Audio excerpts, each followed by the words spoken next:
Hello and welcome to From the Ground Up, the only show dedicated to the home building and restoration of airplanes.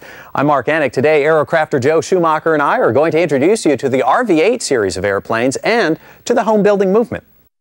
Joe, there are literally hundreds of different home-built aircraft plans and kits out there. How did we go about choosing the RV-8 in this case? Well, you're right, Mark. There's over 700 aircraft out there that the home builder can choose from. And in our case, we picked the RV series of aircraft, in particular the RV-8, because it's a very popular model, probably the most popular model of aircraft in the home build industry today. And the RV-8 was our choice because it's a tandem seating aircraft, which we like, and just a very sporty little airplane. Nice looking airplane. Very much so. Now, ours is actually called a quick build kit. What does that mean, and how does it compare to a plans built or a standard kit? Well, Mark, the quick build kit is kind of a new concept in home build aircraft. It's only been around a few years, and it really takes a lot of the work out of especially the first-time home builder.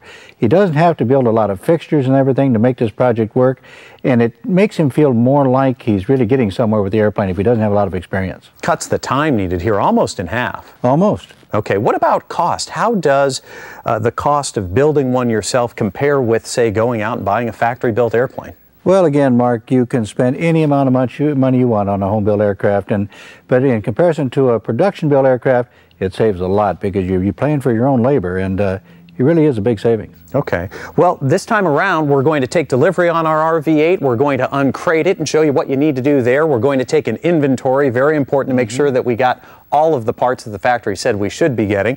We're also going to talk a little bit about tools to tell you what you'll need to put this airplane together.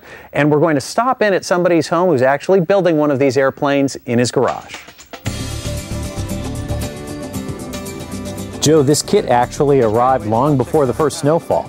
That's right, Mark. As you can see, we brought it in on our trailer and brought it up to the shop, and we're going to unload it right here. Now, we had some help, a couple of gentlemen helping us out, and a forklift. What do you do if you don't have the forklift? Well, you're right. We have Sam and Roger that did help me even with the forklift to get these big crates off the trailer. But if you don't have access to a forklift, you better have a pretty good group of friends around to help slide this thing off the truck and get it into the hangar. These boxes are rather large, and they're bigger because it's a quick build kit than they would be if it were a standard kit. That's correct, because the fuselage is essentially put together, as you'll see, and so are the wing panels. And we might want to remember here to save some of this wood, because we're going to show you how we're going to use that a little bit later on. Now, you pointed out that some of the parts are already put together, but there's still plenty of work for us to do to meet that 51% requirement the FAA has. That's correct, Mark. We still have an awful lot of work, and we're going to get into that shortly. And as we take the pieces out of the crate here, we have to be very careful to log each one so that we know the parts that we have and perhaps any parts that we're missing. That's right, and inventory is very important because the factory wants to know right away if you are missing something so they can ship it out to you and verify that. Now, I notice as we uncrate the wing, there's a coating on the aluminum here. What is that? Well, these are built overseas, these quick build kits, so they put a little protective oil on them so as they ship them back in containers, the salt water doesn't affect them.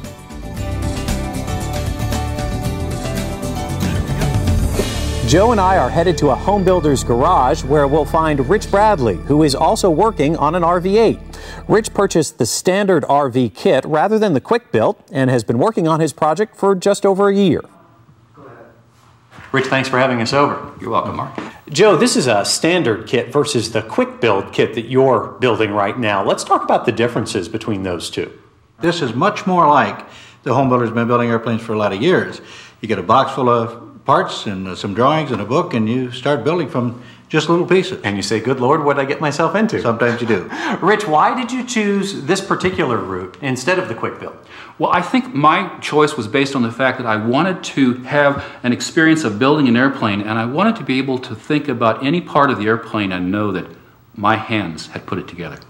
So what do you think, Joe, based on that? Can the rest of us do this? Because when I look at this at home, my first reaction would be, geez, I don't know if I could do that. Well, I'll tell you, if you have the desire is a big thing, and you're going to make a commitment, it's going to take a year or 2 or 3 out of your life, depending on what you want to do in spare time, of course. And if you have any ability at all with work with tools and read directions, you can build an airplane. Rich, over the course of 12 months, what have you picked up? If you were to walk away from this now, what would you walk away with? I would walk away with a very enhanced understanding of my fallibilities and my ability to learn from little mistakes so that I don't let them mushroom. Is that a key here? You cannot be afraid of making the occasional boo-boo. We all do make mistakes, we learn from them, but we also have to learn how much of a deviation from high excellent product is acceptable, because this is a project that needs to be done very well. Rich, you were showing me a section of the wing before and what might classify as a mistake. Tell me what happened over there. Well, I was putting an opening for a landing light in the skin of the wing, and I inadvertently picked up the part to move it before I cut the hole, and I flipped the part upside down without realizing I had done so. So guess where the landing light hole went? So Going into the wing. I have kept that particular piece of metal as a reminder of my fallibility and as a reminder of the fact that I need to always strive for excellence. Rich, let's talk about time. How many hours would you say you're probably putting in on average per week? I'm averaging 35 to 40 hours a week, which is less than I thought I would. Okay, so you're retired. This has in effect become your full-time job. This has become my full-time occupation, right? Okay, and with that schedule, you would like to have this completed and up in the air how many more months? I think it's realistic to look at a first flight in maybe 15 months. Okay, and total time, then that would be just over 2 years worth of construction. On the best case scenario, yes, I'm thinking 2.5, maybe 2.25 years to completion. But that's going to take a lot of help from my friends. Sure. Realistic?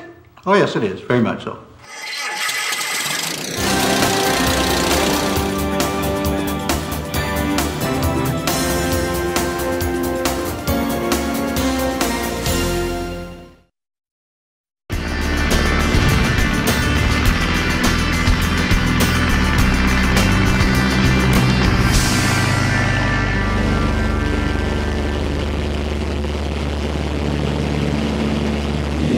I'll tell you, you really do appreciate how much space we have in the hangar after you've been building one of these in a garage as Rich is. Well, that's right.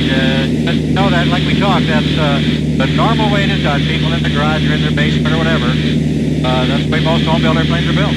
Right.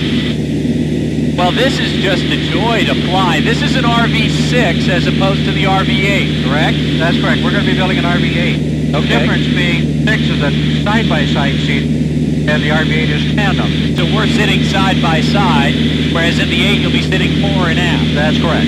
Okay. Any other big differences between these two aircraft? Well, really not. The one we're going to be building will have a little bit bigger motor in it, a little different instrumentation, but essentially the flight characteristics are all the same. Okay. Now, this is not the first time that you've undertaken the task of building one of these aircraft. This is number 15 or 16? Well, over the last, I guess, 20 years, I've either built or restored about 15 aircraft, that's right. Wow. And now tell me about the first one, because you have a rather interesting story that goes with that.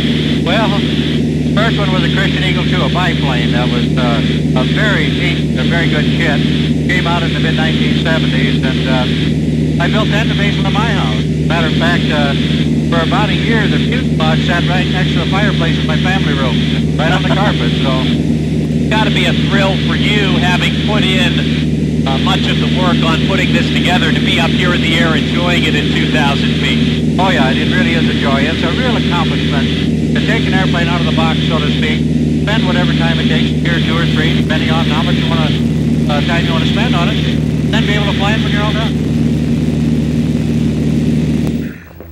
Well, Joe, you know, we talk about home-built aircraft, and yet the first thing I notice right away is the factory's done an awful lot of work here. Well, that's true, and this is what we call the quick build kit, as we've talked before, but in this case, the factory has proven to the FAA that there's still 51% of the work left. And they have to do that. The home builder has to do 51% of the work in the project to qualify under the home build experimental category.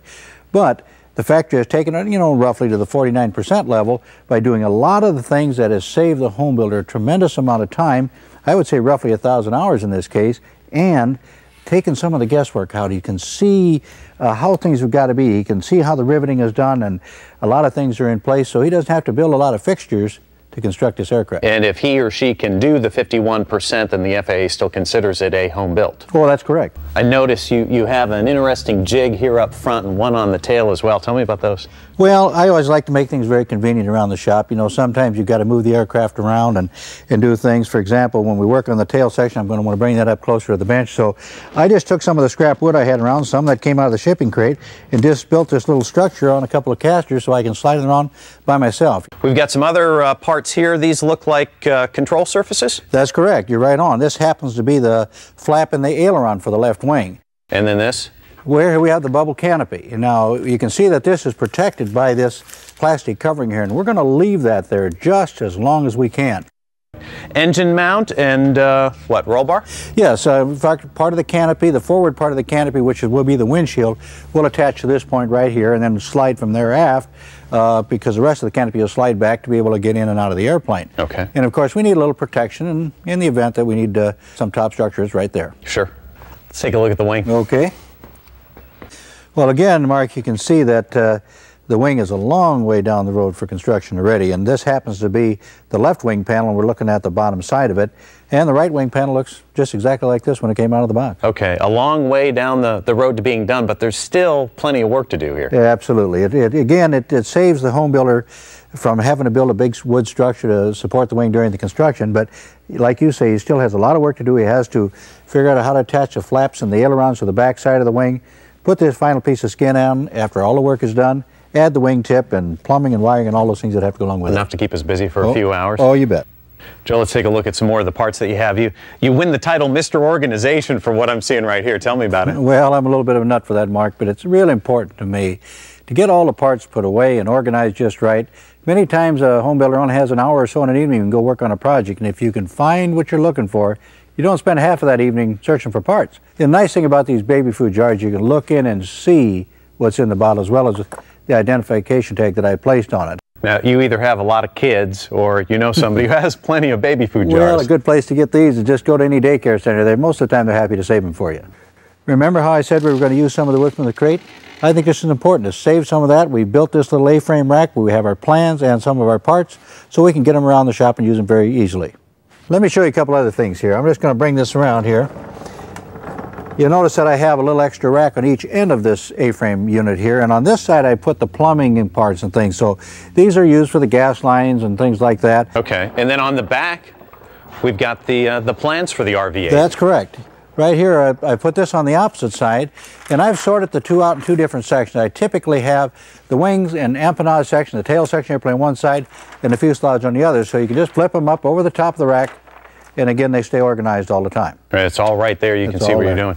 We've got more parts over here, and in fact this is why we have this checklist. As we went through the boxes and the crates, we went down the items list of the required parts that we should have and checked them off. That's correct. As a matter of fact, it takes several hours just to do the inventory of a kit like this, and it's very important again because the factory wants to know right away if you're missing something. In our case, we were missing these wheel fairings initially, but they shipped them a little later on, but we noticed that in the inventory process and made note of that, and the factory sent them out. I like to set the rack up here too to divide things up as best I can. For example, we have an F number on here, which means it goes to the fuselage area of the aircraft. So I try to group things a little bit so I can find them quick when I'm working on that section of the airplane. And it may sound as if you've gone a little over the top, but yet if you do this sort of organization at the head end of the process, you're going to save yourself an awful lot of time and perhaps heartache later on. Oh, that's true. I can just walk up and find anything. If I have an hour or two to work here, I can come right over, pick up the part, and get right on with what I want to do. You know where it is. That's correct. Well, don't put away your checkbook yet. When we come back, Joe and I will run through the basic tools that you'll need in order to build your airplane, and we'll talk about how much it's going to cost.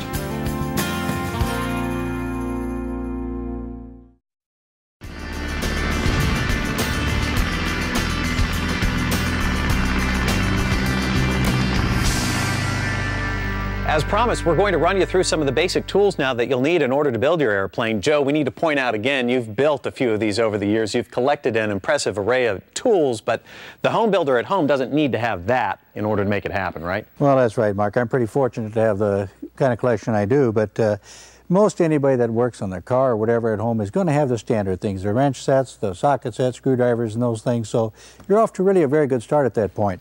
And as we look around the table here, you're going to see just common measuring devices. It's very important, and, you know, to lay out rivet holes and spacings and things like that. But for the most important thing that people are probably not used to, let's just cover a few of those little items. Okay.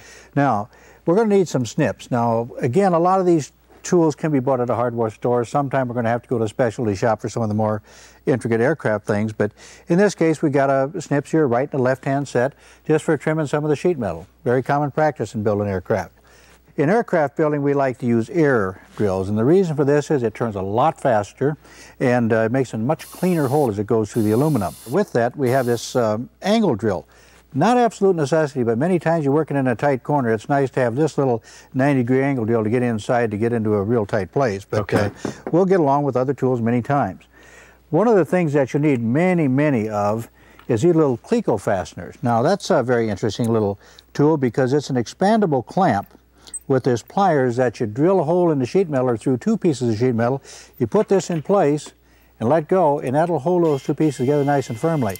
This particular size, which is a basic size we use for a number 40 drill bit, but we're probably going to need a couple hundred of these to build that airplane to hold all the skin together as we build it. And the clecos will actually hold those pieces of metal together before we go back and rivet them together permanently. That is correct. Okay.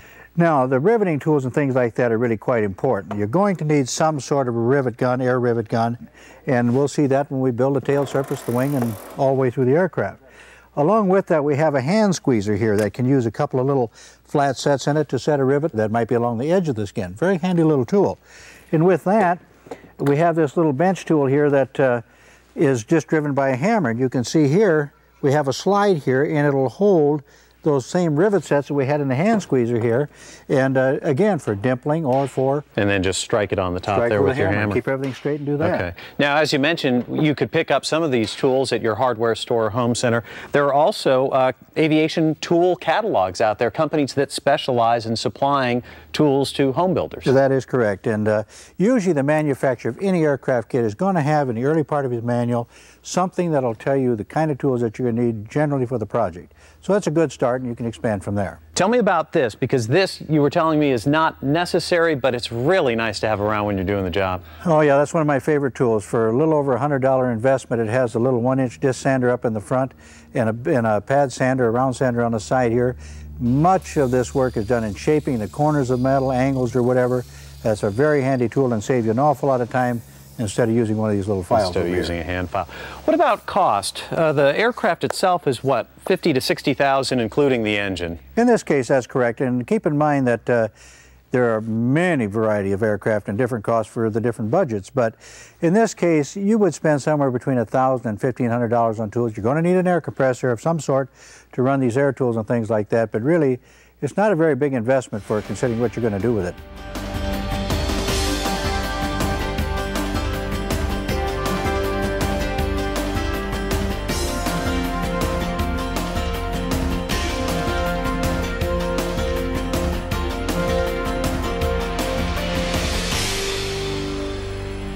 Thanks for joining us on From the Ground Up. This time we covered the arrival and uncrating of your airplane and talked about the challenges that may present, especially when it happens right there in your driveway.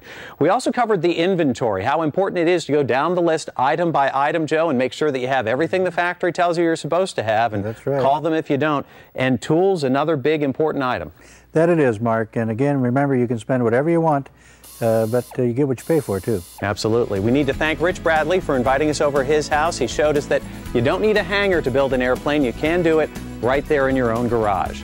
Well, I'm Mark Annick for Joe Schumacher. Thanks very much for watching. Join us next time on From the Ground Up, the only show devoted to the home building and restoration of airplanes. Hi, and welcome to From the Ground Up, the only show dedicated to the home building and restoration of aircraft. I'm Mark Annick. Today, our aerocrafter Joe Schumacher and I are going to show you the basic things you'll need to know in order to build your own aluminum airplane.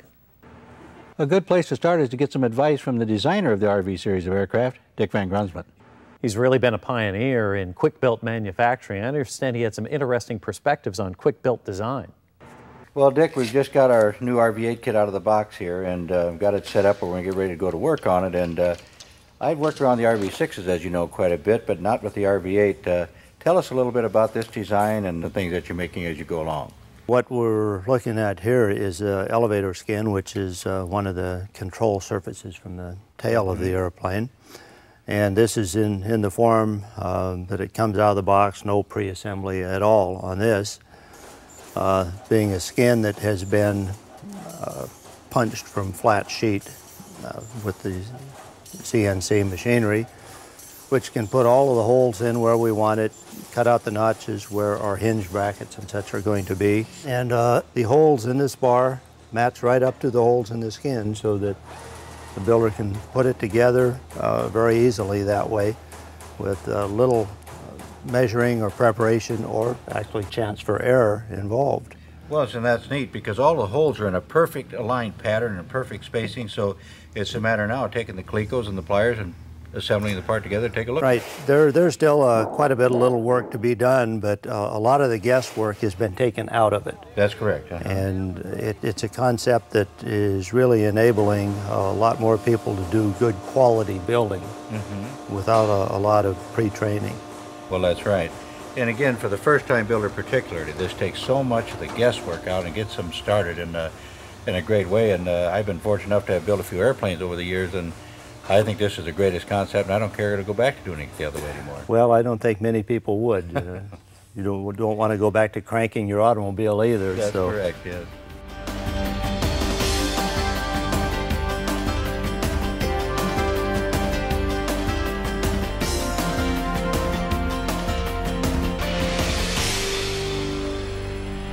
Well, Mark, the factory will encourage us many times to learn something about the process we're going to be doing before we actually do it on the real airplane. In this case, aluminum. In some cases, they'll send along practice parts that we can work with. So we want to learn the dimpling, the drilling, the layout process, all of these things before we actually drill holes in the actual airplane. And it's worth our while to take some time and do that practice, because when we're done, we want these rivets not just to look good and be strong, but we also want them to be flush with that aircraft aluminum so we don't cause any problems with the aerodynamics. That's correct. Okay. Well, we have plenty of tools that we'll be using today in the course of doing this work. We've got rulers and markers, of course, for measuring. We've also got a center punch. It's going to help us make a small starter hole, if you will, in the aluminum so that the drill bit doesn't wander as we do our drilling. We've got rivets, of course. We have cleco fasteners. We have two types of those. One is a fastener, the other a clamp. We'll use them to hold pieces of metal together before we actually go back and rivet them together. We have a deburring tool. It will help us remove any small metal burrs that come up during the process of drilling. We've got hand squeezers and dimple dies. The dimple dies will make a small dimple in the surface of the aluminum. The rivet will actually set down in that dimple. That'll make the surface nice and flush and also very aerodynamic. We've got a couple of air drills, and on one of them, a device called a microstop countersink. It will help us actually dimple, if you would, aluminum that's too thick to go at with a hand squeezer. And of course, we have safety glasses. Well, Mark, today we're going to learn some of the processes that we're going to use throughout the entire construction of this aircraft. We're going to lay out some holes, we're going to drill them, we're going to deburr them, countersink them, and actually rivet them. We're going to try a couple different processes here. So I'm going to leave this up to you. I have two pieces of scrap metal here that we're going to start with. You can take a Sharpie here and a ruler, and one of the things we want to remember, we're going to lay out a set of holes about an inch spacing, inch apart, because that's a pretty standard rivet spacing on most metal aircraft. Now the next step, just to make sure we put all the holes kind of where we want them, we have a little spring-loaded punch set here. Okay. You can go ahead on each one of those marks you made and just make a center punch mark. Okay. And that's going to keep the drill from wandering when we put it down on the surface, correct? Okay.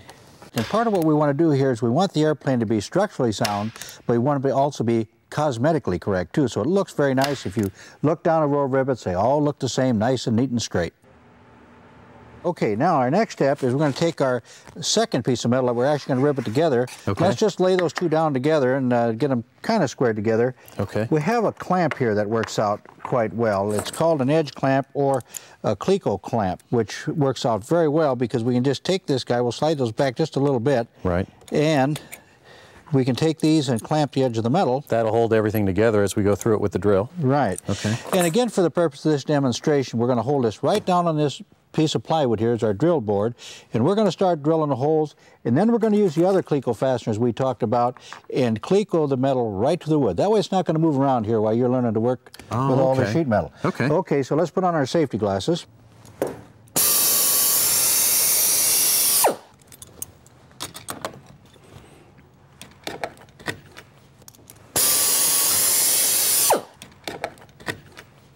Let's just put here, for the purpose of discussion, let's put a T here and a T here.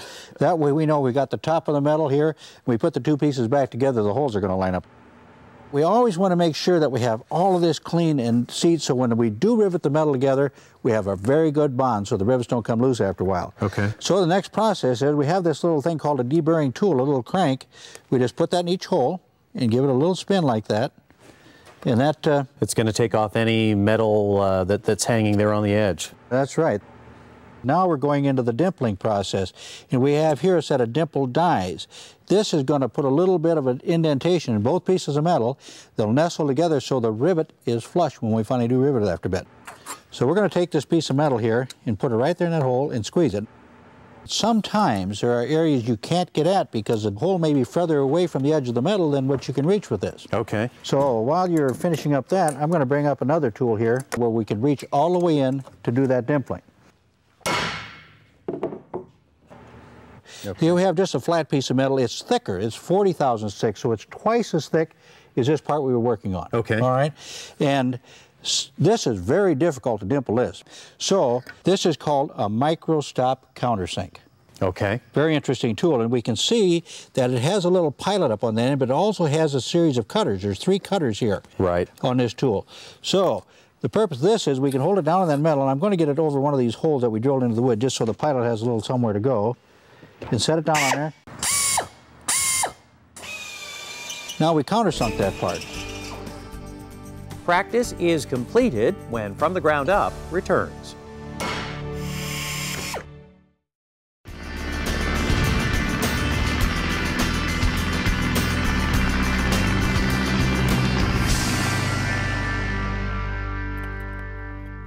Welcome back. We've already prepared the home-built aircraft practice piece. Now we get to rivet. I'm going to get a few rivets set up here so we can demonstrate how we're going to hand squeeze some rivets into those 2 parts now. And in this case, I've set this up with flush sets. These are absolutely flat. Oh, okay. So we're going to be against the head of the rivet, which is flush again. Keep flush again, and then the bottom side, we're going to put a little squeeze on that. Okay. We're going to just set the rivet in that hole, and you'll see now that it just sets in there nice and flush. We're going to put it right down on there, and hold it nice and flush, and then squeeze it. Okay. Now, see here we have a nice, what we call a shop hit on this side, and yet this side stayed very flush with the metal. And we can also use our bench tool as well. Works very well for this type of riveting. And again, grab our hammer, making sure that it stays nice and flat, and give it a couple good whacks with a hammer. And Joe, the good rivet is key for smooth airflow, but what if we make a mistake? For the purpose of discussion, let's just make a mistake here. Okay, see what it did? Yeah. It left that rivet very high and rough there. Okay. That's not a good rivet at all. No. So in that case, we're going to go back here to our drill. Okay. And very carefully, there's a little dimple. Adjust our drill as we need to drill it out. See, now the rivet's gone, and I didn't make the hole any larger because I was very careful how I drill it out. So that's a good start on some of the basics that we're going to see throughout the whole process of the airplane.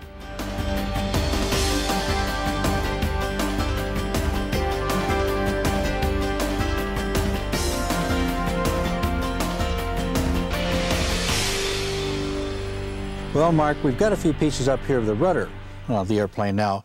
And one of the reasons we start out with the rudder or the tail section of the airplane is because these are small parts to work with. You can learn and practice on, you know, a little more on some of those pieces you learned how to work on a little while ago, where we use the scrap metal and all the rest of it. Right. This way, if we mess something up too badly that we can't repair it, we don't have such an expensive part to purchase or a piece of it to purchase to fix the problem. The airplane empennage section, or the tail of the airplane, has some stable parts and some moving parts. We have a horizontal part, which is called the horizontal stabilizer. And we have a vertical stabilizer, which rises up and down on the tail of the aircraft. To the vertical stabilizer is attached this rudder. And there are control cables that run from this horn, which is part of the main structure of the rudder, all the way up to the rudder pedals, which are the foot controls in the airplane. Now, the horizontal stabilizer also has a couple of pieces that move and help us with pitch attitude. That is correct, and those are called the elevators. And those are hooked to a control stick in the airplane as well, as the pilot moves with his hand.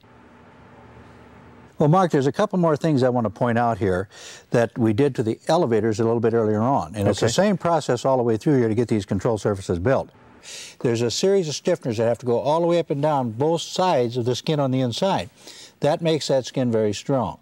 So that drilling, dimpling, and riveting process you did a while ago, we're going to do all the way down the line. After we have all of these stiffeners in place and we've primed everything on the inside again, then we're going to go through the riveting process. I did some back riveting. Back riveting is a neat process where we set the rivets down, tape them in place, set our stiffener in place, and actually hammer them from this side or rivet them from this side with the rivet gun. We won't be using it a lot throughout the construction of the airplane, but it works very well when you're doing something like riveting these stiffeners to the skin. Okay. And the very interesting thing about this is that skin is very light, 20,000 skin, which is very light in aluminum, but we put all those stiffeners in, we put these main structure pieces together, and by the time we rivet it all together, it becomes like a bridge. It's like a truss bridge, very, very strong, but yet very light. Then there's another process we have to do when the skin comes together. Notice we just have the skin coming out straight. Well, we need to have this front end rounded. And earlier to the rudder I did that, where I've rolled this around both directions by putting a piece of pipe in here and rolling it.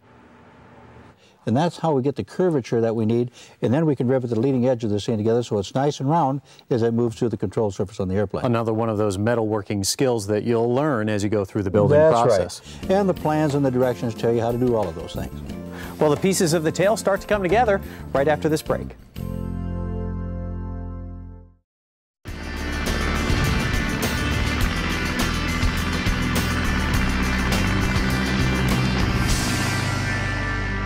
We've already built the horizontal stabilizer and the elevators for our RV-8. And Joe, now before we head down there and install them, we need to make sure that everything on the fuselage is straight and level. That's right, Mark. It's a very important part of the process. As you can see, we've taken this carpenter level, we place it across the aircraft here and check to make sure that it's perfectly level.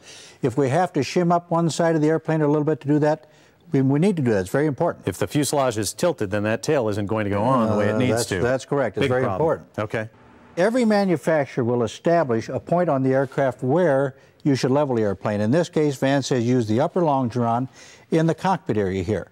It's a good, exact place where the airplane is built from, and it's a good, stable place to measure the level again. Okay. So now let's grab the horizontal stabilizer. You take the clamps and we'll go to the back. All right, we're going to place our horizontal stabilizer in place here temporarily. Set it down, and you put those clamps in there.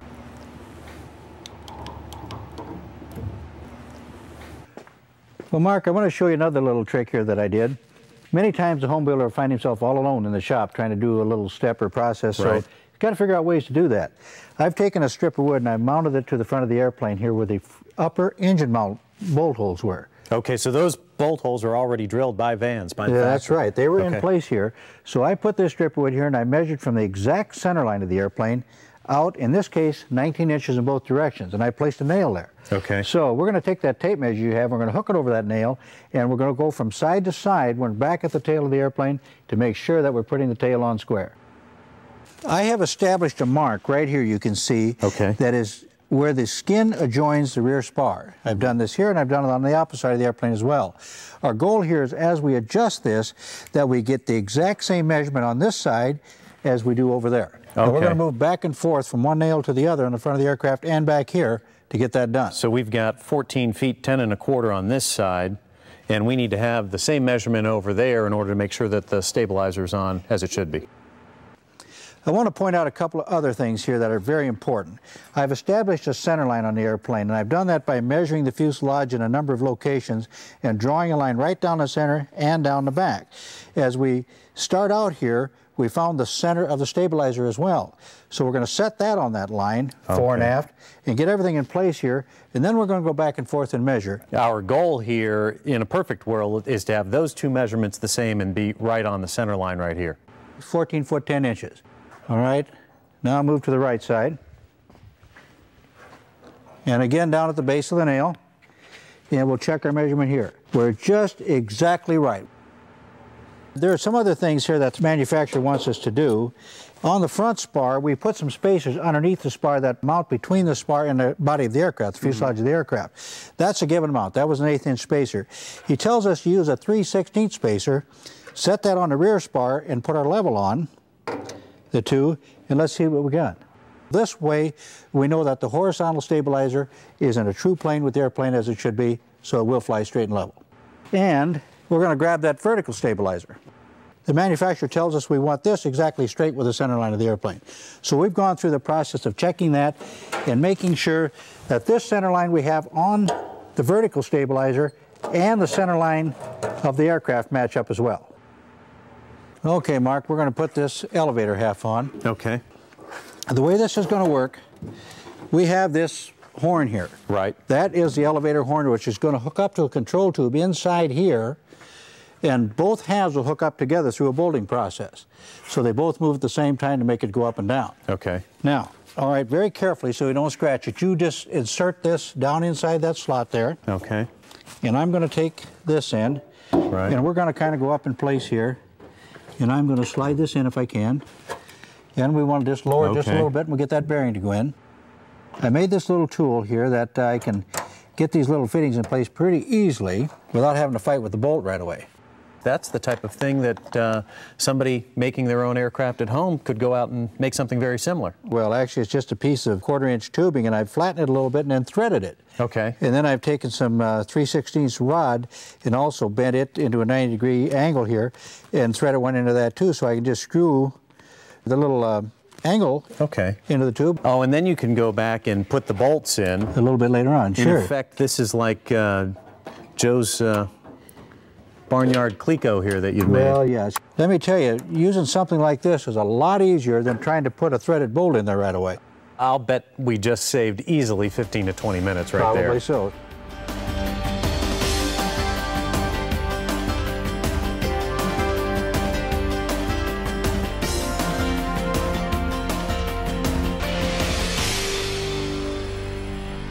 Thanks for joining us on From the Ground Up. This time around, we got to chat with Dick Van Grunsmann, the designer of the RV-8 airplane. We also learned an awful lot about the technique of riveting, a technique that we are going to use over and over again as we build this all-aluminum aircraft. And Joe, this time we used that riveting technique to build the portions of the tail. That's right, Mark. We finished some parts of the tail and even had an opportunity to install some of those surfaces onto the aircraft. It's a great time in home building. Starting to look like a real airplane. Now, one thing we need to point out, if you're doing all that work at home, it's probably going to take you about a month or more, but of course we believe it's well worth it. For Joe Schumacher, I'm Mark Annick. Join us next time on From the Ground Up, the only show dedicated to the home building and restoration of airplanes. Hi, and welcome to From the Ground Up, the only show dedicated to the home building and restoration of airplanes. I'm Mark Annick along with Joe Schumacher. Today, Joe and I are going to review the basic techniques involved in building aluminum aircraft wings.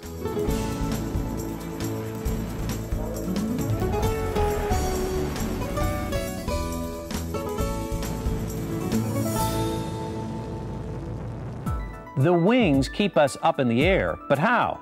Well, it all revolves around Bernoulli's principle. An increase in the speed of any fluid, including air, is accompanied by a decrease in pressure. When air travels faster over the top side of the wing, the pressure on that side will be less than the pressure on the bottom side. This produces lift and lets us stay in the air. The elevators control the upward and downward motion called pitch. Roll is controlled by the wing's ailerons. Right and left movement, or yaw, is controlled by the rudder. Now that we know how the wings keep us up in the air, we're ready to start building our own wings, and we'll need plenty of tools to do that.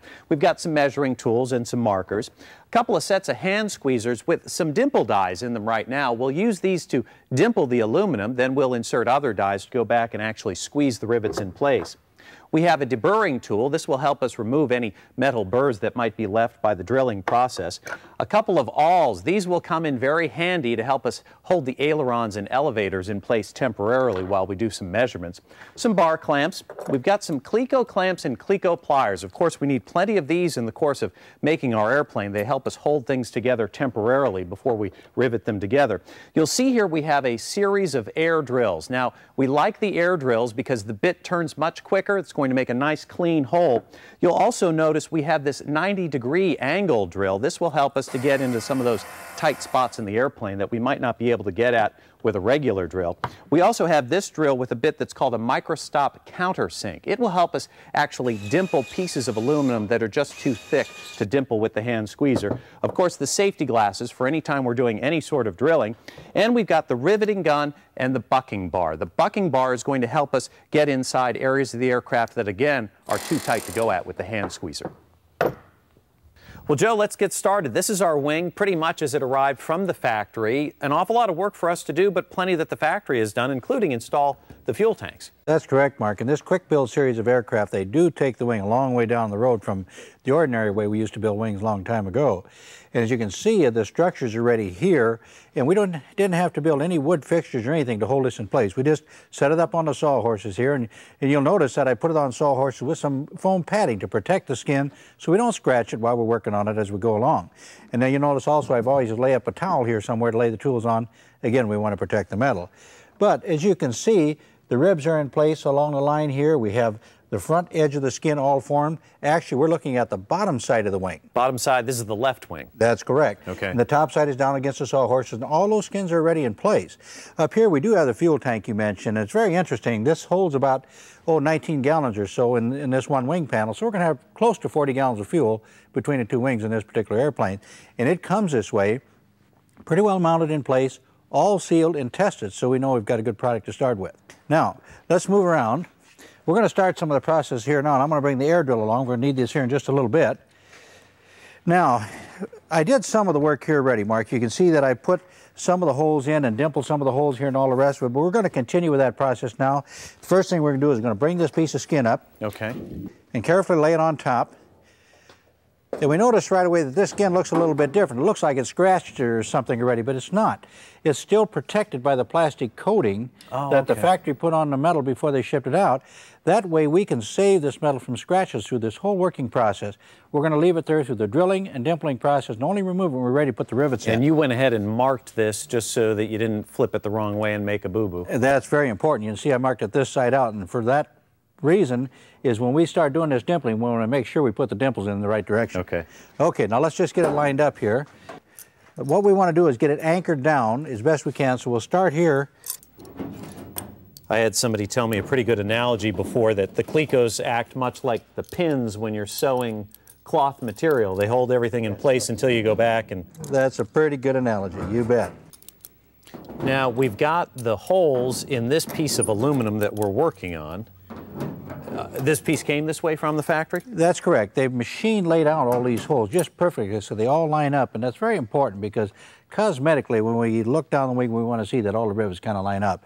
And they've drilled them in the skin, but we've got to transfer those holes into the ribs underneath. Okay. It's very important that we make sure that that rib is pretty well centered on this hole line, on this rivet line. So that the hole is going right through the center of it, not off to the side. That's correct. We don't want it to be off to the edge of the metal where it's weak or right close to the flange where we can't rivet it. We can't get a good set on the rivet.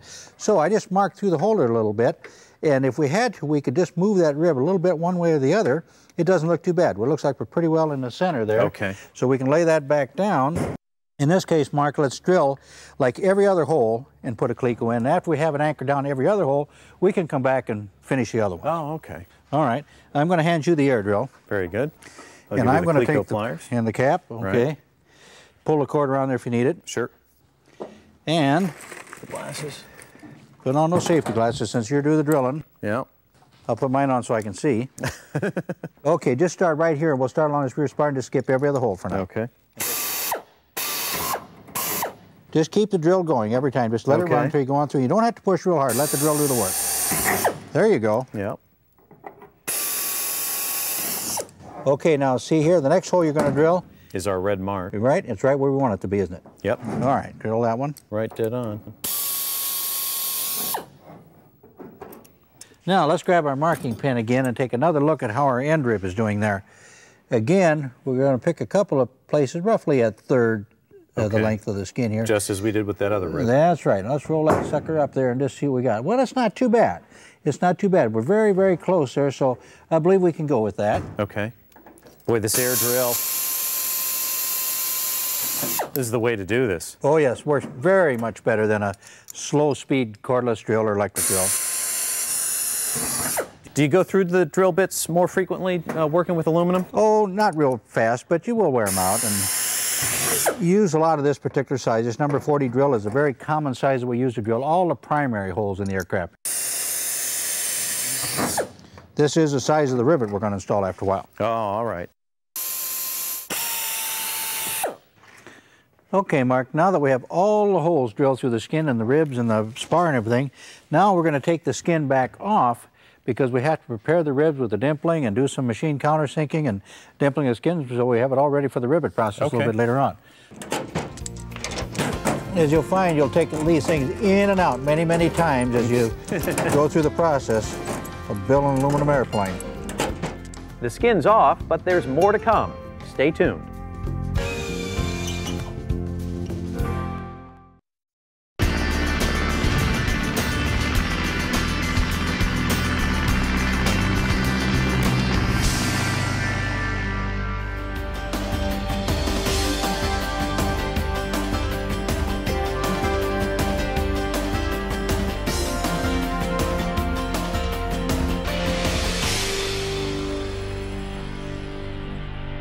Now that we've drilled and taken off the RV skin, it's time for riveting preparation. Now, because our deburring tool couldn't fit in the area, we cleaned the holes with a very fine sandpaper. Now that we've done that, the next step is going to be to do some of this dimpling.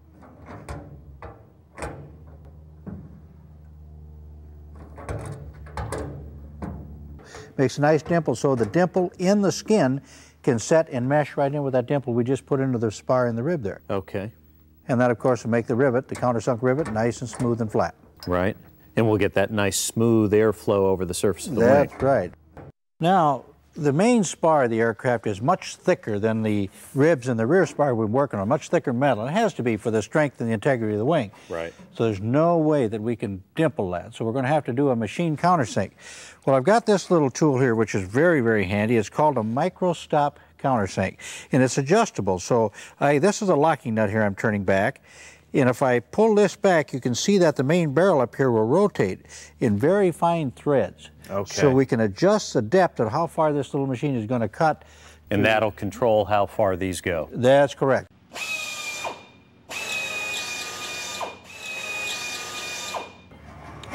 Okay, Mark, let me set that aside for a moment. Now, we've finished all of our dimpling and countersinking of the ribs and spars of the aircraft. Okay. We're ready to go on to the control surfaces. Here's a hinge bracket here now for the aileron, and it's going to mount right out in this corner. And you can see we have some holes in place there ready. You hang on to that. Let me bring some clecos over. And we got to remember now, this is structural part. This is a support for the control surface of the aileron. So we're going to go to larger rivets. Anytime we have something that's very structural, we're going to use larger rivets, an 1/8 inch size, rather than these small 3/32 ones we have for the skin. Okay, so you can cleco this in place on the back of the spar right here with the brown clecos, a number 30 size. Put a couple of those in, then put a couple of the silver clecos in the outboard section while I get a drill ready. All right. Okay, now putting your safety glasses back on there. Here we have that 90-degree air angle drill we talked about some time ago. And we started with the number 40, and now we're going to the larger size. We want to start with the small bit and then move up to the... That's correct. We always start with the number 40 drill, and if we need to graduate larger, we do that. Okay.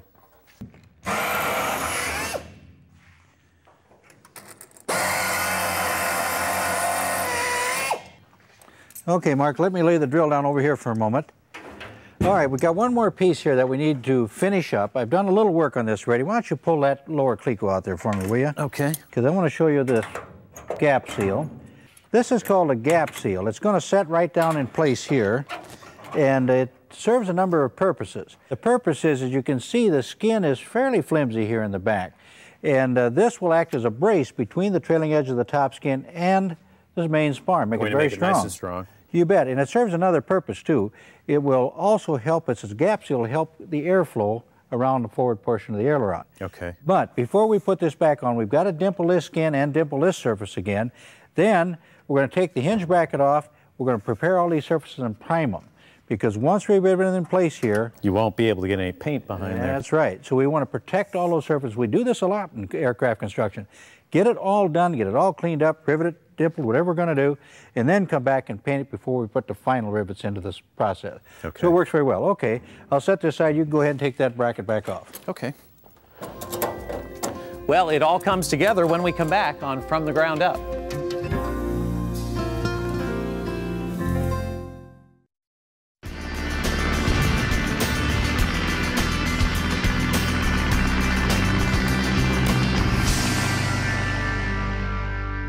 Welcome back. We've finished up much of the preparation work on different portions of the wing, and now it's time for us to assemble them permanently. For that, we've got some help. Jill is joining us, and you're going to help Joe out with this little tool, which is called the bucking bar. Tell me what you have to do in order to do that properly. Well, I've helped out in a couple other projects, Mark, and what I've learned is that you have to apply the right amount of pressure on the rivet itself and keep the bucking bar straight and square with the surface. As Joe works the rivet gun from the opposite side. Exactly. Okay, well, as you folks work on that, I'll work on the hinge down on this side. All right, Mark, here we go. All right, for this purpose, we're going to use a little bit different rivet set than we've seen before. It's a dome-headed shape, so the rivet can set right down inside, so the rivet can be held in place by the rivet gun itself. It's real tough to squeeze these rivets tight with a hand squeezer, with a simple one that we have anyhow. That's why the rivet gun works very well. I think we're all set. Okay. You ready? Go. How does that look? Looks good. All right, now let's go to the next one.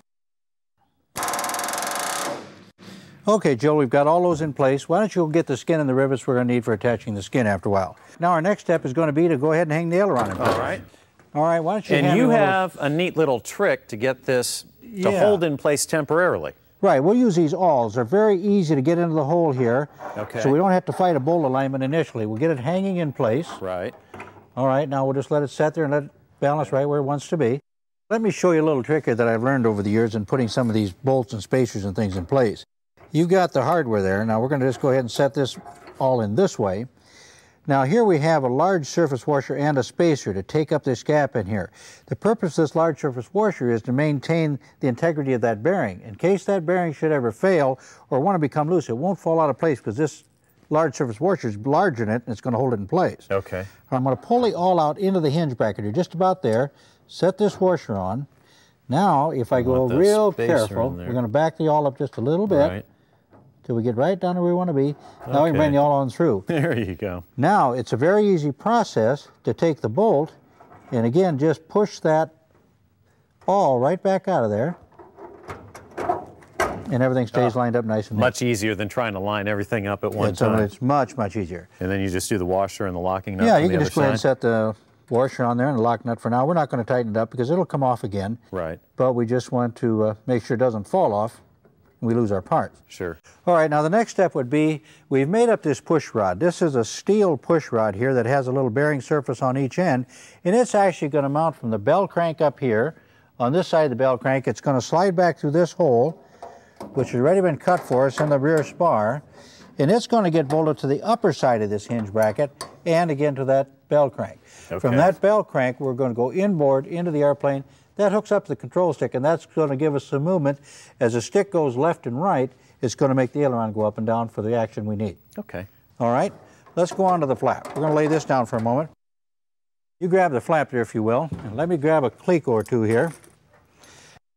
In this case, instead of having these hinge brackets like we see on the end of the aileron, we have a piano hinge, and it travels the full length of the flap. Okay. I've already put the stiffener in place that's mounted again to the spar, similar to what the gap seal was a while ago, and attaches to the bottom side of the skin this time, because that is where this flap is going to hinge on.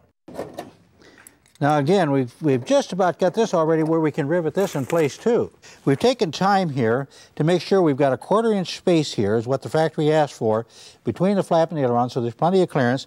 And we've been very careful to keep this lined up along the back, so when the flap and the aileron are in the neutral or up position, everything will look nice and neat. We have one uniform wing. That's correct. Okay. All right, well that's about it we can do here for now. We've got this temporary fitted for now. Now we're going to go ahead and take these back off and get set up to put this last piece of skin on. Okay. Okay, Mark, we'll get this bolt out. You put that on the bench. All right. And Jill's going to bring the skin in here. We're ready to rivet on this last piece of skin.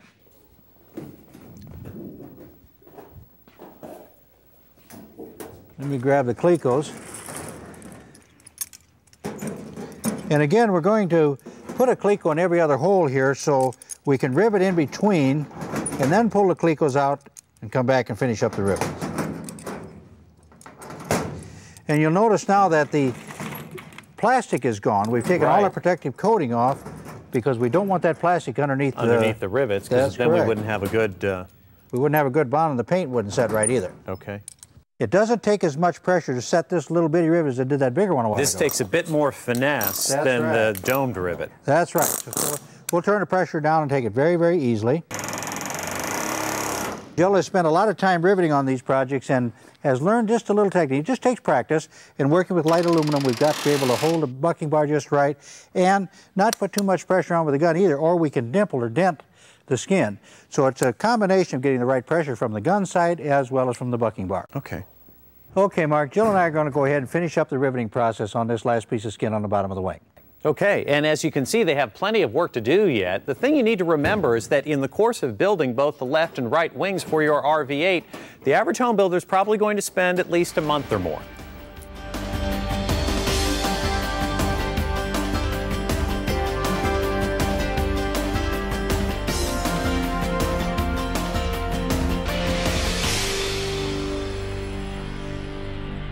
Well, we covered plenty of ground this time, but Joe, there's still a lot more work to do.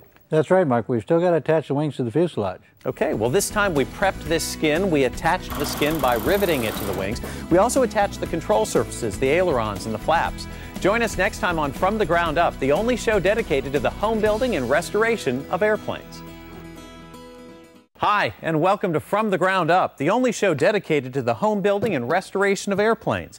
I'm Mark Annick, along with Joe Schumacher. Today is a big day in the life of our project, the day we attach the wings of our RV-8 to the fuselage. Joe, this is a process that's going to take the home builder, average home builder, the better part of a day, and you'll need some help as well. But you need to take your time. This is a very important part of the project. Oh, that's correct, Mark. This is a time when we're going to make sure that the wings are absolutely put on the airplane as straight as possible, so we get the truest flying airplane we can. We have an assortment of tools that we're going to use today, and we want to show you just some of them. This is a digital protractor. Not a necessary item, Joe, but one that's good to have around. Yeah, I like it. It's a rather expensive tool, but it's backup for me. I like to have a couple checks when we start leveling the aircraft just right. And if you don't have something like that, use at least 2 levels, or make sure you have one that's very good. Okay, and we have a couple of levels here. These are basic carpenter levels. And you'll notice on this particular one, Joe, you've gone ahead and attached a wood block. That's correct. That's a prescribed measurement there. It's exactly 2.79 inches, and we'll get into that a little bit later. Okay. We've got some plumb bobs, and again, they're going to help us with alignment, making sure that everything is straight and true. That's correct. Okay. And tell me about these. You have some bolts here that don't look like your ordinary bolts. What have you done? Well, that's right, Mark. I've taken these bolts, and they're just a standard 1/4 inch bolt, which is the exact diameter of bolts we're going to use to attach the wing a little bit later on. But I've ground off the points. It's going to make it a lot easier for the first time through to slide them through to line the wing up. And besides that, with the threads gone, I'm not going to be scarring up the inside of the bolt hole, which we want to save the best we can. Once we have it all in place, we'll put the actual bolts in and tighten them up. Well, Mark, the most important first step to this process is making sure that fuselage is level before we attach the wing. So why don't you grab that level, let's go take a look. Okay. Now, if the fuselage isn't level, the reason why this is also important, if this is not level, then every other measurement we make could be off. That's correct, and the factory gives us a pointer. In this case, they call this area here, the upper part of the cabin, the longeron. It's a main structure that ties the front of the airplane to the aft end of the airplane, and they'll always give us some reference point, in this case being that upper longeron. So we're going to set our 4-foot level right here and make sure that we're perfectly level at this point. Okay, Mark, we also want to be sure that we're leveled laterally on the aircraft, so we'll set the level this way too and make sure that we're set just right this way. So we can always check to make sure that everything's coming together like we want it. In a couple of directions. That's correct. And if you aren't quite level nose to tail, you can take the support that you have on the tail and just move it closer to the nose or farther away in order to get this level. That's correct, and you can go up and down with shims or whatever way you want to do it, but the point is you just want to make sure you get to that level point. Right. All right, why don't you go get your gloves and get ready to handle that wing, and I'm going to show one other thing here. Okay.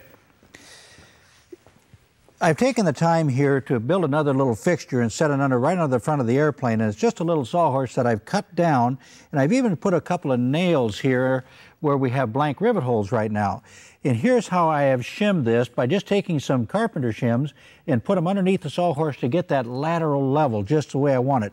We didn't want to rely on our rolling fixture right now because that's a little wiggly, because we're going to put a third person inside the airplane to handle some of the bolts and things as we come together. So we just want to make sure it's real solid all around.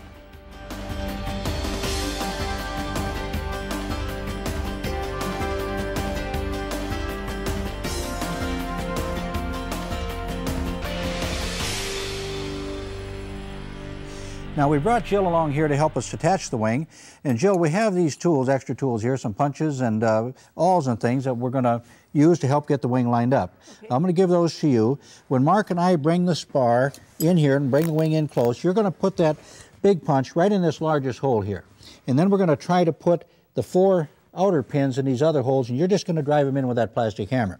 Okay. Now before we start, to make this process a bit easier, we're just going to put just a little bit of light oil on these bolts so they'll slide in place much, much easier, and it won't do a lot of chafing then of the metal in the holes. We're also going to put just a little bit of this light oil right on the spar too, again, so when it slides, it'll make it a lot easier for Mark and I to take it in there. Now what I'm going to do as we move this into place is I'm going to be lifting this up and down and back and forth so that we can get that spar in just the right spot. That's correct. We need to have just very slight movements from time to time so Jill can get the pins and the bolts started in place. It's only one bolt, but it's one of the most important on the entire airplane. We'll tell you why when we return.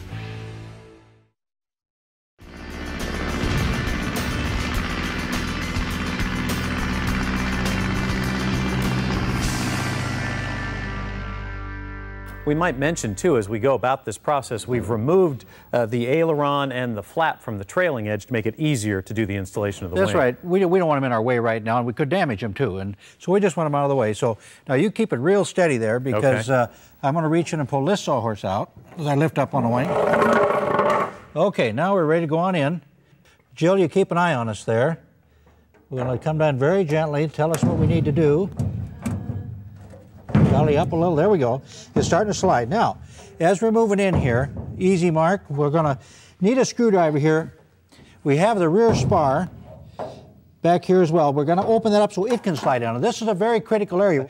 And a little bit later on, we're going to have to adjust the wing just right to get our incidence established on the airplane. So this is another major attach point that's going to help support the wing. Put your punch in there to help there. Now you can go ahead and work it a little bit. And let me give you a hand if you need it here. All right, Mark, let me come around behind you there. Okay. I'm going to bring in this crate assembly here that I have, and we'll slide it to support the wing. And you can use anything you might have at home, chair, whatever you've got to just support the wing, because at this point we just have one wing on, and if we let go, the whole thing's going to tumble. It sure could fall down. Okay. And now we'll go over and do the same thing on the opposite side. We're going to repeat the steps exactly the same on the other side. Okay.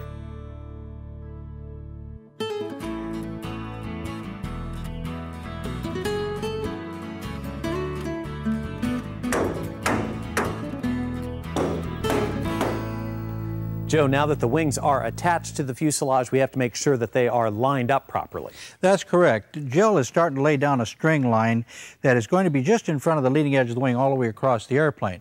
What we're going to try to do here is get the wings absolutely perpendicular to the center line of the airplane, so everything is nice and square. Okay. So this is the first step. Now we're going to put some plumb bobs down to where we're going to drop them down within about a ½ inch of the floor. Okay. And tape them back here, both inboard and outboard on each wing. So you do these two and I'll go over to the other side. And this is where we were talking about earlier, that you need to be patient and take your time, because these are truly important measurements. That's correct. The better we do this job all the way through this process, the better the airplane is going to fly. Okay, Mark, now we're going to do the next step here, which is measuring from the exact point on the tail in a triangulation process. Okay. And tell me what you did at the tail, because you've got an interesting trick there on the tail end to help us measure. I just simply carried that line out further, put the board in and put a nail in on that line. So now we can hook the tape measure to it as we go from one side to the other and have something that's quite accurate. Okay. And we're measuring from the tail out to this point on the wing, which is actually right on top of the wing spar. That's correct, because the manufacturer told us that this is an exact point where the leading edge skin meets the trailing edge skin, so we got a good reference point on both wing tips to get this measurement. So now we're going to pull the tape kind of taut here and just take a look at what we've got. 16 foot 3 and 5/8 inches. All right, Jill, unhook it there, and let's move to the other side of the aircraft. All right, again we'll hook it. And see what we have. Okay, we're so close. We're within about a 1/16 of an inch, because we know that we have our plumb bobs lined up, so we should be pretty darn close. What we want to do now is go back to our rear spar, put a pencil mark along the spar attach point there, so as we start to adjust that up and down, we don't lose it. So let's grab those levels, Mark, and let's get this process started. Okay. Now, once again, is going to go right up there on the fuselage. Right. We're going to check that again to make sure that that's still zero, that we didn't bump the fuselage and not get out of line. Okay. Now, this is that level with the block of wood that we were talking about earlier. What does that do? Okay, the factory has told us that to set the incidence of the wing to the ½ degree positive, which is what they require, what they want in this design, to make a block of wood here that is 2.79 inches long. So I've done that, and I've glued it to this level with some hobby glue. So it sets on the rear spar here, and the front edge of the level is going to set up there on the front spar. And that way, when you show me that this is level, reading zero, we're going to have the wing incidence set at that 1/2 degree positive. And by ½ degree positive incidence, we mean that instead of being flat would actually be, I'm exaggerating, it would be up ½ degree. That's right, it's going to be up just a little bitty bit. Why don't you bring that digital protractor? Let's use that as our backup reference here. We want those both to agree as we adjust it. So you tell me what I need to do. Joe, bring the trailing edge up just a little bit. All right, I'll start coming up very little bit. Just a little bit. Come very slowly. Yeah. Just a hair more. Little bit. Maybe down just a bit, Joe. Okay, how's that? Right there is good. Okay, now I'm going to clamp it. Look okay to you? Yeah, bubbles right in the center, and the digital agrees. Okay, if that's the case, then we know we're about right. But before we actually drill this final hole, we're going to go down and check it. We're going to do this to the other wing and check our plumb line once again. And we're going to recheck the level on the fuselage and this in the plumb line several times, because drilling that hole is very important. That's right. That's a critical point, and we want to make sure it's right all the way through.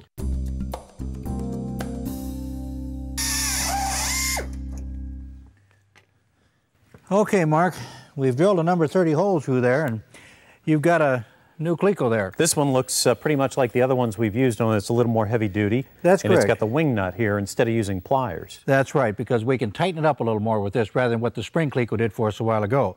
Now, we drilled this only out to a number 30 side, which is a long ways from the 5/16 bolt size. Reason being, we're going to stop here after you put that cleco in and go back and check everything one more time. And if we're off a little bit, we still could move the clamp a little bit and still drill through before we graduate all the way out to that 5/16. We do have a salvation or two here yet. This hole is so important because this is what's going to make the airplane fly true and straight. So we're being very, very careful and meticulous to make sure that both wings are set exactly the same before we ever drill that hole. Right. Yeah, we'll go out and let's go check everything we've done before. All right. Well, Joe, our plumb bobs are right on the line where we want them. We've checked the levels, both on the wing and the fuselage. They're good. This is the moment of truth. That's right. We're there. We've double-checked, triple-checked. We know we're there. We've got our pilot hole.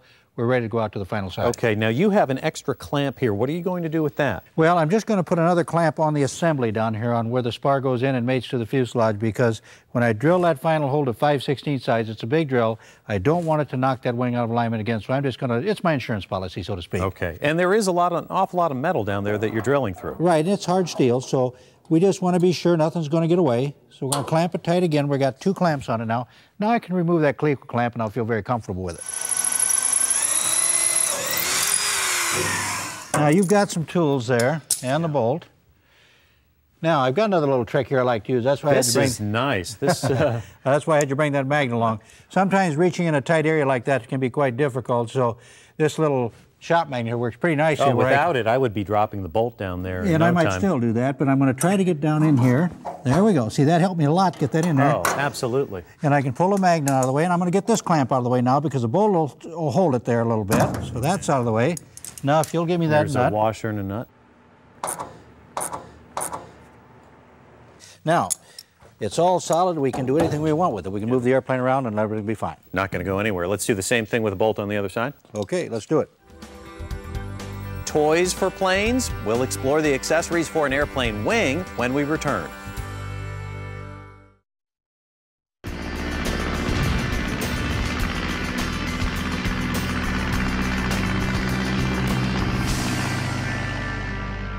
Well, Jill's been helping us out as we attach the wings to our RV-8, but she's also working on a restoration project of her own. Jill, tell me about this. Yeah, Mark, this is a 1961 Piper Colt, one of the classic short wing Pipers of the 1940s, 1950s era. Okay, needs a little bit of work. Needs a little bit of work.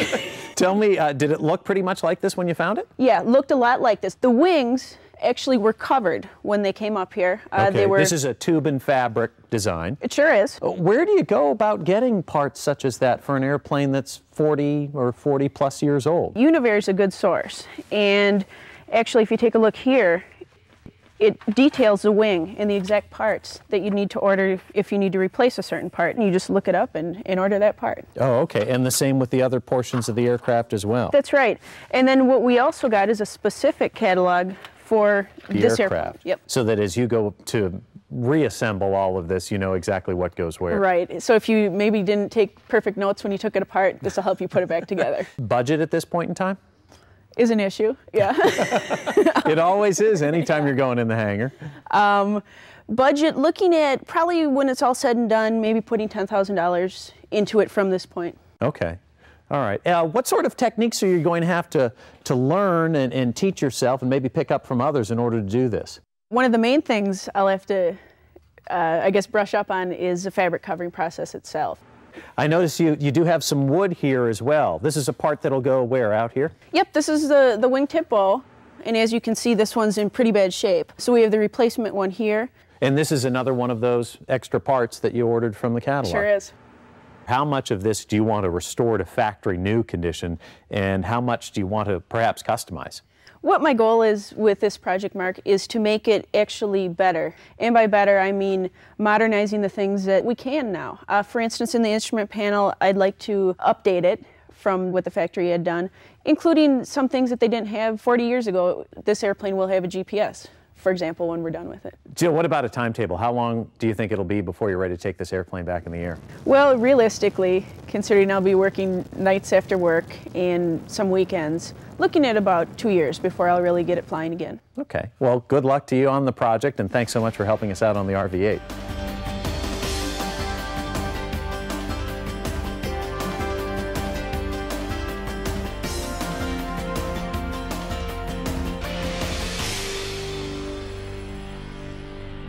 Okay, the wings are attached. We still have some work to do though, Joe. We need to reinstall the ailerons and the flaps, and we have up here a number of accessories that we can attach to the wings. That's correct. Well, let's start out here with the wingtip, Mark, and this particular part is actually part of the kit. We can have the option of installing this with either screws or pop rivets. I prefer to use screws because it's a lot better to take screws out than to drill out pop rivets. Now, one of the other things we can do too is we have a homemade antenna here of sorts that we can hide an antenna right in this wingtip. Now, you have something that we're going to do that's slightly different on this airplane instead of using these wingtips. That's correct. I'm going to use an extended range fuel package. So in other words, I'm going to replace this tip with something that looks just like it, but it's a fuel tank. Okay, and that will help us in terms of the aircraft's range. That's correct. It's going to add more than an hour to the extended range of the aircraft, which is kind of handy sometimes. Great. All right, down here at the end we have, these are position lights and anti-collision lights? That's correct. We have the strobe and position combinations there, and typically we take those guys and we just install them on the wingtip somewhere in this area right here, and of course then we'll run wiring to them through the wing after a while. Okay. And then this, I'm guessing, is a landing light? That's correct, landing and taxi light, and it happens to be actually an automotive part that you can buy in one of the automotive stores, but we bought it in a kit along with this lens that we actually will take this lens and we'll cut a hole out here in the far end of the wing right in front, and this shape is fitted so it can lay right inside. Conform with the shape of the wing. That's correct, and the landing light will go inside. Actually, we're going to eliminate this entire plastic assembly here and mount that light into a little metal framework inside the aircraft. So everything that's black here will disappear and the metal framework will take over. This looks like an ordinary piece of PVC. It is. It's just another one of my little tricks. In this case, we're putting quite a few accessories in the airplane with lighting and everything that we have here, and antennas in the wingtip. We may use that. And I like to have a little more room. We have some grommets in the wing that the factory has installed, but they're quite small and you can't get much wiring through that. So I like to take a piece of inch PVC pipe like this, which is very lightweight and very inexpensive. You can buy it at the hardware store or wherever. And I'll put about a 10-foot piece, and actually we'll just insert that all the way through the wing here, right in one of these lightning holes. That way, when we run all the wire through, there's no chafing problem against metal. Okay, and lightweight, so we're not adding an awful lot to the overall weight of the airplane. Weighs just ounces. Well, we're through for the day, and it's actually beginning to look more and more like an airplane now. This time around on From the Ground Up, we leveled and installed the wings. We had a little extra help because you need it at this point. You also want to slow down and take your time. The measurements that you make here are vital. They're going to have a big, big effect on how this airplane flies when it's finally up in the air. We also took a quick look at some accessories that you may want to buy and install on your wing. Well, I'm Mark Annick. And I'm Joe Schumacher. Thanks for joining us on From the Ground Up, the only show dedicated to the home building and restoration of airplanes.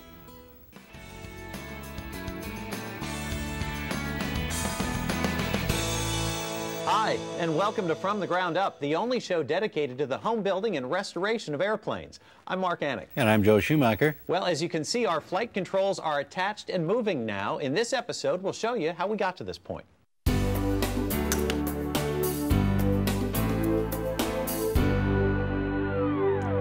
The components that we're going to build and install today is called a push-pull tube. We're going to put this part in the end here. It's going to connect to the control stick through the wing out to the aileron and help us control the aircraft in flight. We don't need too many tools to do the jobs that we're going to do today, but we have a few of them out here on the tool bench. This is a template. You might recognize it has the shape of the wing. The drawing for this is actually printed out on the inside of the crate, the plywood, and all we did was go back and take our saw, cut out that form on the plywood. This is going to help us set the aileron, set it at the proper angle when we go to install it.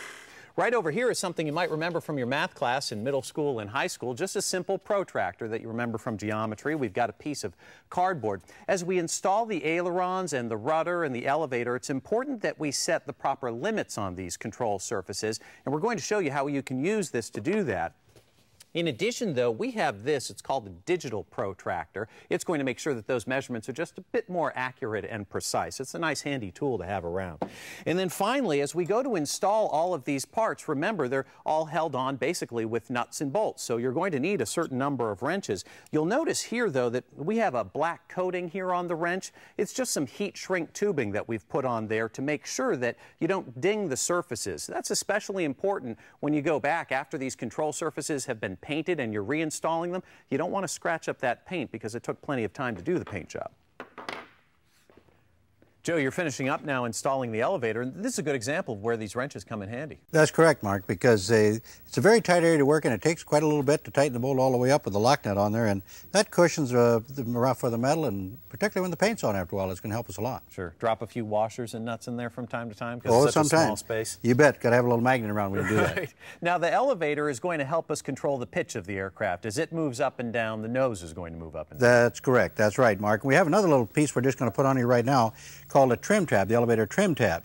And as the airplane changes speed or you put additional weight in the aircraft, it's going to take a little bit different forces on the control surfaces here. So this trim tab is just another little thing the pilot can adjust so the airplane will fly hands off after a while. Okay, and in theory, we get it trimmed up right. You can let go of the stick and the airplane's going to fly just straight and level. That's correct. Okay. But while I do this, why don't you get that rudder? We're about to install the rudder. Okay.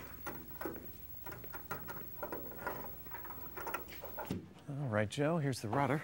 Okay, Mark, yeah, if we can kind of get that up in place as close as we can and set that top bearing into the hinge point there. I'm probably going to have to use a screwdriver a little bit to spread the bracket. It's just a little snug. Yeah, there, so it just drops in right there. Now we'll use our temporary little pin here for a moment to get things pinned in place anyhow. And that pin is a neat little tool that you made up right here in the shop. That's right. It's just a little piece of bent 3/16 steel, or aluminum actually, and here I've got just a little piece of tubing that I flattened and threaded so I can screw it onto the pins and put them in place. Okay. And then once you get these all completed, we'll go back and one by one substitute the actual nuts and bolts. That's right. We'll put the bolts in after we get everything lined up. Now you can move the rudder left and right where it's full travel. Okay, Joe, and the rudder is going to connect through the cables all the way up into the fuselage and into the cockpit to those rudder pedals. That's right. The pilot will steer him with his feet now to keep the airplane straight, essentially going up and down the runway. Okay, and the rudder will also help us coordinate the turns when we're actually in the air. That's correct. All right. Okay, now Mark, our next step is going to be to set the limit stops on the rudder, because the factory says they'd like the rudder to move left and right 30 to 35 degrees. So what we've done here is we've just taken a piece of cardboard and the little protractor, and we've made up a template. We measured out an angle here that's actually 35 degrees. That's correct. Okay. And we'll set that up against fuselage after a while, but we have to fasten, once we have it in the right place, we're going to fasten this little stop right here, and it'll get riveted in place, so it'll be a permanent stop for the rudder to hit against every time it travels. Okay. Now, I'm going to get down here and get this kind of in rough position. If you'll give me that template you have there, Sure. Then you move the rudder over just gently till we get this set just right. Right up against the cardboard. Right. We're going to get this set here just so we're in the right place. Okay. Out there. Let's see. Looks real close. Let me get this adjusted. Okay, now you pull the rudder out of the way, we can clamp this now. All right. We'll set the template down. And let's go ahead and put a clamp right there. We can remove this clamp. And this will be the final check to make sure we got it just exactly like we want it. All right, bring that rudder one more time. Okay, looks just perfect, and it's sitting there nice and level. So now let's go do that to the other side. Okay, and we'll come back eventually and rivet that in place permanently. That's correct. Okay, Mark, we'll put this last cleco in place here. Now, if you'll pick up that pin on the floor there, we'll go ahead and attach our cables to the rudder at this end. And we're just temporarily pinning them for now. Now we can go up in front and do the same thing to attach cables to the rudder pedals on the other end. And actually move the rudder back and forth with the pedals. That's right. Okay, Mark, we can go ahead and hook it up at this end now. So if you want to take that pin that's on the floor and hook those two pieces of cable together, we'll have the rudder attached to the pedals. All right, let me reach in here and get this one coupled up.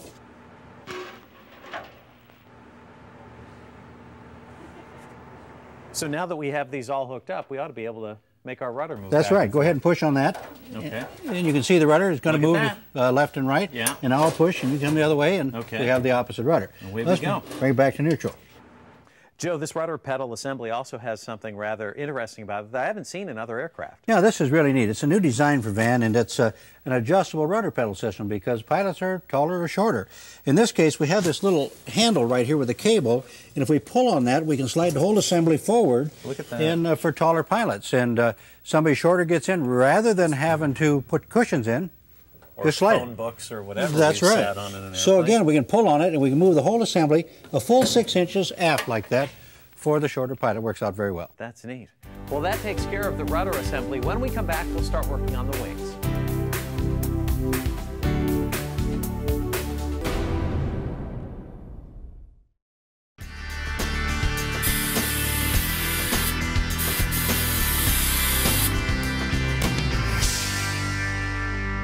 Now we're going to build a rather important component that helps us control the aileron, Joe. That's right, Mark. We have here what's called a push-pull tube, which is really nice for very smooth action. Now, this piece of tubing, I've already cut it to the length that the factory says, and I've checked it to make sure it is the right length. Now, we've got this little assembly here. It's a rod-end bearing assembly with this little cone that we're going to have to install inside here and rivet it. When we cut this off, there might have been some burrs. So we have this edge burring tool where we can just go along and clean off any of the little saw cuts that might be in there and get those out of the way. Now, when we take this part, it's going to fit very, very snug. It's all machine fit, so it's going to go in there rather snugly. And in fact, I might have to just take the plastic hammer here and just tap it. The factory tells us they'd like 6 rivets in there, equally spaced around the tube, and about a 1/4 inch from the end of our tubing. So we've made up this little template here again, which we're just going to wrap around. Okay, there we are. So it's setting right flush with the end of the tube. And now, if you'll take that and just hold on to that so it doesn't slide and put a mark. And then each one of the hash marks we have there, put a little line there, and that gives us our equal spacing. In this way, by laying it out on a piece of paper, a flat piece, it's very easy to measure and just make a little bitty template so we can get all the holes equally spaced. Okay, so all of your marks are in place, so now we can just get this out of the way, just slide it right off the end, lay it aside, and we're going to take our little center punch here. So just on about the center of the line, or 1/4 inch from the end of the tube, we're just going to go ahead and put a little center punch, just like that. So if you want to go around and do that, remaining about that 1/4 inch from the end of the tube, you might want to push straight down on top of the table. Now if you'll grab your drill there with the number 40 bit in it, and go ahead and just, again, straight down, put your safety glasses on and drill a hole. Now I'll just hold it steady here for you.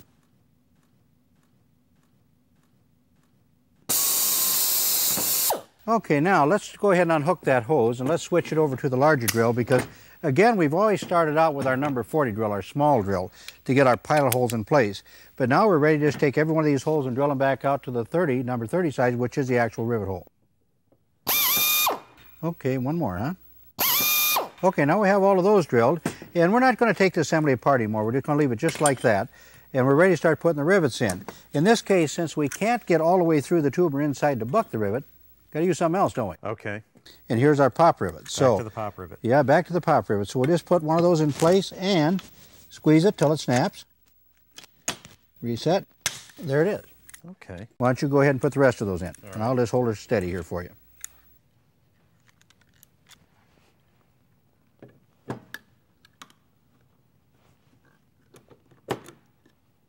Okay, now our tube is ready to be installed in the airplane. Now, and you can see our rivets are nice, evenly spaced around the tube, and it's very, very strong. It's all locked together, machine fitted to begin with, riveted in place. Makes a very good assembly. Well, that's right, it makes a very good assembly. Okay.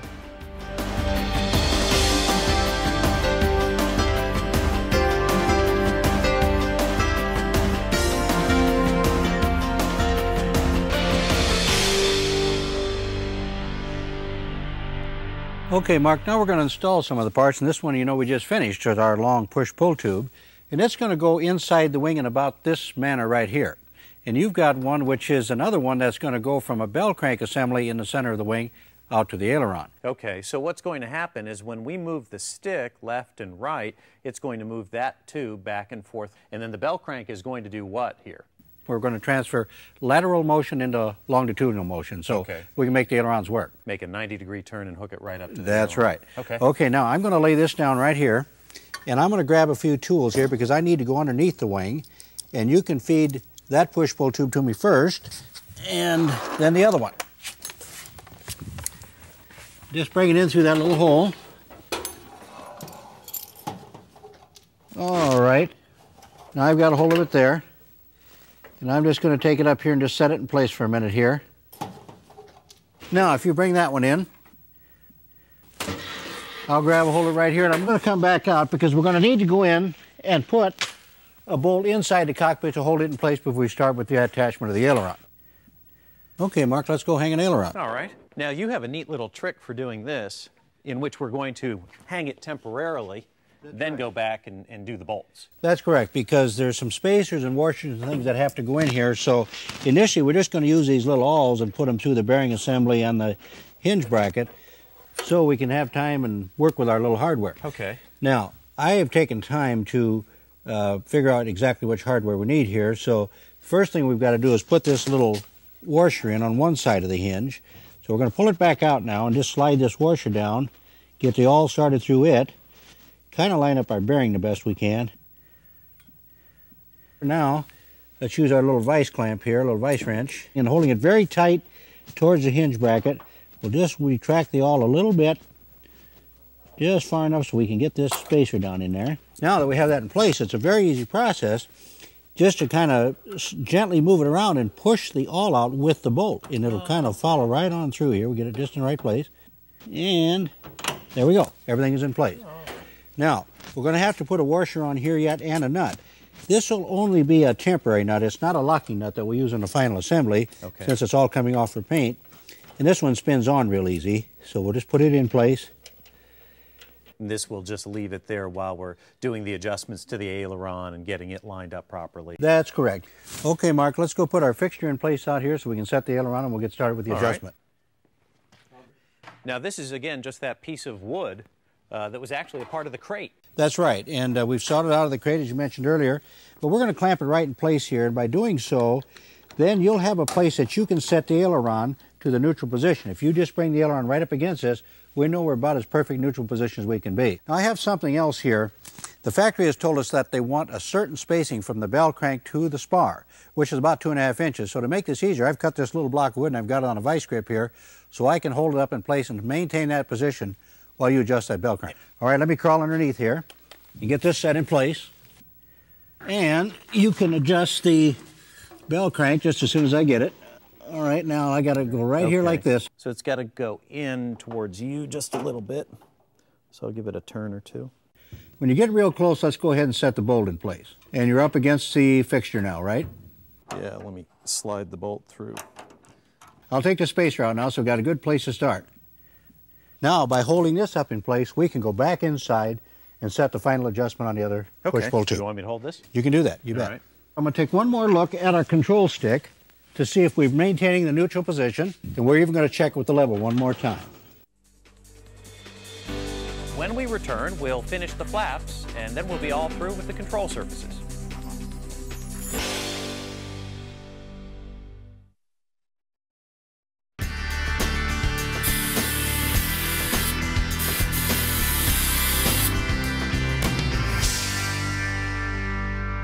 Our next step is going to be to set the limit stop, or the travel limits of the aileron. You steady the aileron there for a moment. I'm going to set this to 0, which is our neutral position to start with. Okay, now you can go ahead and take the fixture off. Okay, and again, if we didn't have a digital protractor, you could do the same thing with a cardboard template as we did on the tail. That's right, you could use cardboard template and a protractor and do it that way. Okay. Okay, now you hang on to this so it doesn't slide off, and go ahead and adjust it up. We'll just raise it up till we get roughly 30 degrees. We're going to shoot for about 30 degrees. Okay. And then that would be the maximum that this aileron would move upward. That's right. That's going to be our maximum up travel. Now I'm going to get my little fixture set right here. Okay, looks like you've got 30 degrees. Yep. And I'm going to put a little center punch right here. Okay, now if you just remove that out of the way, all right, we're going to drill a pilot hole with our air drill. And it looks like we've got to be about right there.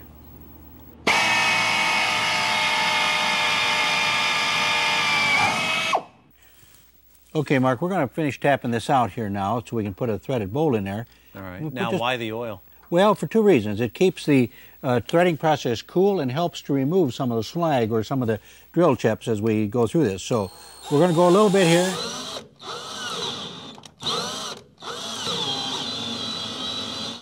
Okay, all right. Now that we've got that done, here's the bolt we were threading the hole for. So we've just got a little bushing here, so to speak, with a bolt. And I'm going to put that in the hole and we'll just tighten it up. And then after a while, we'll put a lock nut on the other side of that so it can't turn out. Oh, okay. So the aileron will move up and it will hit that, and that's as far as it's going to go. That's right. Now the next step is the flap. Okay. And I've done some of the work already. I already have the piano hinge attached to the bottom of the wing here along with the brace and stuff. So we're ready to put it in place with our hinge pins here. Okay. I've made up these temporary pins because rather than put the whole 4-foot or 5-foot of piano hinge all the way through right now for fitting purposes, I've just made a couple of short pieces we can put in from each end, much easier to handle. This is a neat idea because you are going to have to go back and remove this. That's right. Okay, Mark, now our next step is going to be to make the connection inside the fuselage. Okay. And the factory has told us that we needed to make up this little push-pull tube here. And it's just a matter of taking a little piece of aluminum tubing and drilling it and tapping it and threading it, you know, so we can screw these routing bearings in and out. So they gave us the length for this, and that was a starting point. That's right. They gave us a rough dimension, and we could start with that, and if we had to shorten it a little bit, we could do that. So to do this, we're going to have to put our fixture back on the end of the wing again. Okay. And clamp the aileron into the neutral position. Now I'm going to start this tubing on the inside of the flap here. Why don't you crawl inside the airplane, because you can work inside here with the flap motor for me. Okay. Next thing I'm going to have to do is feed this rod up through a hole that's already been placed in the airplane here. And we'll bring the flap up. Okay, looks like we're real good. Joe, that looks pretty good. Yeah, well, we've run the test on the flaps, Mark. Let's take a look at the rest of the controls. Sure. And now we can see the ailerons move nice and freely to the limit of the stop. Right. How about the elevator? Let's check that. We'll go full aft, they go up like they should, forward stick, and they go down. So now we see the rudder travel its full limit. It looks good to me. So now we've got them pretty well set up. We're ready to take them back off before we go to paint. Okay. And that's it. This time around on From the Ground Up, we installed all of the major control surfaces on the RV-8, the elevator, the rudder, the ailerons, and the flaps. And Joe, we should mention, you've built a few of these, so we did it rather quickly. It might take the home builder a bit longer. Oh, that's correct, Mark. For this, a home builder should plan on at least a full weekend and maybe a little more to do all of it. And maybe ask somebody to come in and help you out. You bet. It takes a little extra help, too. Okay. Well, I'm Mark Annick. And I'm Joe Schumacher. Thanks very much for joining us on From the Ground Up, the only show dedicated to the home building and restoration of airplanes. Hi, and welcome to From the Ground Up, the only show dedicated to the home building and restoration of airplanes. I'm Mark Annick. And I'm Joe Schumacher. Today, Joe and I are going to take you through the basic techniques involved in building the cockpit of our RV-8. Joe, the first thing I notice is we've removed the wings. It's going to make it easier to move around in there and do our job. That's right, Mark. The wings are essentially done for now. They've been fitted to the fuselage, so we can get them out of the way, in fact, till after paint, and it makes it a lot easier to move around the aircraft. Okay, and it bears mentioning that from time to time we're going to do that. We're going to fit portions of the airplane, get them all locked down, but then remove them in order to do other tasks. That's right. There's some pieces that go on and off many, many times, Mark, before you're through the process. All right, well, while you start in on the cockpit, I'll take us through the tools for today. I'll get after it. All right. Tools include some of the basics. We've got a cordless drill, much as you might have around your shop. We've also got an air drill. This, of course, is going to make that much cleaner hole going through the aluminum. Some deburring tools to remove any metal that might be left over after we've drilled. We've got the fasteners that we've used plenty of times before, our basic rivets, but we also have a brand new fastener this time. It's called a nut plate. This is a blind fastener. It's going to come in very, very handy in the cockpit area, especially in very tight areas where we're running a bolt through a piece of metal and we can't get around behind it to hold the nut on with a wrench. This blind fastener is going to make that bolt stay where we want it. We'll show you a little bit more about that. We've got the hand squeezers, of course, that we always use when we're riveting.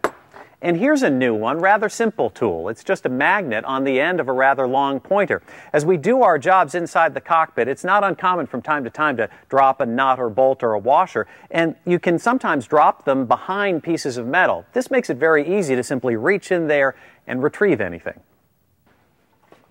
Well, Joe, where do we begin today? Well, Mark, we got a few things we're going to do inside the cockpit area, the interior pieces and that. We're going to install a few floorboards and some side panels.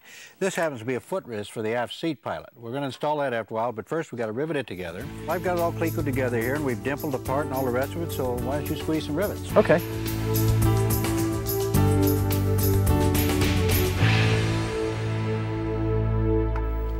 Okay, Mark, I will set this aside for now, so let's go start working inside the cockpit. All right.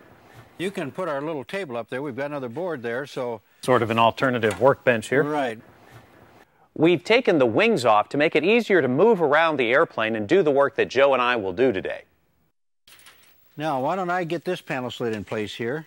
These are always a little bit tricky because they're fit in a very tight area and they've got to be kind of massaged around things, so we'll get it started here, get it clear under there. And you may have to go in as you did and make a cut in order to fit it around some of the other components. That's right. You guys got to do a little trimming and fit and close work and all that, but this just fits perfectly, so we're just in real good shape. All right, now I'm going to set this here, Mark, the side panel piece. And here's a place when we get this drilled after a bit, we're going to put a couple of those nut plates we talked about. So it's a locking nut plate. So the screw will go in quite hard, but it won't accidentally fall out that way too. Okay. Very handy little device we use a lot of. For the purpose of drilling these guys, we're going to actually put them in backwards for now. We're putting them on the opposite side of the stringer that they're supposed to go on. When we finally rivet in, it's going to be back on the other side. But to drill them, this works so well. Okay, and we're putting them in those holes that we just drilled when we had the side plate in position. That's right. And then we'll cleat this guy back in place and just squeeze it in with our hand squeezer. And then once that's in position, we'll be able to put the bolt right through that nut plate. That's right. And it, in effect, becomes the nut. It does. It's held in place, and it's just locked there forever. Important, too, to note that prior to doing all this work, we went into the cockpit area with a vacuum to pick up all those metal shavings we've created while drilling.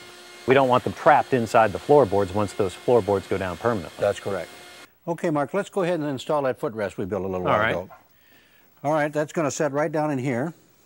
Now, this time we've got a drill there with a little longer bit in it, which helps us with our clearance problem when working around this spar area here. Right. So I'm going to hold that up nice and firmly in place here and get it all lined up. Why don't you go ahead and drill that hole right there in that corner.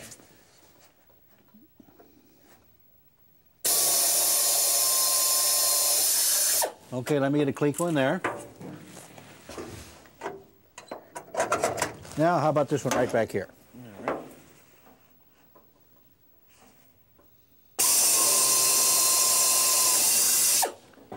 Okay, I'll get that clinker in place. We're just pre-drilling and fitting the pieces now. After they're painted, we'll come back and put them all together. Now this is actually a piece, Joe, that later on when the cockpit's all finished, this will be covered with carpet. And that's a builder's choice situation. You can do paint, or you can leave it as it is, or you can carpet the whole thing, or fabric, whatever you want to do. The things you got to keep in mind is fabric and leather and all those things are nice. They do two things. They drive up the cost. And they add weight. Yes, they do. They add weight. So the lighter the airplane is, the better it's going to fly. So we're going to do a little combination of things. We're going to put some paint and leave the panels just the way they are, and some we're going to put some fabric on.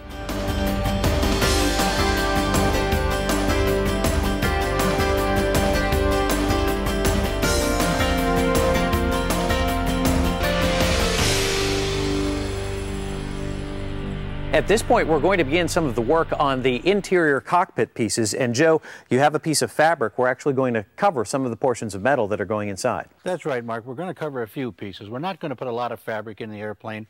We're going to do a nice texturized paint process on most of it, but some pieces I like to cover with fabric. It kind of softens it. It'll add a little bit of weight, but it's worth it to get a little bit in there to make it look just a little bit better. The first thing we're going to do is lay them up so we have the mating surfaces that are going to go like this. Okay. Because we want to put a little bit of glue on both parts. And using the spray adhesive, that fabric will remain? Oh, it'll stay very well. And this is, again, no fancy fabric. This is something that you got at a fabric store? Yeah, at a good fabric store. It'll have this sort of auto body store that sells this sort of thing. Okay. Now, I've allowed for about 3/4 inch overlap all the way around. We'll just take each surface and fold it over and form it up there nice and tight. Of course, this is the back side, so that'll all be hidden. Now, you had a number of holes in here that we have covered up, but I understand you have a neat little trick to help us out on that. This works very well. The first thing we do is we're going to try to locate our holes. See, that's where the screws got to go in to fasten the part in after a while. Okay. Not very easy to get a nice clean hole that way. We take this pencil soldering iron, we just burn through there. See what we've got? We burned a nice, neat little hole, and it seared that fabric. I was going to say, now you've also sealed it so the fabric isn't going to tear. That's right. You can get an inexpensive soldering iron at most any hardware store. Before we get started painting our RV-8, we'll show you a piece of history from World War II when From the Ground Up returns.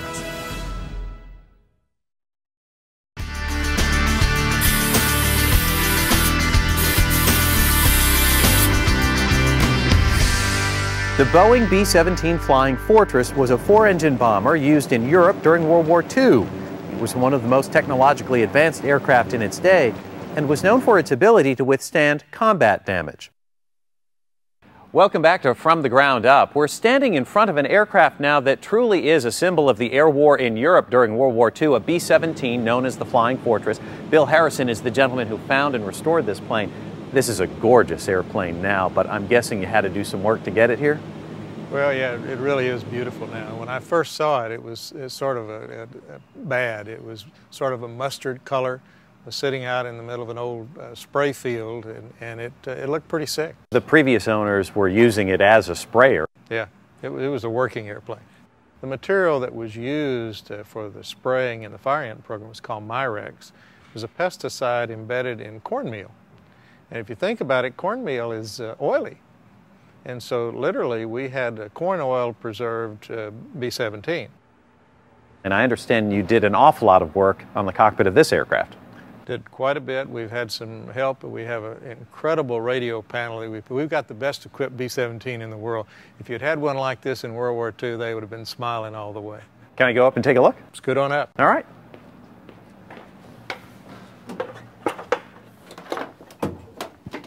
Bill, I'm learning an awful lot about building a cockpit as we put together our RV.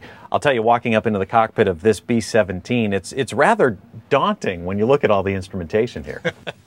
It'll overwhelm you if you look at the overall picture. But you just sort of break it down, and it's got the same things in it that an RV has. There's a radio panel, which is fairly modern, but the original instruments, which are on the right side of this white line, are the ones that are the same. We have engine instruments and instruments to tell you where the flaps are and various things. And you can see they're even duplicated in certain dials so that you wouldn't have too many dials. But they're not that many different things. It's just duplication of the same instrument. Because you do have 4 engines here. We've got a GPS. We didn't have that in 1945. We've even got 2 of them. It's really very nice. We have dual transponders because of the rules today. And all of this is brand new. We did that for safety, and that's the whole key, is to operate the airplane as safely as possible. Some people say that we shouldn't be flying these under instrument conditions, but if you think about it, when you're under instruments, you're talking to someone on the ground who's looking at you on radar. You're probably safer than you are any other time. Probably safer, many would argue, than VFR flight. Yes. Right. Bill, these must be the throttles. This is an interesting system, though. It's a very unique system, Mark. It's they're locked right now so they won't move, but if you unlock them where you can move them, you can move all of them together or you can move them independently. Number 1, number 4, number 2, and number 3, and you can balance out your engine power. The entire interior was done here at the EAA, and it was, once we had the commitment, it took less than a year. Fortunately, they had the knowledge to know around the country who had what, and there are 5 or 6 different places that you can call, and if they don't have it, they'll direct you to the right spot. And we were able to get the pieces and do the things to make it look better and be more functional. If you can get in this airplane and not think back to what it did for us in World War II, you're tougher than I can't do that. And I think about every single time I look out and I wonder, there's nobody shooting at me, there's no flak, there's no enemy airplanes trying to put us down. We're just moseying along through the sky, and I'm really lucky I get to do it.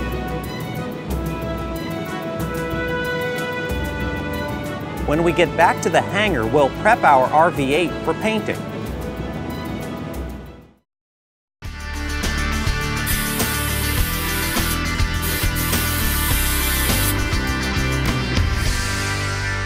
Well, welcome back. We are back in our own hangar working on our own RV-8 home-built project. As you can guess from the clothing, we're ready to do some painting. We've built an improvised paint booth, or Joe did. Joe, tell me a little bit about this. This is simple 2x4s and plastic. Well, that's right, Mark. This anybody can do in their garage at home, and it works out very well because it's just lightweight plastic and some 2x4 framework, and it helps us control and keep everything safe as we paint the project, any of the parts and all the rest of it. I'm just here now putting the filters in our fan box here. What I did is I just made a plywood panel here that goes right in the exit door out of our building. Okay. And you can do this at home, and it hinges away. And I put some paint filters in it because we want to trap the paint particles so they don't go out in the atmosphere. Again, we'll keep the project nice and safe. Now, the fan's going to help us, too, as far as ventilation, because that's very important while we do this. That's right. You want to be able to not get the air full of paint, and for lots of reasons, your own health and for fire hazards and all the rest of it. This fan happens to move about 2,500 square feet of air per minute. So it's moving quite a volume of air through here, and it will keep the booth pretty clear as we're painting. We just don't want to mess up the shop. So you can make a temporary booth like this in the garage and put a fan in the wall or in the doorway, and it works very, very well for an inexpensive process. We've already got some pieces over here that look as if they are ready to go. That's right. We have prepped these parts a little bit here by cleaning them up. We've made sure all the burrs are gone. This looks like a seat back, correct? That's correct. And we've got some of the other seat parts here, the floor parts and things that go along with the cockpit areas. We've got them hanging up, which is going to help us out how? Well, for one thing, we can get around and paint all sides of it. And it's up off the floor where we're not going to get dirt on it quite as easily. We don't want to lay it down on a flat surface because then we can't paint the opposite side. We want to be able to get all around it. And one of the things that we do, I brought a piece here just to show you. You can see that the metal is really very shiny, and it's coated that way to protect it from corrosion, but not the best surface for paint to stick to. So all of these look a little duller, and I've just taken some Scotch-Brite here and just scuffed it off, see? And that's an ordinary pad that you could buy in the grocery store that you would use for your dishes. That's right. That way the paint has something much better to attach to. Once we've done this now, then I've also wiped down all the parts with lacquer thinner just to get any oil from your fingers and that sort of thing off, so that doesn't stop the paint from adhering very You don't well. want to get anything in the way of that paint adhering to the metal. That's correct, because then the paint won't stick properly. It'll come loose in a short time. So we've done that, we've Scotch-Brited it, we've wiped it down with lacquer thinner, and we'll just blow it off with a layer here and we're ready to go and we're ready to start painting. Now in this case, Mark, I'm going to use a little gun. This is called a touch-up gun. It's only about a $40 paint gun, but we're painting very small parts, and this doesn't take very much paint to cover these, so I'll just use this little touch-up gun. And of course, it's fed by about 60 pounds of air. I like to use quite a bit of air pressure so we get the paint atomized nicely. We have a little piece of white board here that we're going to use just to check to make sure the paint gun is right. Okay, Joe, well, we're ready to start painting our interior parts. Let's get our safety gear. Right, we'll put on the mask and safety goggles, Mark, and after we do that, I'm going to start the fan. Why don't you move our test piece out of the way, because I want to move the rack over a little bit so I can get around the back side. Okay. Painting is a little bit of an art. Practice a little bit and work on the small parts first and take your time.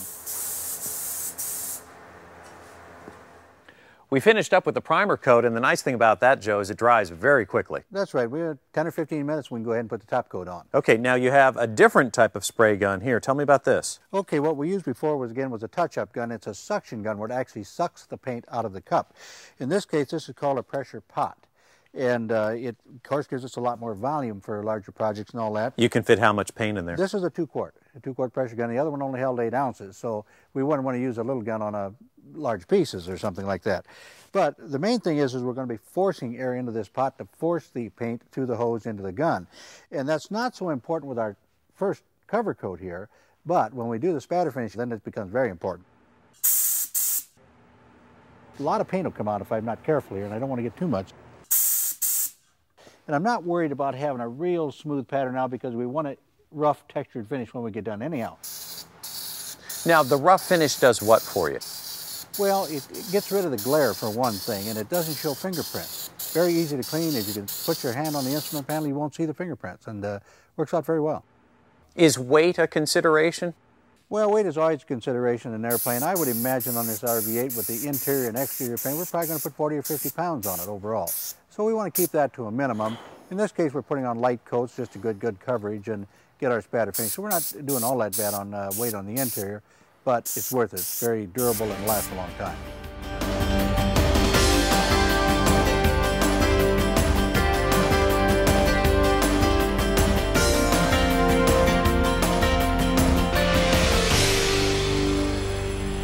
Well, we used the same paint technique that you saw in the paint booth on the other portions of the interior of the cockpit here, Joe, of the RV-8. And boy, when it's dry, it is a really nice finish. That's right, Mark. It's very durable. It'll wear a long time and looks good, too. We spent several weeks just building all of the parts and fitting everything into the cockpit area, but we had to take them out, like you say, to do the interior painting.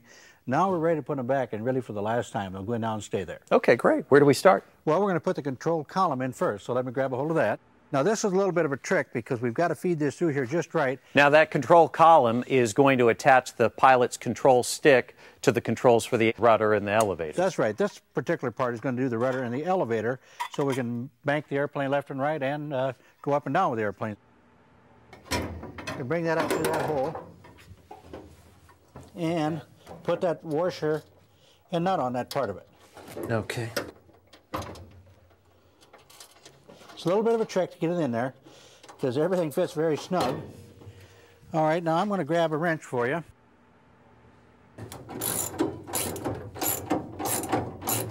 We're going to feed this down through this way again. Again, being very careful of our paint. The rudder pedals are the devices that control the rudder on the airplane to help us steer it down the runway to keep it straight. You do so much fitting and measuring and then taking things out, putting them back in. And it's got to be a really good feeling when you know, okay, this is final assembly. That's right. Well, we've got the control column in and the rudder pedals. We'll be ready to put in our control valves, our fuel valves, and all those things now, and finish up the interior of the project. And we can install some of those other parts that we painted earlier in the paint booth. That's right. Those floor pieces can start to go back in now, too. Joe, we covered plenty of ground this time around. We learned how to build these cockpit parts and install them. We learned how to cover them with fabric or paint. And we took a look inside a historic cockpit from World War II. Well, I'm Mark Annick. And I'm Joe Schumacher. Thanks very much for joining us on From the Ground Up, the only show dedicated to the home building and restoration of airplanes. Hi, and welcome to From the Ground Up, the only show dedicated to the home building and restoration of airplanes. I'm Mark Annick, along with Joe Schumacher. Our RV-8 series aircraft is moving right along. In fact, Joe, we're getting ready to work on the instrumentation. That's right, Mark. You have an instrument panel blank there, which we're going to lay out and punch some holes in. And it'll fit right here, and we'll actually start to mount the instruments. That's right. You know, Joe, when I look at the instrumentation that I see here, the radios and the avionics and such, and I start thinking electrical, this is where, if I were watching at home, I would say, geez, I don't know if I can actually do this part of building an airplane. Well, Mark, and that's true. There's a lot of it's very simple. It's just a power supply and a ground, so it's not very difficult. But when you get into the avionics and things where we're dealing with autopilots and sophisticated radios, it's best to get some help. We've all wired in a light or something at home, but this goes well beyond that. That's right. It's a little different. Okay, and you can go out and get help here and still comply with the FAA mandate that says you as a home builder have to do just over half of the work on this aircraft on your own. That's correct, and you'd be very well advised to get some professional assistance here. Okay,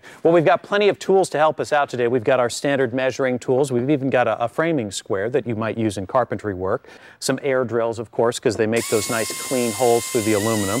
A dual action sander, and just a regular saber saw, right? That's right. Okay, and then you also have some specialty tools. Well, that's right, Mark. Most of the instruments we use in an instrument panel are two standard size, which is either a 3 1/8 or a 2 1/4 inch. And for that, we can use this circle cutter, which is most people would have. You can buy it at a hardware store, and most home builders would have that for drilling holes, large holes that is.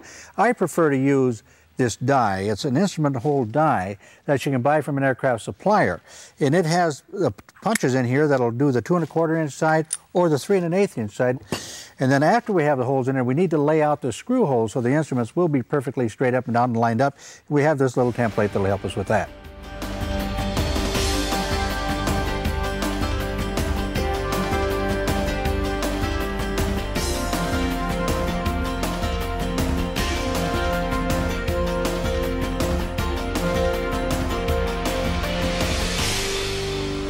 Now, Joe, with respect to the particular instruments, there are certain instruments that the FAA actually requires we put in our panel. That's right. For normal flying, Mark, you could go as little as like an airspeed indicator, an altimeter, and a compass, and just a few other engine instruments for oil pressure and that sort of thing. In our case, we've gotten pretty sophisticated. We want to be able to fly this aircraft under all conditions, so we've got a pretty good array of instruments here. We want to be able to fly VFR, visual flight rules, and IFR, instrument flight rules. That's right, and also at night. How much is this package going to cost us then to do all that? Well, in this case, again, we're pretty sophisticated. We've got about maybe $15,000 wrapped up in all of this, but we've gone so far as to even add an autopilot. And this has the another basic instrument inside of it as well, the turn and bank coordinator, which helps us as well with attitude flight of the airplane, but it is also the autopilot, which we can push a button, the airplane will fly itself, so to speak. Okay. Now that alone, the autopilot is costing us how much? Well, close to $6,000 all complete. Okay. And we also have some other instruments here that I like very well. These are little electronics instruments. In this case, it's an oil pressure and oil temperature gauge, which gives us a light bar on both sides to see what we're actually doing, but also gives us a digital readout inside. Again, a very good, very accurate instrument. I happen to like them. They're lightweight, but we spent a little extra money to get the things we wanted. Sure. Now, if we wanted to go to the other end instead of $15,000, how low could we go and still have a good instrumentation package? You could do this for $1,000 or $2,000 or $3,000. Again, you can spend whatever you want, whatever your budget will allow. Okay, and there are actually places where we could go out and buy used, recalibrated instruments. That's right. There's less expensive instruments than we have here. Used ones, like you say. There's lots of companies that sell that sort of thing. And all you got to do is shop around a little bit for whatever your needs are. Okay. We were talking about what a challenge wiring can be, and you have something here which is a really neat example of how the factory has helped us out a bit. Well, that's right, Mark. This is, again, because we're so sophisticated with an autopilot and a GPS and all of these things, we've asked our good friends at Gulf Coast Avionics down in Florida to help us with this by doing what we have, the pre-wiring. In this case, I have not done any of this. This is they've done for us. That's how it came to us. That's right. That's how I took it out of the box. We worked with them to figure out the kind of radios that we wanted. They did the pre-wiring and the arrangement. They put this stack together, the 4 radios, and then wired them accordingly. One of them set up just this way, so they wired them like that for us. And all we've got to do is tie in the power supplies, the antennas, and things like that, and we're ready to fire them up. You've built a few airplanes over the years, 15 or so, I believe, so you've done this type of wiring before. How much time does it save you having the company do that? Oh, in my case, probably 40 to 60 hours. In a lot of cases, it'd be more than 100. Okay, so if I'm a first-timer, that's really a very valuable help. That's right. I would highly recommend that a home builder, if he's going to use any kind of sophisticated radio equipment at all, let someone else do it, because it's really worth it. Joe, before we actually begin the process of cutting into our aluminum instrument panel, you've laid out a plan for the instrumentation on a piece of paper here. Well, that's right, Mark. I always do that and highly recommend it, because you can erase it if it isn't right. And I want to be sure that the instrument panel is laid up straight and square. And I always like to see the very basic instruments in that T pattern, which is common in most airplanes today. and then put the support instruments around them, the other things that you might need in your engine instruments, clock, whatever you might want to add to the airplane. And this isn't just neatness, although it's a very nice layout. It's very important when we get into instrument flight that we have these instruments located in this manner so that we can maintain a good scan. That's right. It's very important not to have to move your head or your eyes too far and keep track of all the very important instruments. Okay, well, we know where our instruments are going to go. When we come back, we'll begin installing them in our instrument panel when From the Ground Up continues.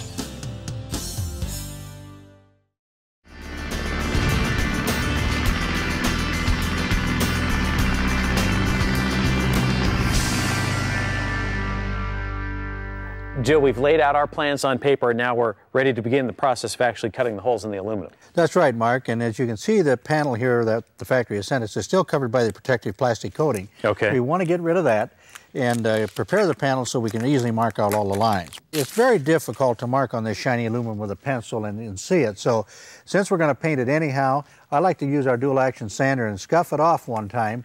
That way it marks much easier, so if you want to go ahead and do that. Okay.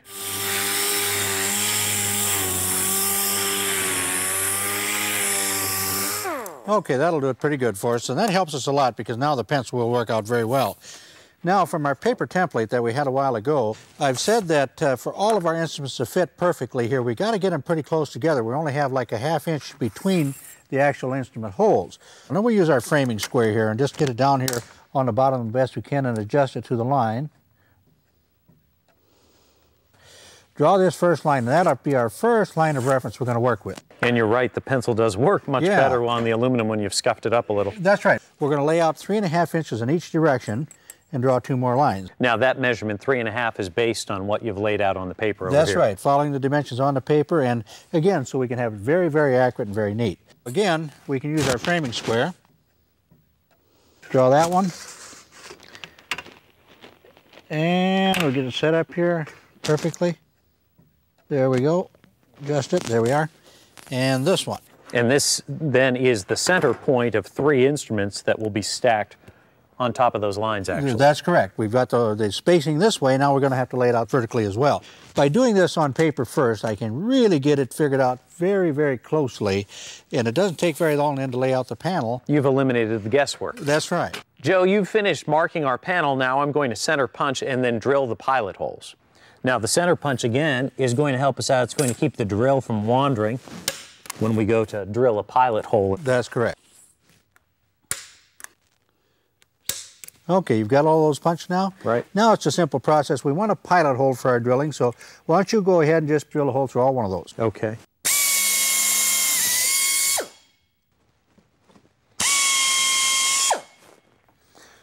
Okay, Mark, our next step is going to be, we'll just brush this off a little bit here on the floor, is to go ahead and use our circle cutter and drill out some of these holes. So I'm going to try to hang on to this, so I'm going to use my gloves, and of course we'll keep our safety wear glasses in place. Sure. And we're going to try and start right in the center. So I'm going to get it right here where I can hold on to it good. We're using the drill press and the circle cutter to cut the 9 center holes in our instrument panel. We'll cut the outer holes using a different method.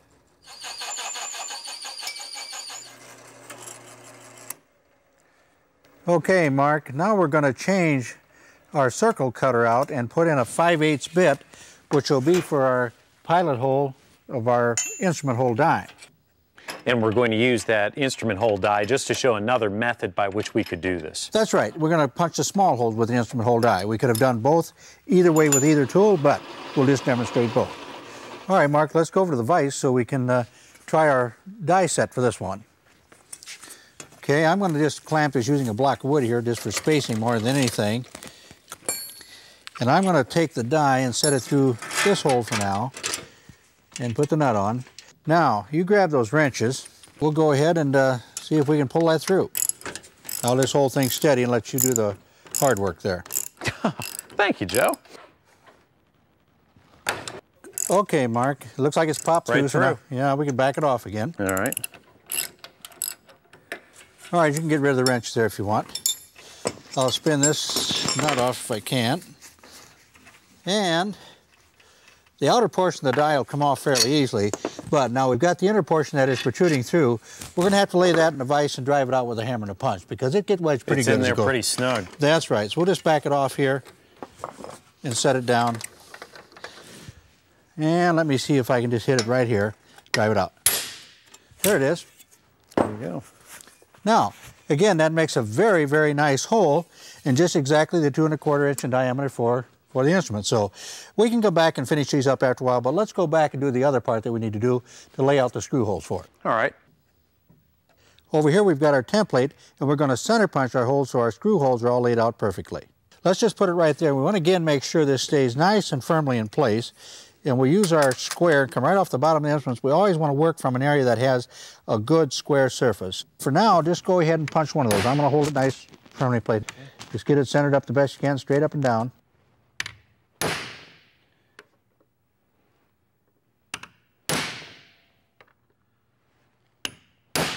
Okay, now we could go ahead and do that to all the rest of the instruments, and then simply we'll take our number 30 drill and drill those out. Okay, Mark, now we're just about to the screw size there that we're going to use, so we have a couple options here. Of course, we would go ahead and do that to all the rest of the holes. We could countersink this if we want to, so we'd have a recessed or a flush screw, or we can use a dome head or a round screw on top of this, whatever the builder chooses, whatever we choose to do. We're going to go ahead and countersink them all after a while because it makes it look much neater and it's much smoother.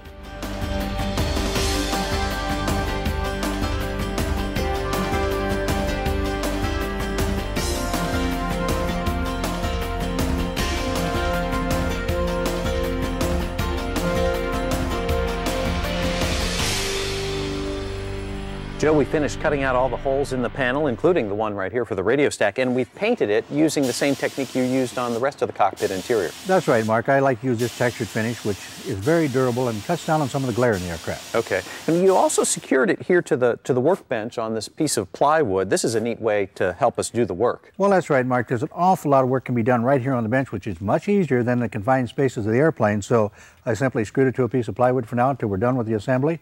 We'll unscrew it and put it back in the airplane. So we'll actually install all of the instruments right here at the workbench and then take it over to the fuselage. That's right. Okay. So what's first? Okay, we're going to start with the radio stack, or the trays for the radio stack, that is. Okay. So I'm going to bring this around, and you'd lay those wires down over there.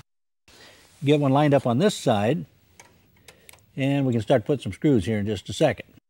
You'll notice I'm using a little nut here that has a star washer attached right to it. Right. That's called a cap nut. It's very, very handy because it locks down very tight, yet easy to take on and off when you need to. Using this little nut driver is also very handy. It gets in those nice tight places. Okay, that should be the last of those. Right. All right, now we'll take the clamp loose. We're going to turn it the other way a little bit so we can work on the rest of the instruments now. And again, we're going to clamp it to the table just so we don't bump it off while we're doing all of this work. And I'll get this wire bundle out of the way and just lay it over here for now. And we're going to start on the bottom row and work our way across. Okay. The first one is going to be the autopilot and the turn coordinator. Now, one thing we want to be careful of here is the factory many times will specify the length of the screw we want to use, because if we put a screw in that was too long, we could damage an instrument on the inside. We're going to go ahead and just finish up this process now with the rest of the instruments, then we'll be ready to put it in the aircraft. Right. It's kind of fun to get to this point when you see it go together for the last time. We'll light up our instrument panel when From the Ground Up continues.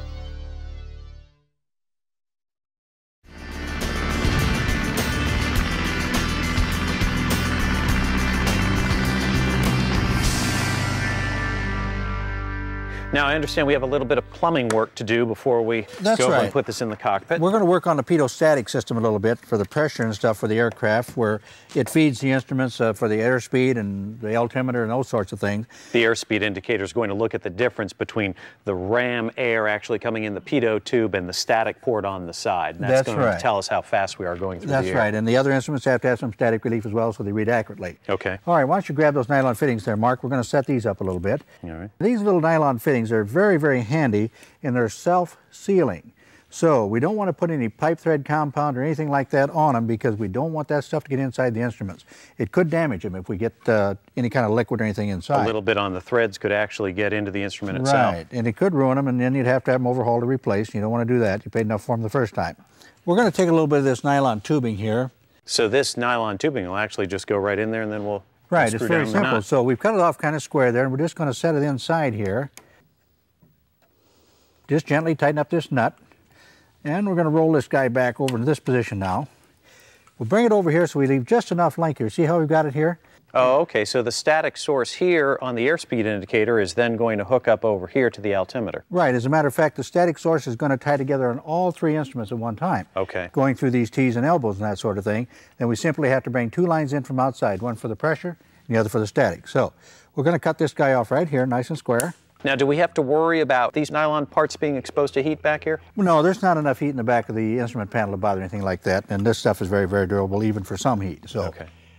And down here now we're going to jumper these two guys together simply by putting it in this one again, and we'll tighten it up a little bit. Okay. In this case, we'll leave a little bit of what we call a service loop here so it doesn't kink or anything like that. Cut it off one more time. There we go. It's pretty well tightened up for now, and we're ready to go into the aircraft.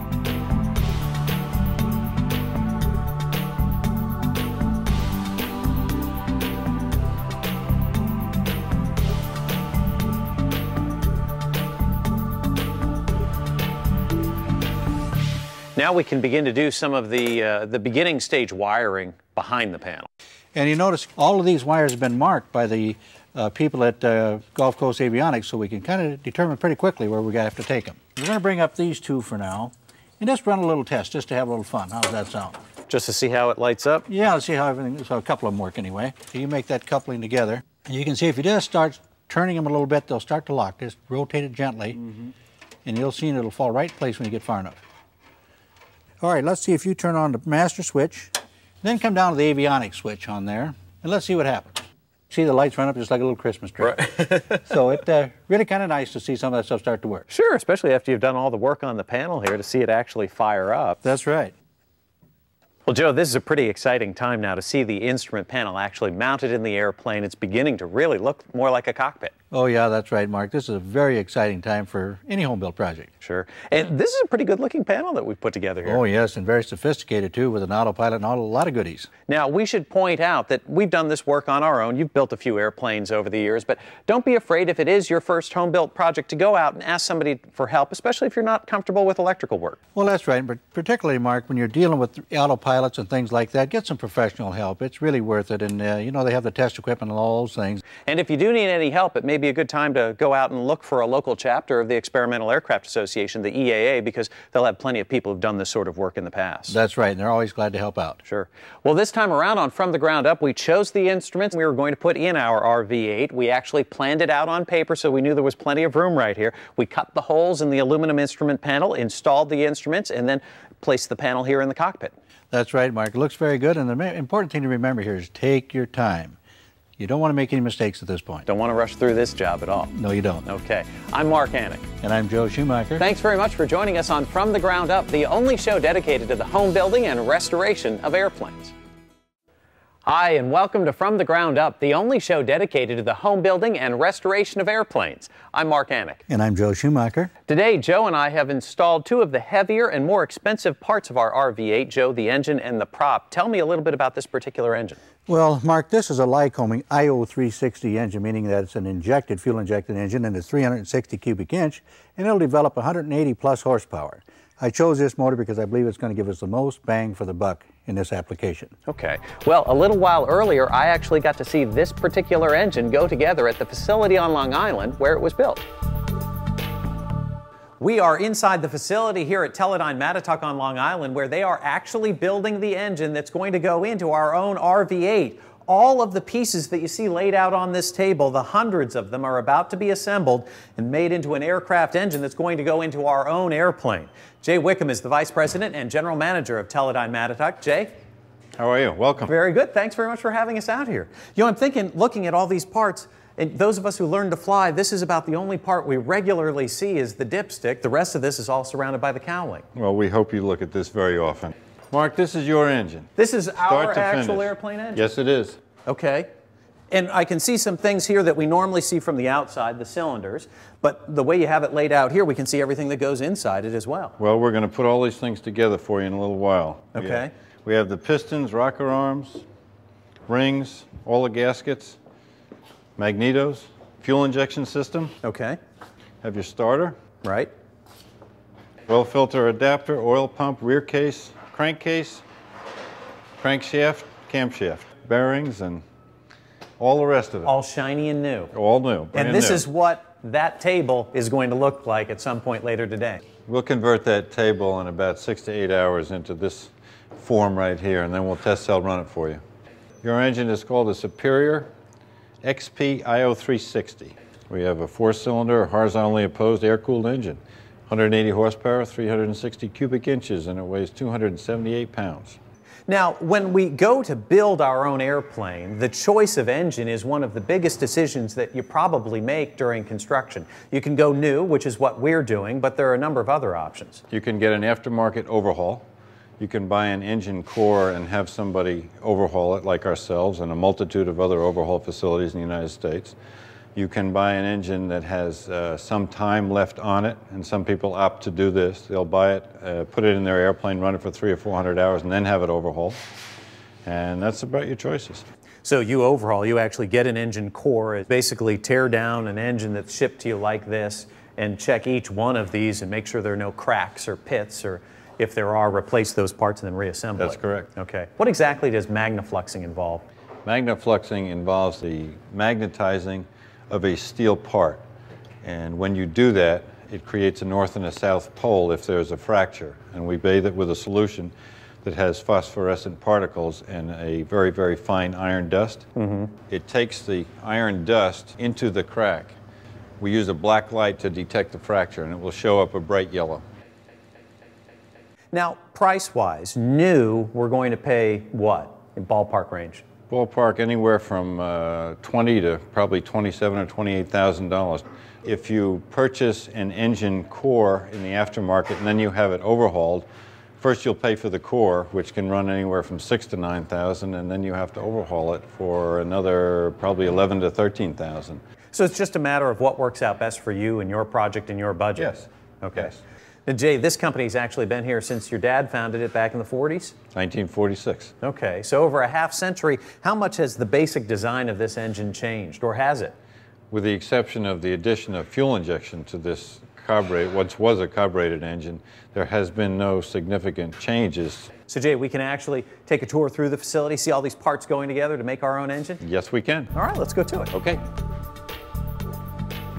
So Jay, this is the assembly area. This is where all those parts begin to come together. This is where we make complete engines. Now, I notice you don't have an assembly line per se. You don't have one person putting on a bolt here, then moving the engine down. These are each, in essence, a craftsman working on an individual project. That's correct. We've done this in this procedure for many years. They build a complete engine from start to finish. Let's take a look and see how our engine's going together. Okay. We start with the crankshaft. On a vertical post, we put the connecting rods onto the crankshaft, and then we assemble these two case halves onto the crankshaft assembly. They're bolted together. At that point, we put a rear case and a sump on the unit, which incorporates all the accessory gears back here, and it will hold the two magnetos later. We put the cylinder assemblies on, and push rods and rocker arms and rocker covers. At that point, we put the accessories on, two mags, carburetor or fuel injection, starter and alternator, and we head for the test cell. And that whole process, again, is going to take us the course of a workday. Between 6 and 8 hours. The final step in building an engine is testing an engine. That's what we're doing right now. Jay, tell me about this part. We'll put it in our test cell, and we'll monitor all the characteristics of the running operation of the engine. We'll run it at full power. We'll make sure it doesn't burn an excessive amount of oil, leak oil. We'll take a compression check the timing, and it'll be yours. How often do you find an engine that you're not happy with? Most every engine that we put in here, we have some sort of adjustment to it, either oil pressure, the fuel system, or something like that. But when do we find one that we have to take out and take apart? About 1 in 150 has been our history right here. Well, it's exciting after seeing all the work to actually see it turning in there. Jay, thanks very much for the tour. Thank you, sir. We appreciate it. Well, we'll take our own completed engine back to the hangar and install it in our RV-8 when From the Ground Up continues.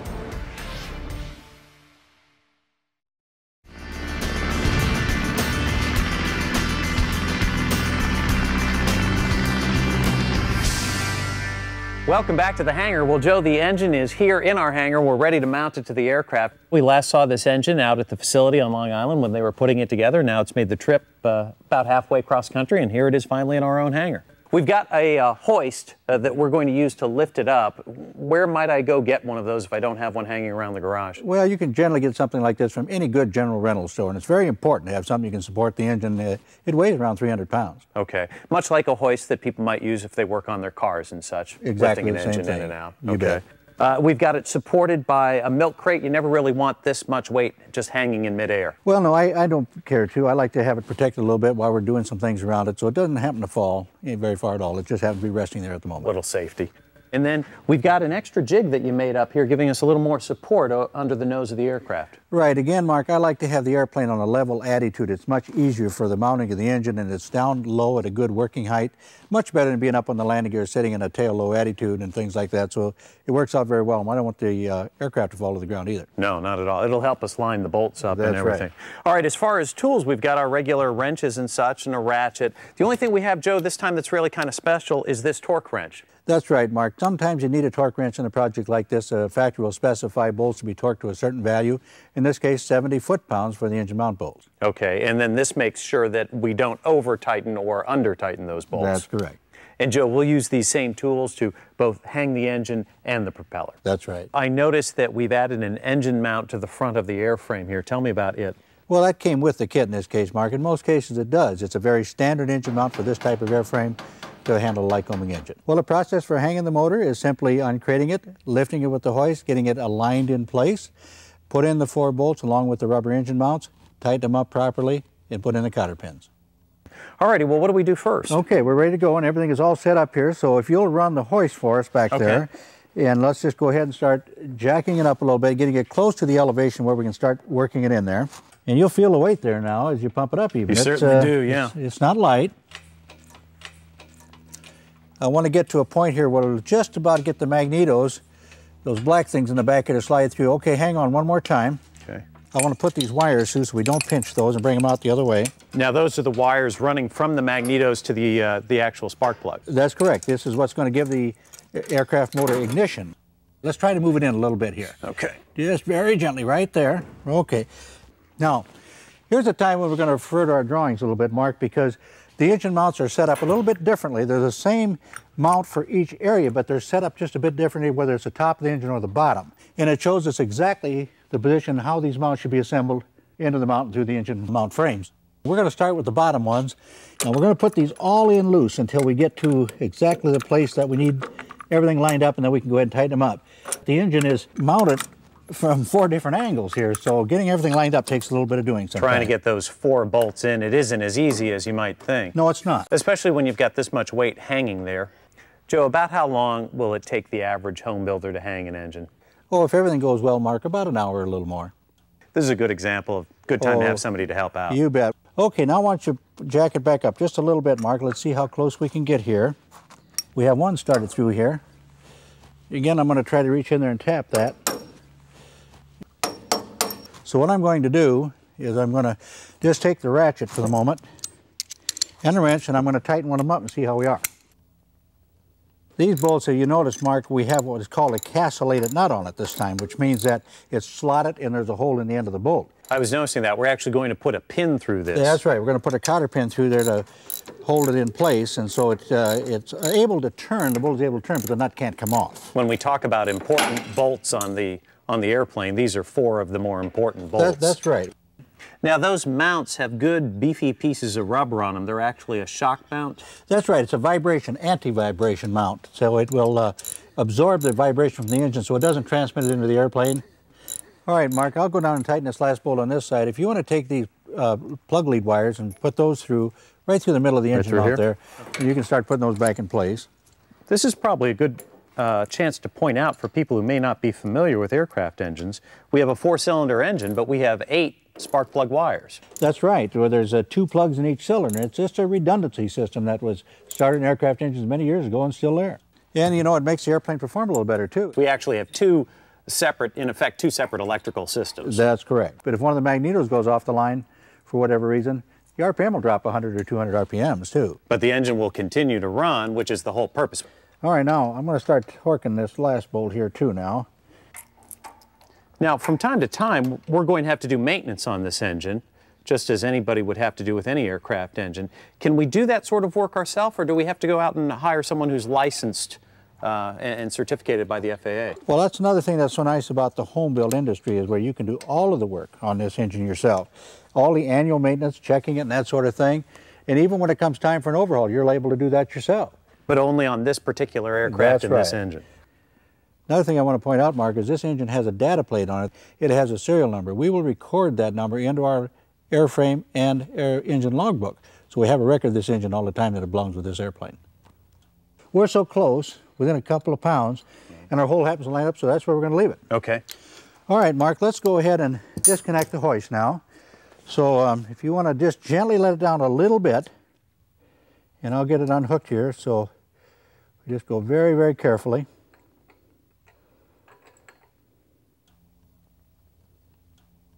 Well, Mark, it's pretty well hung here. All we have to do now is put our cotter pins in those holes and it's all set. Sure. One thing that I was thinking, we just backed that hoist off. How do we know that the aircraft is not going to tip up from the tail section at this point? Well, we've got to support it right here at the front near the engine mount. Of course, we've got an awful lot of weight towards the back, so it's just a simple matter of overbalance to the back. Okay. Well, very good. Well, start your engines. When we come back, we're going to attach the propeller.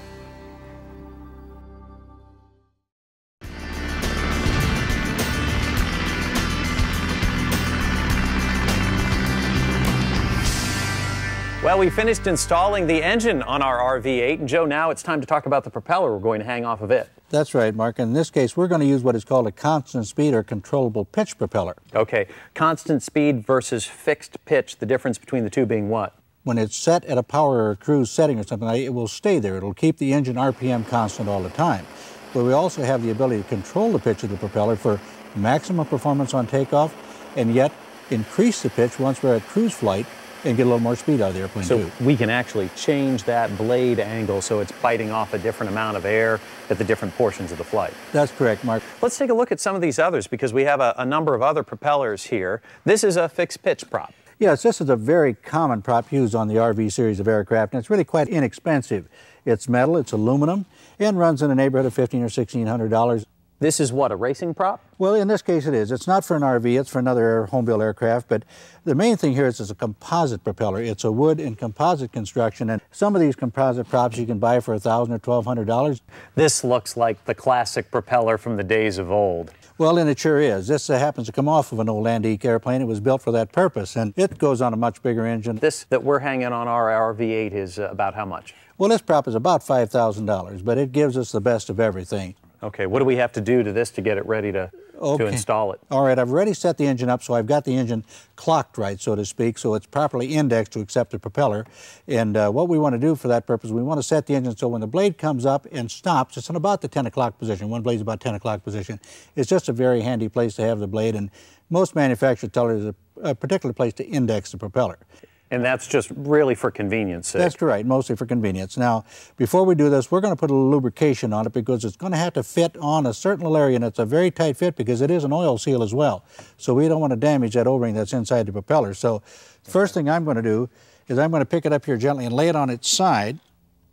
And I've got a little lithium grease here that I like to use, and we want to make sure we've got that lubricated up pretty good so we don't damage that O-ring as we slide onto the propeller flange or to the hub. Okay. So I'm going to put a little lubrication there, and again on this receiving part of the propeller flange. So there's actually a small amount of oil that will come out of the engine where you are now, go into the propeller to help us change the pitch from time to time. That's correct. It's controlled by the pilot through a governor, and it works very well. All right, now listen, I'm going to get a hold of the prop here, and you grab that propeller backing plate there, the spinner backing plate actually, and we'll try to get this in place.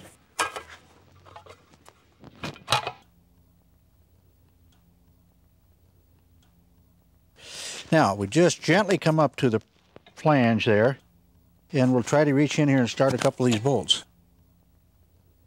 And it's a very slow process because there's 6 bolts, and we have to get them all lined up. And there's not much movement in where they can move from the inside of the propeller flange to the outside, so they just kind of go kind of slow.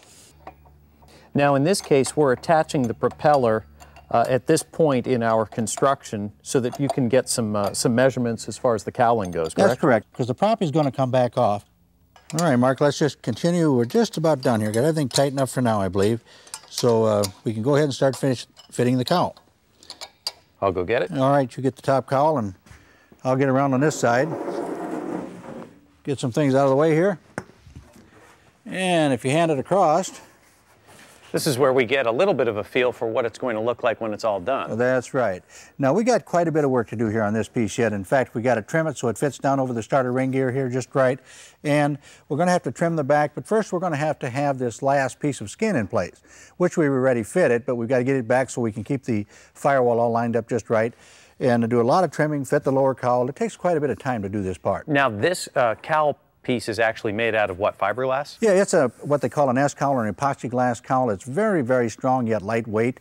There's a honeycomb in there, and when we get down to the end, we have to get all fitted, then we'll take it back off and start the finishing process. I imagine there's a certain amount of artwork involved in these two pieces. It does. It takes a little time, but it's not an insurmountable task.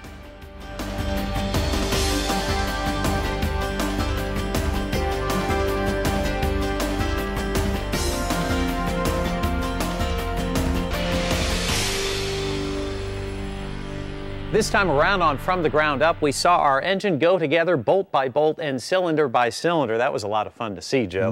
We also brought it back here to the hangar and hung it on the aircraft, and we also attached the propeller. But we should point out, while this is attached physically, we still have a good deal of work to do yet. Well, that's right, Mark. There's a number of things doing. Hooking up the fuel system, hooking up to the instruments so we can see what the motor is doing. We have baffling we have to put over the top of the engine so air coming in from the front can be directed properly down through the cylinders to keep it cool.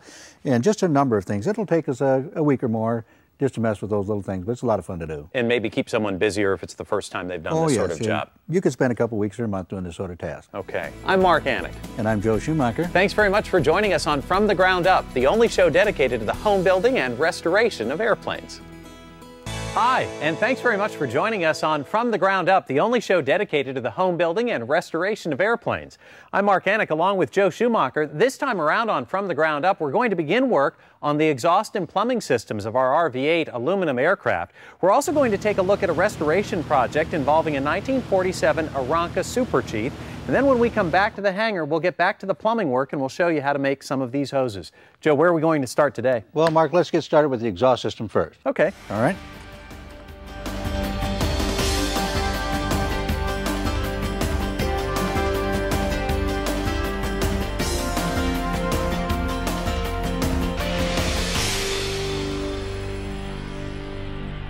Before we get started, let's take a look at the parts we'll be attaching. We're going to start with things like the fuel gasculator, which helps clean the fuel before it goes into the fuel injection system.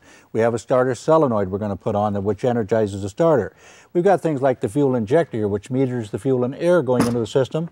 Of course, the alternator for our generating plant, so to speak. And then we're going to come on to things like the complete exhaust system here, that we even have this little device here, which is a little bit of a muff of sorts that'll help us get heat into the cabin, and it will clamp it right around one of the pipes there. And then one of the other things we work on is the engine baffling. Keeping in mind this is an air-cooled engine, so we've got to put very good baffling or shroud, so to speak, around the engine so where the air coming in the front gets down through the cylinders to keep it cool. Okay, what are we going to start with? Well, I'm going to go ahead and put this fuel servo on. Why don't you start with the gasculator and the fuel starter solenoid and those things over there on the firewall. Okay. Now this part that I'm installing has a couple of functions. One of them is it becomes the engine sump, because a pilot always wants to make sure that there's no water in the gasoline before on the pre-flight check. That's right. It also filters out any dirt that might have gotten past the strainers in the tanks before it gets up to the engine. Okay.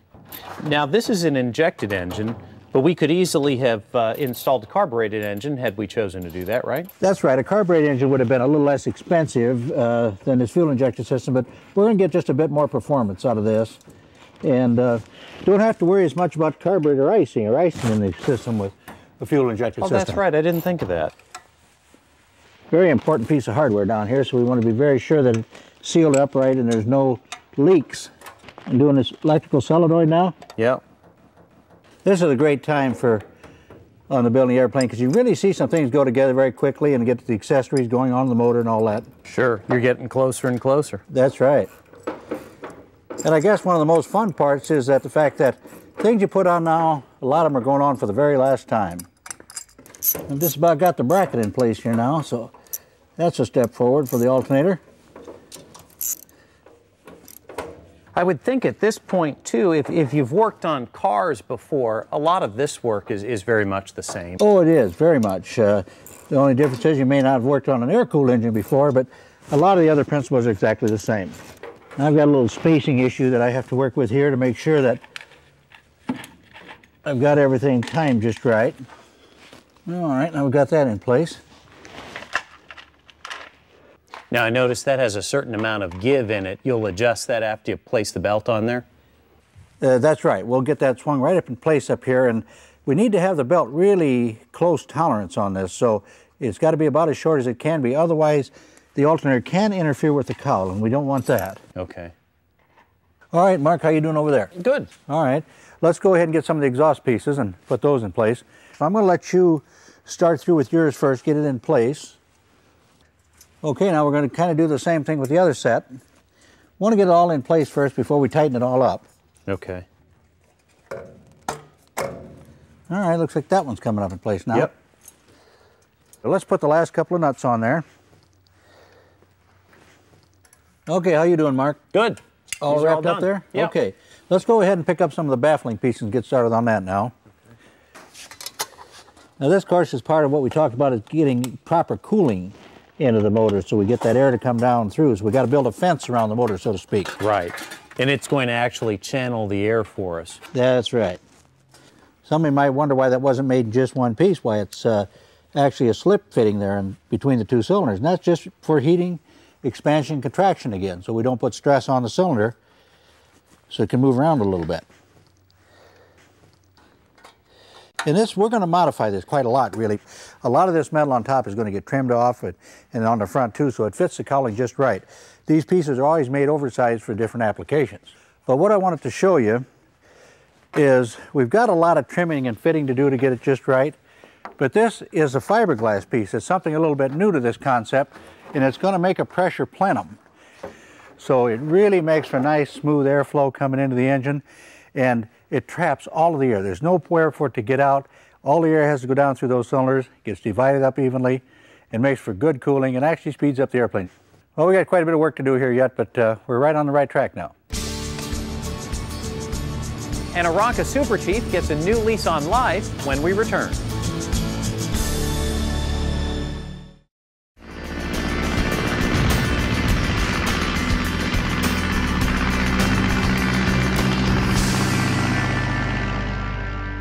I'm with H.G. Frautschi. He is the editor of the Vintage Airplane magazine. He's also the executive director of the Vintage Aircraft Association. H.G., you have your own vintage aircraft right here. Tell me about this one. Mark, this is our 1947 Aranca Super Chief, and my wife and I have owned it since 1985. We decided to start restoring it a number of years ago, and we haven't been able to get at it right away, as so often happens with a family project. But one of the things we like about this airplane is that it is very original. It has most of the original parts, and we're looking forward to restoring it exactly the way it was delivered from the factory there in August of '47. How difficult is that as a task as you go about trying to restore this? That can be much more difficult than just restoring the airplane in a custom way. We want to make sure we do the research to find out exactly what the factory did, and to do that we often talk to people who worked at the factory. There are still a number of them who are around, and we also talk with folks who do this kind of thing on a regular basis. And the idea there is you're taking advantage of someone else's experience. They've had to go back and dig through the manuals before you did. That's exactly right. And for instance, I can show you right away, one of the things that's unusual about this baffling right here obviously is not original, but it turns out that this piece right here, this leather piece, is an original piece of Aranca baffling. And they used leather stapled in place, and we'll be able to duplicate that pretty easily. But when you take something apart now, and you can see that I've left it together, I haven't taken a lot of it apart. And the reason I did that was so that I knew exactly where certain things went. And as I go along and I take pieces off of the airplane, I'll write it down in a book. I often take pictures. I have a photo album that I've started long before the restoration process began. It's almost like you're doing an archaeological dig. That's exactly what you're doing. You were showing me before, this aircraft you don't have to hand prop. That's right. This airplane happens to have no electrical system. You may see some wires around here. That's an auxiliary system that was not related to engine-driven power. But this aircraft has a starter that mounts on these plates right here, and this cable is pulled using a series of pulleys here, back here to this lever in the cockpit, right there. Right here? Exactly. You pull that through after you position the prop just exactly right. You pull that through, and it pulls the prop blade, one blade, starts the engine. Almost like pulling the cord on a lawnmower. Just like it. It's exactly the same kind You were of thing. mentioning electrical system, and around the side over here you actually have a component that is not original. Tell me about that. That's correct. This happens to be a battery box that the prior owner had added to the airplane at a point when he wanted to have a rudimentary electrical system on the aircraft so that he could run lights and possibly a radio. Unfortunately, it's not an original part, and we're going to remove it, and in fact we'll probably wind up replacing the firewall because of it, because these two components right here happen to bolt into it, and there'll be some additional holes that we don't want on this firewall, so we replace this piece. You have some other parts of this airplane you've already removed. That's right. Let's go take a look at that. All right. You have an example here, HG, of original and new. Tell me about this. This is the sub-panel to the instrument panel there in the Super Chief. And what they had done originally was to duplicate a process that was being used on cars extensively back in the late 40s. And it's a wood grain effect on metal. You can see this is bare metal right here. This is just aluminum. Yeah, it's just aluminum. Okay. But it looks like wood. The problem with restoring this airplane was getting that duplicated. Did a gorgeous job of duplicating what is called the zebra wood panel. And this will be what will be going in the airplane. So this is the first piece of the airplane that's been restored and finished, and it'll get wrapped up and put away until we need it. It'll be one of the very last pieces that'll be installed. Now, HG, in addition to trying to maintain that accuracy with most of the airplane, you are going to build in some upgrades when it comes to radios, navigation, things such as that? You can use other types of technology, new technology for aviation for flight. And one of those things certainly will be a GPS receiver. We'll probably use one of the portable units and now actually mount it in the panel. We won't add anything to the instrument panel that wasn't there before, but there are clever ways you can hide certain things and make it look like an original part. So your goal is that someone walking up to the outside of this aircraft or looking into that cockpit would see it pretty much as it looked when it rolled off the floor in 1947. That's exactly right. Now let me ask a vintage versus home building question. I know with the RV-8, Joe in effect becomes the airframe and power plant mechanic for that particular airplane. That's right. The FAA says he can sign off on it in effect. Can you do the same thing with a vintage aircraft as the restorer, or do you have to go out and hire someone who has a certificate to sign off on it? The airplane is a certificated airplane, type certificated airplane, and every type certificated airplane in the United States and abroad under FAA registry has to be maintained by an A&P mechanic, and then once a year it has to be inspected by an A&P mechanic who happens to have an inspection authorization. It's the next level up, if you will, in the ratings for a mechanic. That's a once-a-year inspection. Okay, so the mechanic end of restoration is a bit closer to regular FAA regulations than would be the home-built end of the business. That's right. There are certain hoops you have to jump through, and it's a good idea before you start a restoration project to hook up with somebody who is an A&P mechanic and get him involved in your project right away. Okay, well, HG, thanks very much for taking the time out. You're very welcome. Best of luck restoring this aircraft. Thanks. We'll get you back here and do some more of it. All right.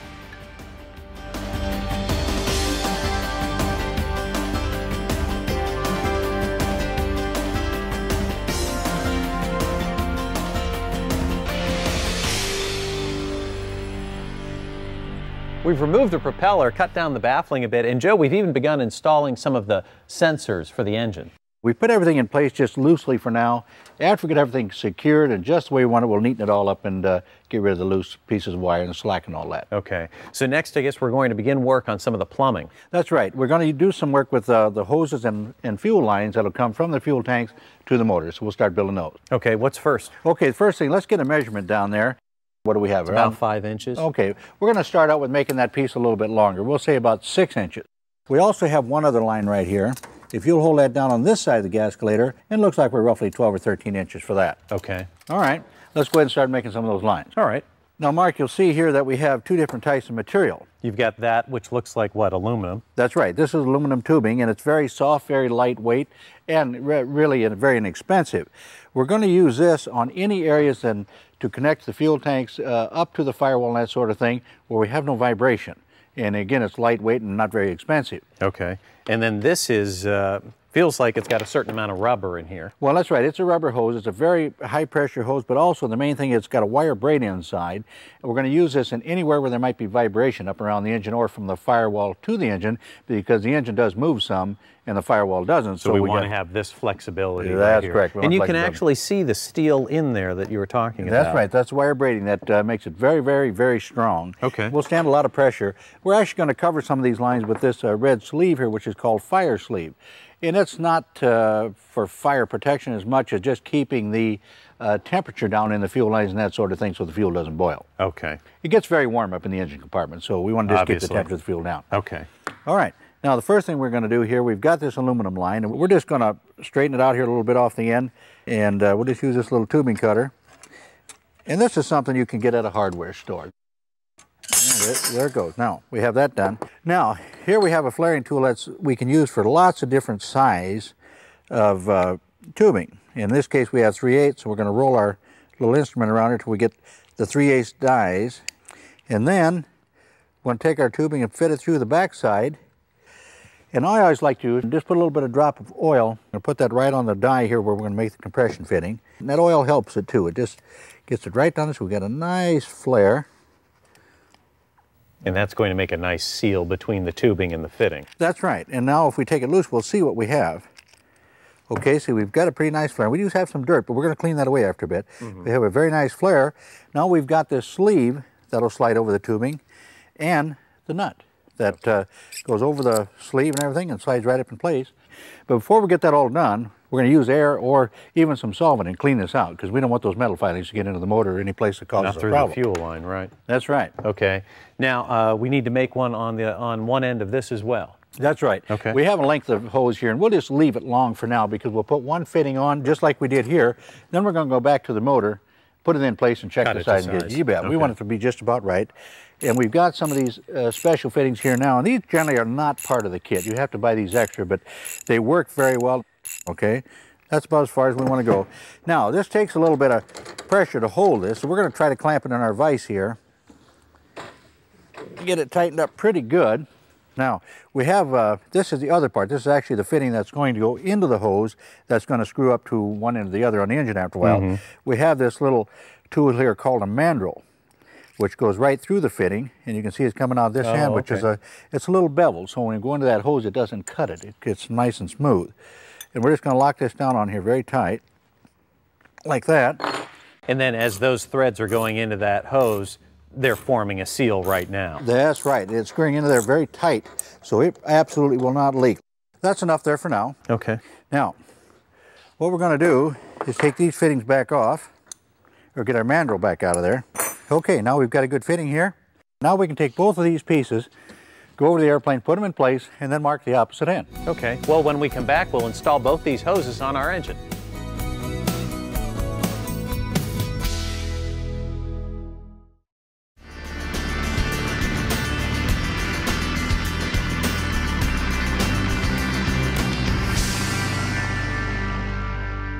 We've cut our hoses to the proper size and attached the fittings. Now we're ready to attach them to the airplane.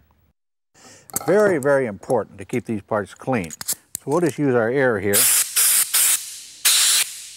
and blow them out. And I typically will even take them back to my solvent washer and flush them out too before I put them on for the final time. Make sure there's nothing in there. Yes, we just don't want metal filings getting anywhere in our motor. But there we are. Now we've got the fitting and a wrench that should fit it. I can't absolutely be certain it's going to fit in place yet, but let's give it a try.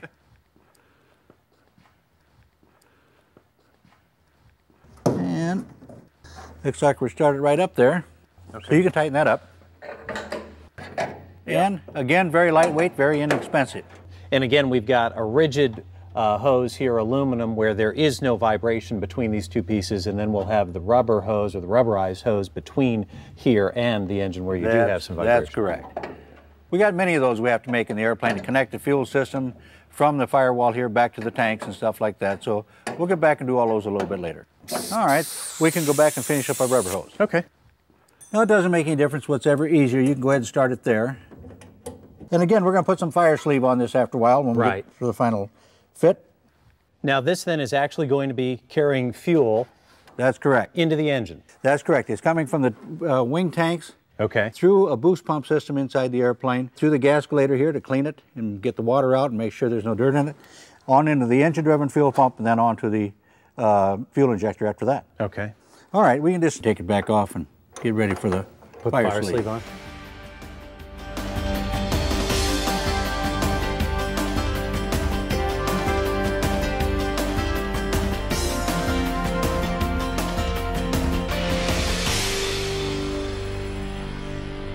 Joe, I noticed with the fire sleeve there, you've actually moved it up over the fittings themselves. Well, that's right, Mark. I like to protect as much of the line and fitting as I properly can just to keep it cool. Okay, still plenty of work to do plumbing-wise? Oh, yes, we do. We've got quite a bit to do, some more lines and hoses to run, some more wiring to do up front. We're going to do a lot of this, get it all done, get it real neat, all tied down in place so it doesn't rub or chafe or give us any kind of problem down the road. When you take that cowling off, you want to see a pretty picture here. You bet you do. All right. Well, this time around on From the Ground Up, we installed some of the exhaust system. We visited with H.G. Frautschi and got a look at the restoration work he'll have to do on his Aranca Super Chief. And as Joe just described, we've begun the work of installing some of the plumbing lines. Well, I'm Mark Annick for Joe Schumacher. Thanks very much for joining us on From the Ground Up, the only show dedicated to the home building and restoration of airplanes. Hi, and thanks very much for joining us on From the Ground Up, the only show dedicated to the home building and restoration of aircraft. I'm Mark Annick along with Joe Schumacher. This time around, we're going to show you some of the techniques involved in building the canopy and the cowling for our RV-8 aluminum airplane. Joe, this involves some different techniques than we've been using. That's right, Mark. Up until now, we've been working pretty much with metal. Now we're going to get into fiberglass, and we're going to have to do things a little bit differently. Okay, learn a few things in the process. That's right. I'll go get the cowling, and we'll get started. All right, very good. Well, we'll be using many of the same tools that we have used in the past, measuring tools and air drill. We've also got another air tool this time that we're going to use, a cutoff tool. And then you'll see right here, we're going to be doing some fiberglass work. This is fiberglass tape, and we've got the epoxy resins that will go together to make that strong fiberglass for us.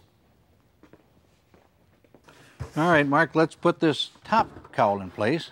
Okay.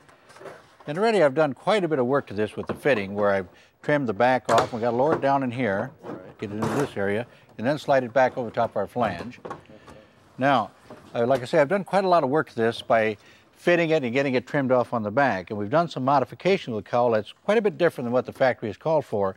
When the cowl came from the factory, it had a lower and an upper half.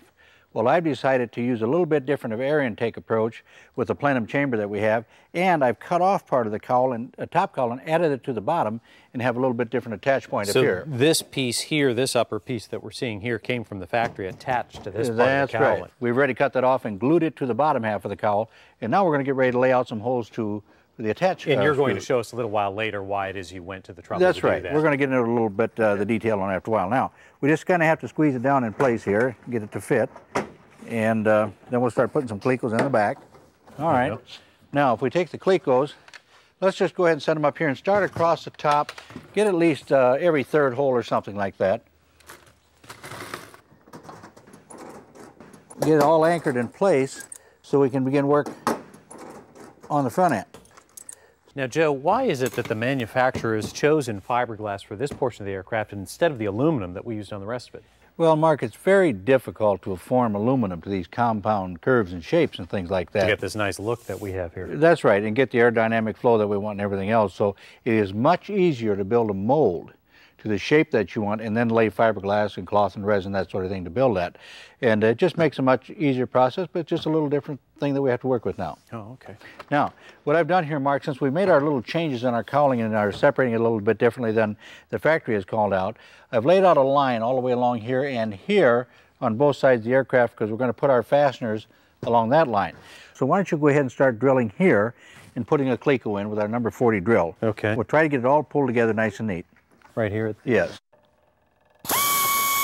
It goes through a lot quicker than it did. It goes through a lot quicker than it does with the aluminum. That's right. Now let's put a cleco in right away before we go too far. We want to be sure that we're pulling everything together the way we want it now as we go along. Right. Now, you can go ahead and finish these two here, and the same thing on this side. We're going to bring these up here where we can get at them as we go along now. The nice thing about the fiberglass, although you hope you don't make mistakes, is if you do make one, you can go back with the fiberglass tape and the resin and fix it. That's right. It's a much easier process to repair the fiberglass than it would be the aluminum because we just put a little resin and hardener in the hole and start over again. All right, you do some drilling, I'll put some clecos in for you. Now let's go ahead and take the top cowl back off and we'll get ready to remove the excess flange area we have here in the center section. Why don't you get rid of the clecos and I'll pull this cowl off. And it's going to be just a little tight right there. There you go. Until we get rid of it. We're going to set it out of the way. Now you're actually going to go ahead and remove this piece right here. That's right. And that's going to allow you to do what, as far as the propeller and the cowling and everything? When the propeller is on and in place, we'll be able to drop the lower cowl off just right past the propeller right here. Without having to remove the propeller? That's correct, and we don't want to have to do that. Okay, now we'll just carefully...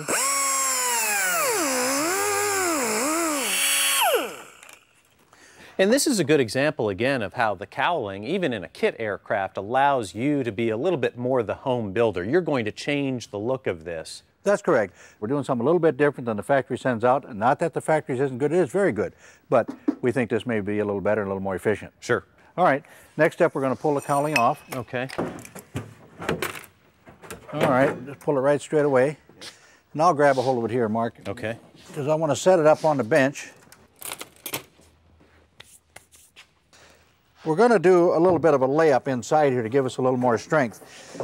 As we talked, we've added this structure here to attach the forward or the top part of the cowl on the front side here, but now we want to glass that again to the rest of the cowl to give it a little more strength. So we're going to have to sand this a little bit, roughen up, and then, you know, so we've got a good bonding surface, and then go ahead and do a layup. So let me grab some sandpaper here. Now, it just takes a little bit.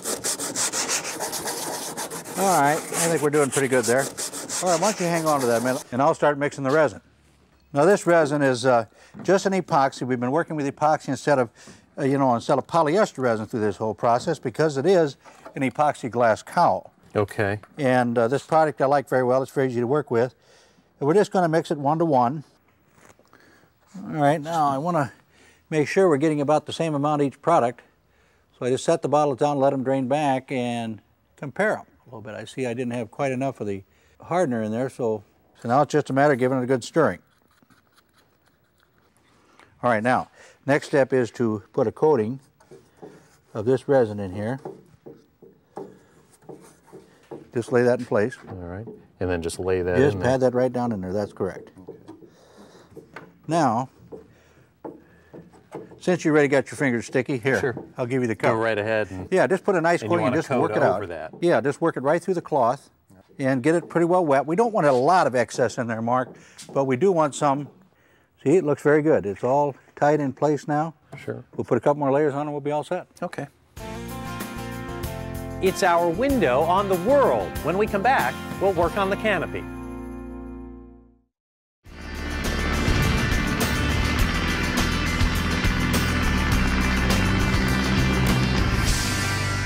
We're ready to begin work now on the canopy for our RV-8. Joe, this is just as the canopy came to us from the factory, and this is plexiglass, right? That's correct. Okay. We want to be somewhat concerned at this point in time about the temperature of the room in which we're doing the work. Why? Well, that's right, Mark. The canopy gets more brittle with a low temperature, so I always like to see room temperature up at 70 degrees or more when I'm doing the drilling and fastening of the canopy to the framework. Okay. If it's too brittle and we were drilling or fastening, we might actually crack it as we're doing the work. It could happen. We want to try to avoid that. Okay. Now, the plastic is still covering this, and this is as it came from the factory. As I said, this was here to keep us from scuffing it and scarring it. Definitely want to leave that in place now while we're working on it. Yeah, and just as long as we can, right up to the end, we'll leave that protection in place or cover it with something else if we happen to remove this for some reason. Okay. Now I'm going to peel it up just a little bit. There is a mark, a black line that's been drawn on here by the factory. What is that? Well, that should be real close to the final cut line where it's going to fit over the top of the aircraft. So this comes to us obviously oversized, and we're going to fit it to our particular aircraft to make sure it's just right. We want to make sure we got a real good fit when we get all done. Okay. So how do we go about cutting this? All right. Well, I'm going to start this, Mark, and I'm going to cut with this air tool here. This is a die grinder with a little carbide blade that works very well. And I'll start back over here, and I'm going to cut along a little bit. And I get up here in the front, then I'm going to turn it over to you. Okay. All right. Let's see what we can do here.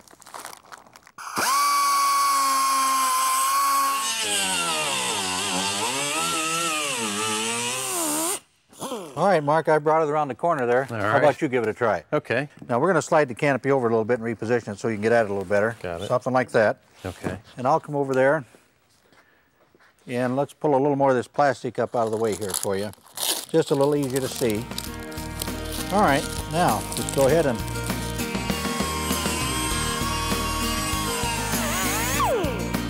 All right, Mark, we're free? I think that's it. Okay, well, let's go get the framework and then we can fit this in place and see how we're doing. That's right. All right. All right, Mark, we've done some of the work we need to get ready for the canopy installation. You can see that we have these rails in place, and we put a slide track up here on the top for the rear of the canopy to track on. But now our next step is we can go ahead and put the roll bar in place. So if you'll grab the roll bar.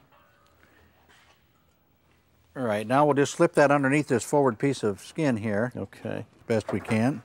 Now this roll bar is actually going to, as its name says, provide us with a degree of safety in the event that we end up on the wrong side of the...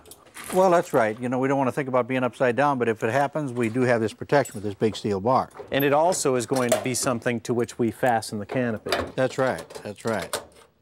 And let's put a few of our silver clecos. I'll bring those back, our number 40s. Here on the top? Well, not so much on the top, but down along the side to get that skin in place there. Okay. All right, we've got a few of those in place. Mm-hmm. Now, the skin did pull down nice and tight so we can get a good fit for it. Now, if you'll grab that roll bar, or the canopy frame, we got the roll bar in place. Wow, this is pretty light. Yes, it is. It's made out of steel, chromoly steel, and I've already put this track in place and the little glide that sets on that. So we'll bring that forward, and just come up here to where we can set right down on that. Again, we were very careful to get this drilled just right so our canopy will roll freely, and you have a little bolt there. You can put that through from the inside out. Inside out? All right. Mm-hmm. Now let's just slide it shut. You'll see that this will drop right down inside. And it nestles into a little pin area there too, so it locks it down tight. Now we'll set our clecos out of the way and let's go get the plexiglass.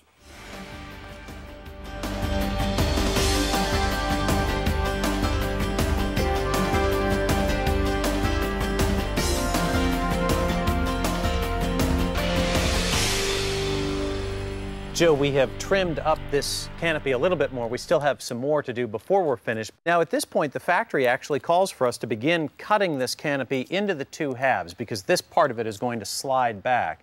But we're actually going to drill and do some clecoing here first. Why? Well, that's right, Mark. I'd like to put some small holes, some number 40 holes in, put a couple of clecos in place just around the top of it a little bit to hold the canopy to the sliding aft frame. And then we'll go ahead and cut it in two, and we'll at least have it anchored then at that point.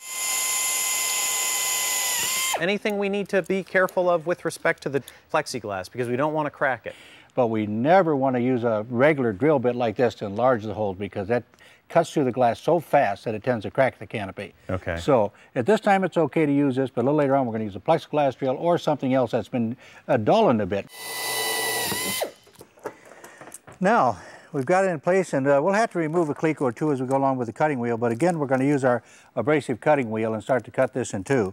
And what I want to do is cut it in between the two frames here, but a little bit closer to the sliding aft canopy portion.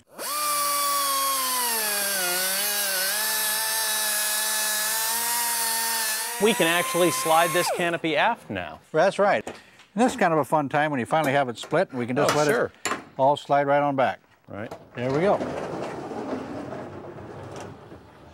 Now we can see how nice it is and what great access we have to the airplane. That's neat. The wheels and the brakes are next. Stay tuned.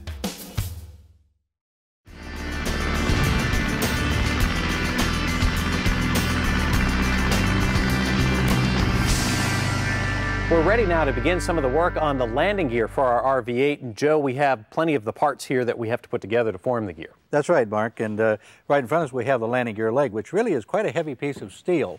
This is actually the wheel. That's right. And the aircraft wheels are a little different than what people might be used to with cars. It is a split rim here, and we're going to take it apart here in a minute so we can assemble it over the tire and tube.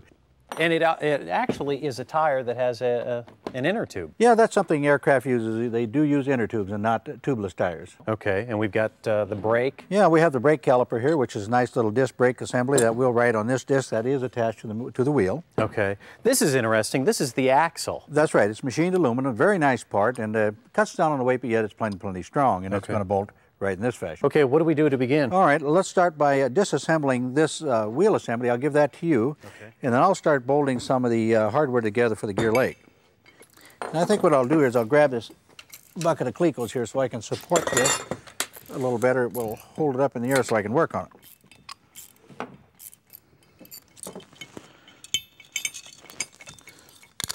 All right, I got all four of these through. Okay, now it should just snap apart there if you've got all three bolts out. It's a machine fit. There we go. We're going to bring up the tire and the tube, of course. And what we're going to do is we're just going to put a little of this talcum powder on that. This will help this slide in place when we blow it up a little bit so we don't get a kink or an overlap in the tube somewhere. Oh, okay. And this is just something, of course, you can buy anywhere. This is just regular baby powder. Regular baby powder. It will help the tire slide. And we notice we have a little red dot here on the tire.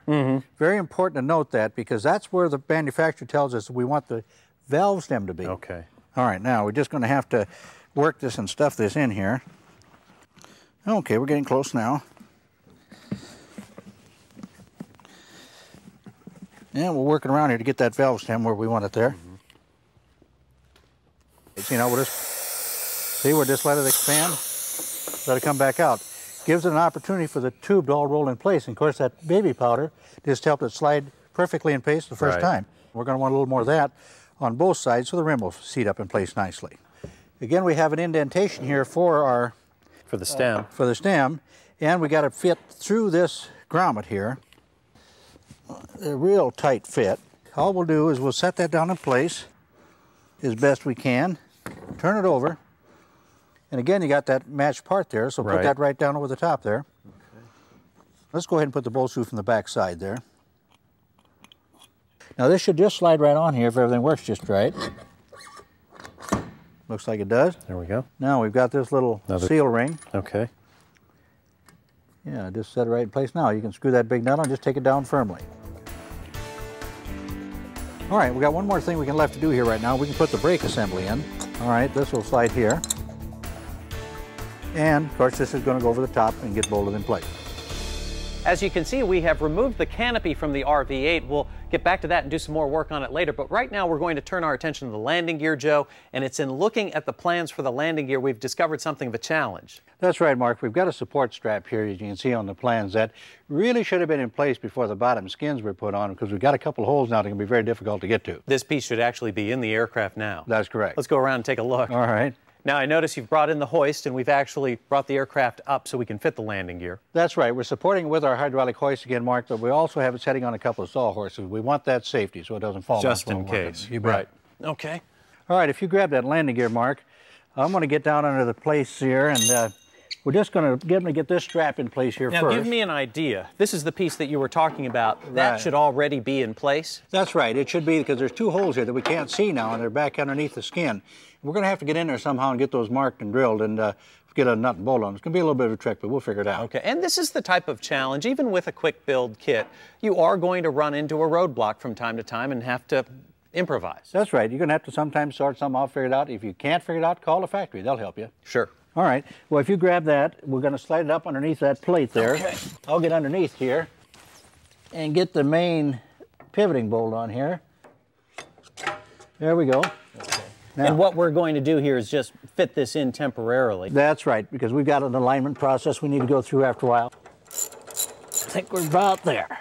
There we go. Okay. It's snug for now. And now we'll do the same thing on the other side. Right. We'll have some aligning to do here and things like that and get the block in place. We'll come back to that later.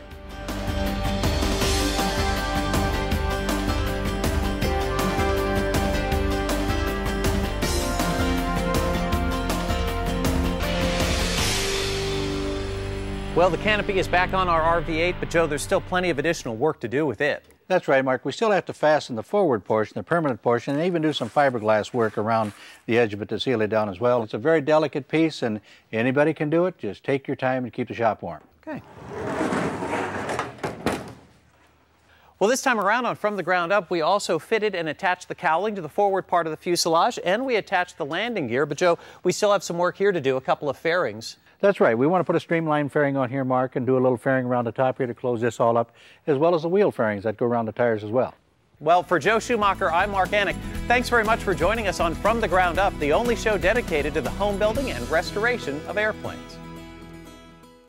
Hi, and welcome to From the Ground Up, the only show dedicated to the home building and restoration of airplanes. I'm Mark Annick along with Joe Schumacher. Today we are going to work on painting our RV-8. And Joe, we have moved the fuselage of our airplane out into the paint shop, and now we're going to start working on the wing surfaces? That's correct, Mark. We're going to remove the flap and aileron from one of the wings and start prepping those and getting ready for paint. Let's get to it. All right.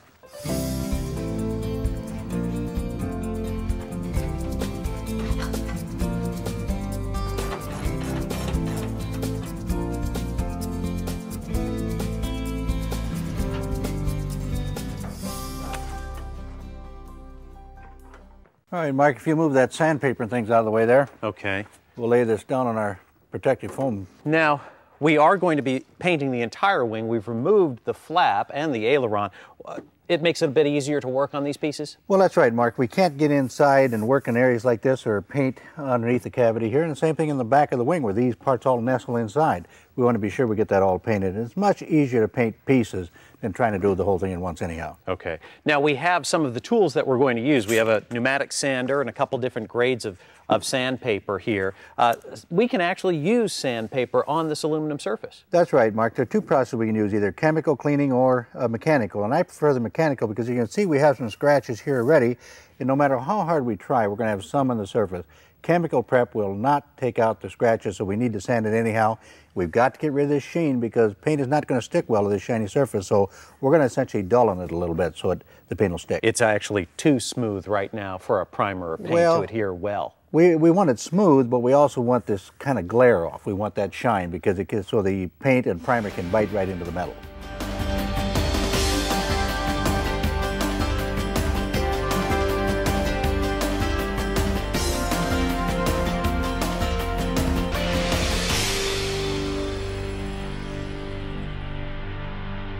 Okay, Mark, the first thing we're going to do is we're going to take out these scratches a little bit where the flap rubbed underneath the rear surface of the skin. So I'm going to start with a little 220 paper. Now, it might seem a little bit coarse, but we want to knock that off a little bit just to get the high ridges off of that area.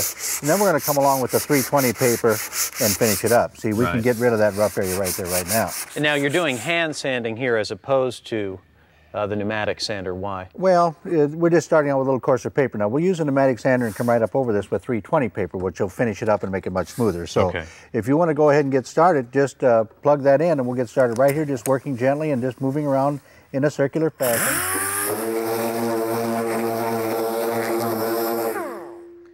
Okay, Mark, now we got a few places that we couldn't get with the orbital sander and things like that. Right, the rivets. Right, we're not down into the rivets, and we're just going to go along with the Scotch-Brite and hit those a little bit in any areas where we didn't hit before.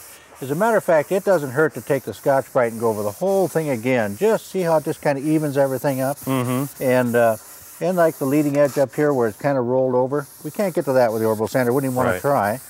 But see how nice it looks now? And it's got a good, smooth feel to it. That's right. It's very, very smooth.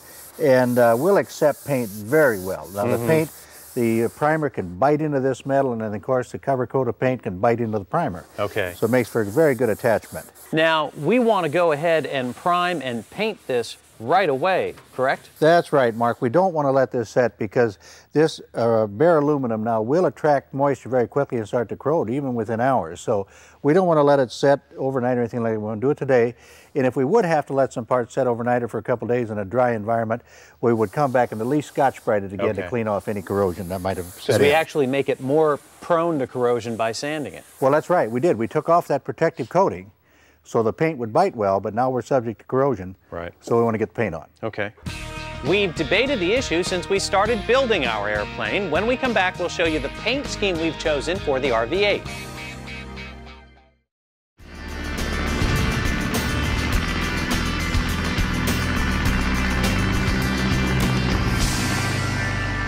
Joe, we're ready to begin with the priming process now, correct? That's correct, Mark. Okay, tell me what we're going to do as far as mixing this stuff up. Well, Mark, what we're using here, is my preference, is just an automotive paint, and it's a metal etching primer. So again, it will bite into the aluminum so the paint can attach to it and bite to the aluminum as well. And you said automotive, it's the same sort of stuff we may find at an auto parts store? That's exactly where I buy it, at an auto parts store, and it's a very good product. I've had very good luck with this, and it's very simple. Okay. What do we have to do to mix it? Well, I'm going to mix it 1-to-1. I've stirred this up pretty well. I'm going to mix it 1-to-1, so I got to get down to my mixing cup here and see if I can get just about the right amount in there. And I'm going to bring that up just to about 8 ounces. It's about there. And now this that we're mixing it with is what? That's the catalyst. That is the other part, and this is very thin. You notice the paint was kind of thick, but this is very, very thin and it's clear. So it'll make a good sprayable consistency when we get it all put together here. I'm going to bring it up so again about 1 to 1 and bring it up about right there. Just happen to empty that can. And this is going to thin it out, make it go through the spray gun a lot more efficiently. Well, yes, but the real purpose of this is the catalyst activates the paint so it'll harden. And this paint dries very, very quickly. And we're going to put on just a transparent coat, a very thin coat. We don't need a lot of this material, so again, it works as an etching process or a gripping process to attach the paint to the metal. You'd be surprised sometimes there's more dirt inside the paint than you'd believe and things, so you want to be sure and strain it good. We'll set this aside and pour it in the paint cup.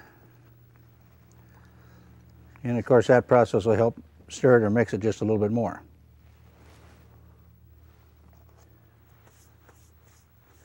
Let it drain out. See, we got just a little bit of particles inside of our paint strainer there, which is pretty normal. And everything that we get out here helps the finish look better. That's right, we want it very, very clean. So now we'll get ready to start putting the primer on.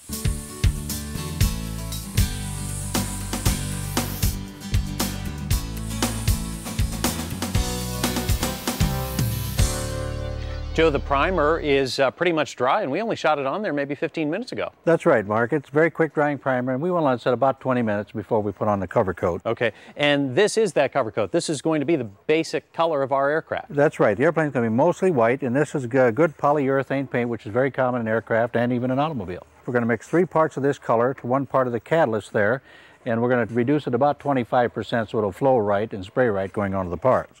Now we've got 18 ounces of that, so we're going to want 6 ounces of the hardener. That's right. We're going to bring this up to 24 now. Now if you'll give me that thinner. There you go. Okay, now let's see if I can do this without spilling too much. Up to about there. Okay.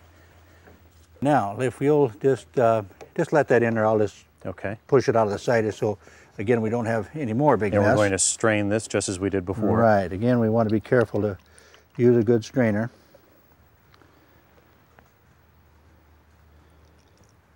And again, we'll probably see a few little particles in the paint there, which is not unusual. Okay, as that drips off, then we can just set it right in here again. Right.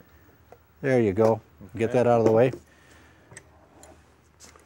Okay, now we're all set. Let's go ahead and get our mask on. All right. Start the fan again, and we'll be off to this process.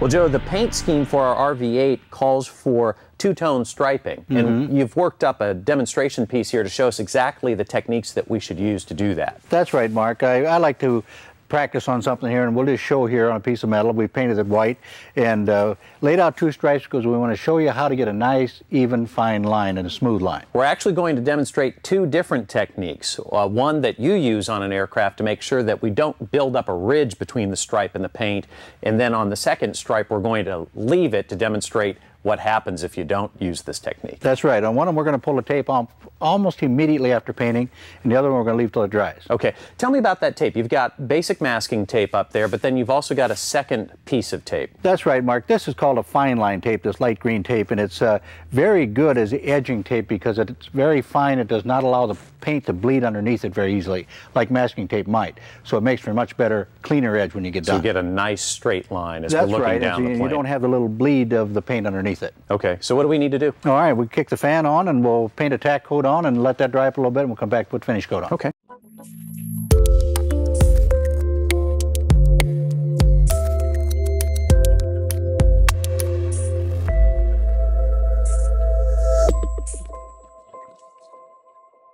Now, Joe, we've got what you were calling a tack coat up there, and we waited 5 minutes or so. Why the tack coat? Well, for an inexperienced painter, Mark, it's a much easier way to do it.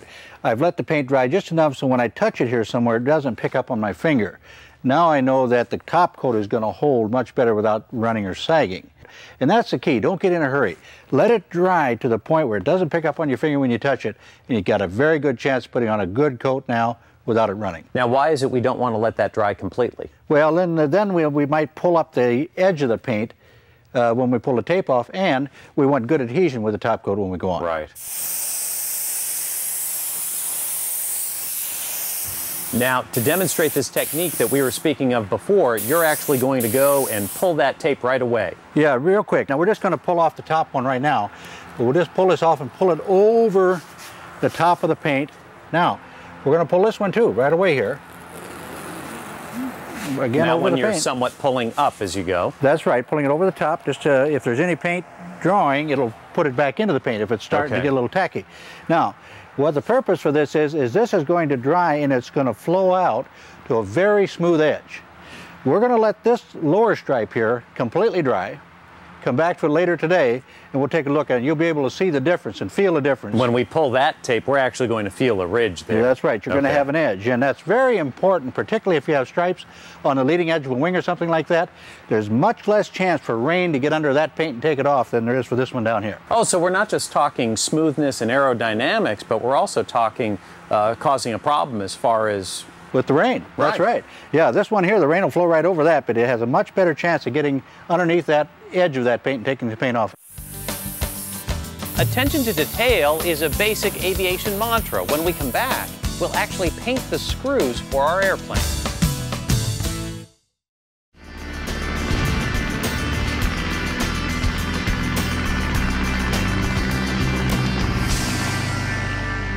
Joe, this is an interesting step in the process. We're actually going to paint the screw heads. That's right, Mark. You'll be surprised how many screws you have to paint for a home-built airplane. Sure. Now, why not just screw these into the wing or the fuselage wherever they go and then paint the whole thing right there? Well, because when you try to take the screw out later on, you're going to lift some of the paint because it would seal around the edge of the screw. So I always want to paint them off the airplane into a box like this. And we would want to take them out to do maintenance on the aircraft or something such as that. Mm-hmm. Okay, and it would actually crack that paint surface. That's right, and you don't want to lift that. And I'd like to get the cavity where the screw set's painted as well. Oh, okay. Mm-hmm. Right. Now, you, in preparation for this, have done what? You've actually sandblasted these? Yes, that's a little trick I like to do, and the reason being, the screws have a coating on them when they get them from the factory, but I like to sandblast them. It just etches it a little bit. It makes them just a little bit rougher. And we're going to put a coat of primer on there too now, a very light coat of primer, then come back and put the color coat on. But the main thing is here is I'm going to try to get this paint to stick the best I can in the screw slot, so when you're doing that maintenance, you're not ruining the screws every time you take them in and out. Okay, so we don't want the paint to come off of here either. That's right. They're out of the inside of the groove there where the screwdriver is going to fit. So that's why I've done the sandblasting process, cleaned them. I'm going to put a little metal etching primer on them, come back and put a white coat on, and they'll last much, much longer that way. And the rougher surface will actually help with the paint to adhere to this. That's right. It'll help it bond a little bit. And you'll notice also, too, Mark, I'm using a little bit different gun than I've used here in the past. This is a touch-up gun, very inexpensive, less than $40, but it puts out a lot less volume of paint.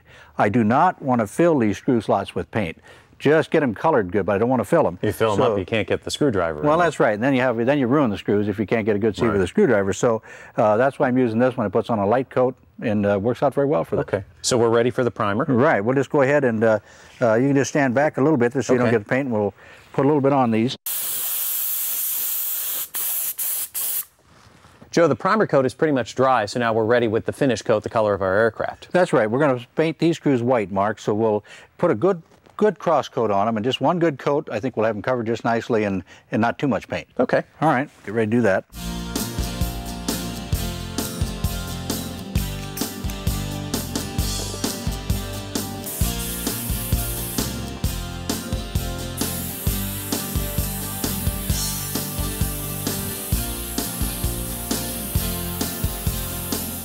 All right, well, they look pretty good. Yeah, it looks like we got a good coat of paint on all the screws there, Mark, so we'll just let those dry out and we'll be able to use them in a few days. Joe, the paint has dried enough now that we can remove the tape on our second stripe to see the difference between it and the first. That's right, Mark. So we've allowed it to dry to complete hardness, and so we can just go ahead and pull this tape off. And again, just for the purpose of not chipping right at the edge, we'll pull it over itself a little bit. It helps a little. Right. And again, boy, it does give you such a nice line. Yes, it's very important to use a tape like this, a fine line tape, for getting a good, nice, even line. Now, here's where we can actually tell the difference between the two. That's right. You're right, they do. It does stand out. This one where we pull the tape off right away, it flowed down to a real smooth edge. There's a transition there, nice and smooth. And this is really what you'd call rather sharp.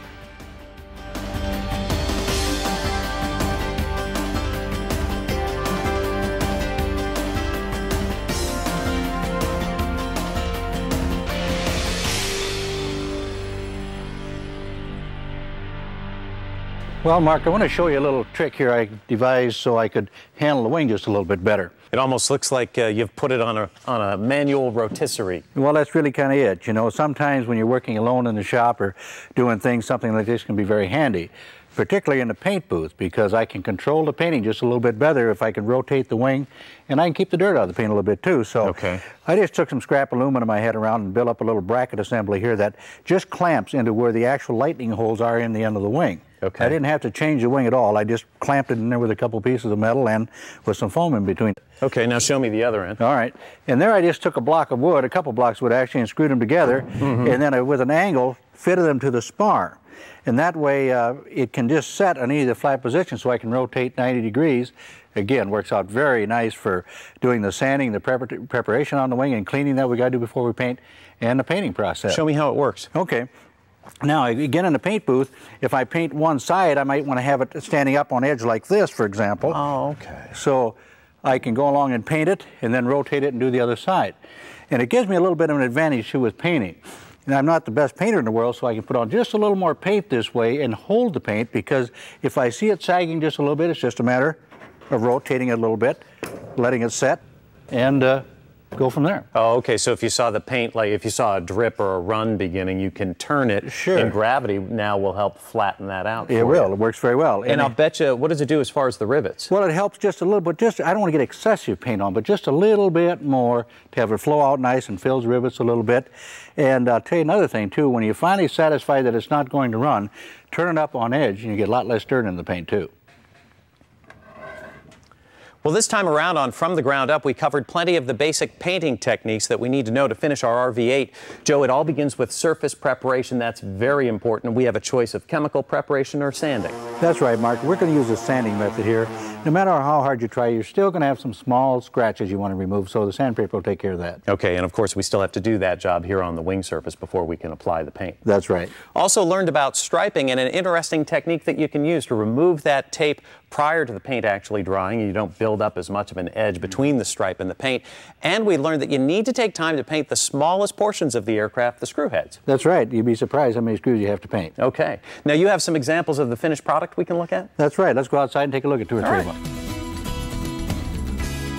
Joe, we're out front of the hangar right now with several other RVs. These are RV6s, and you really get a good indication right here of how individual a paint scheme can be.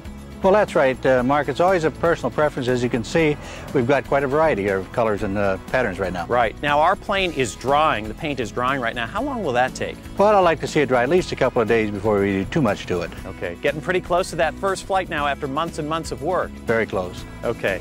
Well, I'm Mark Annick for Joe Schumacher. Thanks very much for joining us this time on From the Ground Up, the only show dedicated to the home building and restoration of airplanes.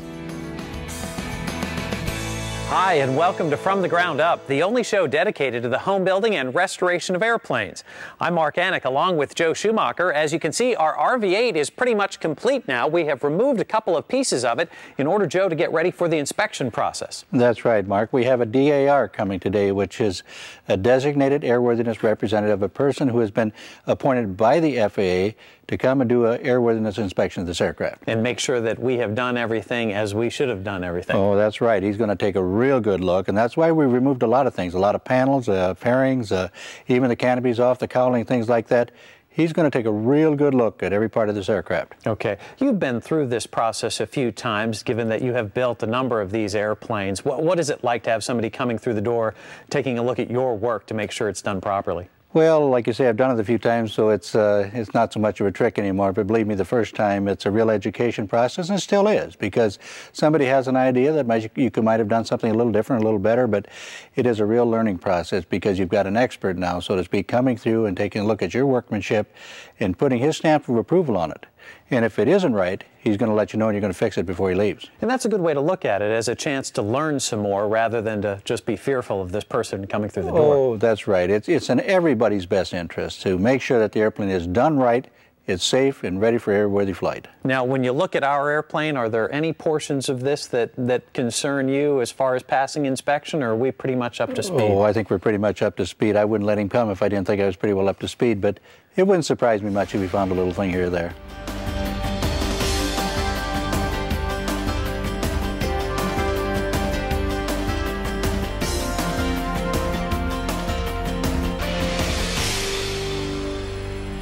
We're with Charlie Parmley now. He is our designated airworthiness representative. Charlie, that's a mouthful. We abbreviate it by calling it a DAR. Correct. Exactly what does that mean? The FAA has given individuals out in the private sector the authority to act on their behalf in issues of airworthiness or engineering, manufacturing. So in my case, it's on the airworthiness side.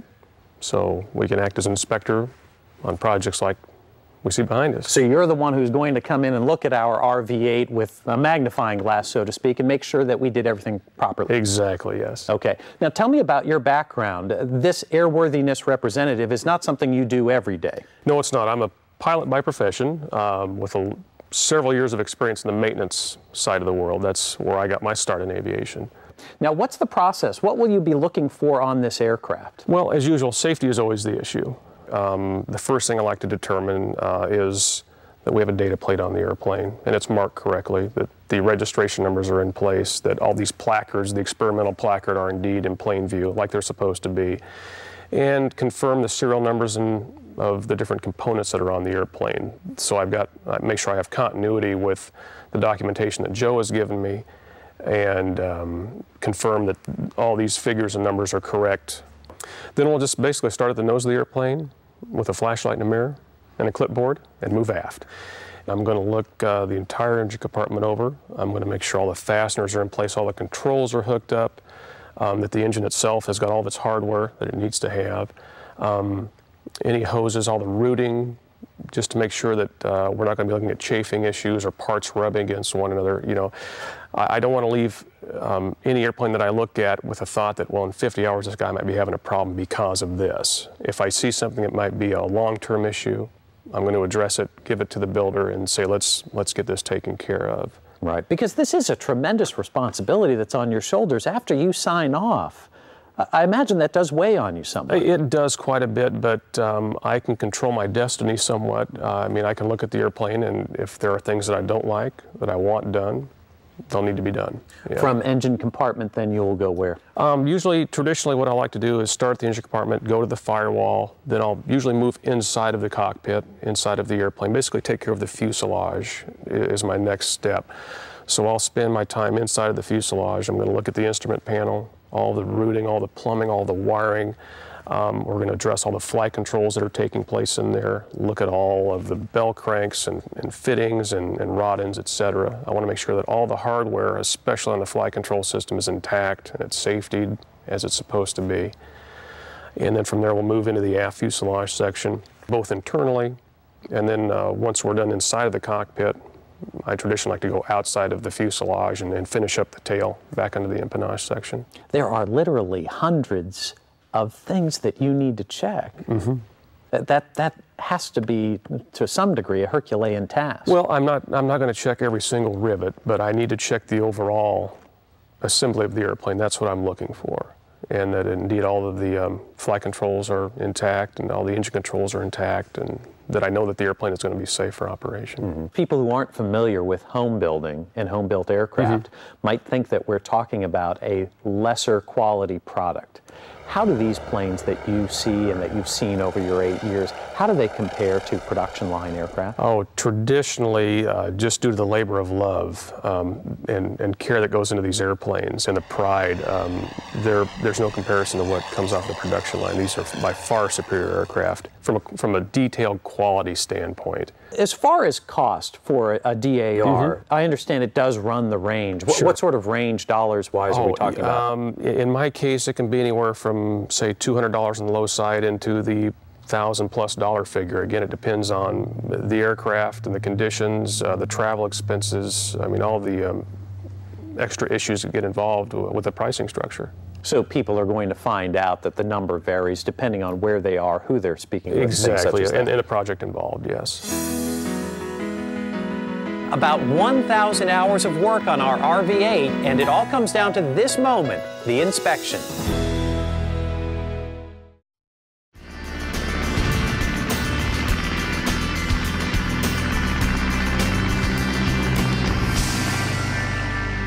Well, Charlie, I guess we're ready for the physical part of the inspection, and I've opened the airplane up pretty good. I've got all the panels and everything off, and even the wingtips, so you can get a good look around. It looks just right, Joe. Let's take a look. And you're going to start in the engine area, is that correct? Yeah, let's begin here. We'll confirm some data plates and make sure we've got all those numbers in order. Then we'll get the engine looked over.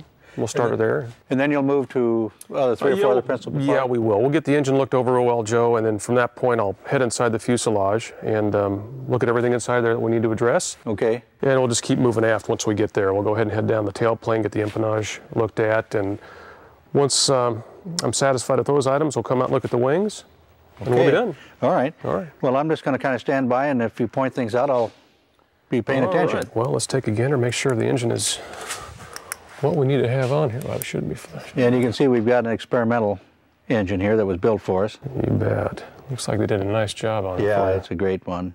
And who did your engine for you, Joe? That was done by Matituck out east, and is built up for us. Their superior experimental engine, basic lycoming, but refined a little bit. It's going to be a great motor. Well, it looks like a nice piece. And propeller's new? Yeah, brand new propeller. Good old Hartzell constant speed I like to use. Well, they're good pieces. And is all the baffling, did that come as a kit, or did you have Part of it is a kit, this? and I modified it quite a lot just to get the pressure system on the top. Okay. So, and to get good cooling, I decided to put the oil cooler right on the back of the baffling so I get good airflow there. That's too. a good plan, yeah. There are a couple options on that, as you know, but I kind of like it up in that area, and I reinforced it all for that. Baffling all looks nice. Well, the intake and exhaust are in good shape. Your firewall wiring and everything looks nice, Joe. Well, I like to try to keep things pretty neat and retained. I think they're all strapped down pretty good, so there shouldn't be any chafing or anything. Yeah, I'll be repositioning our cooler line just a little bit. Okay.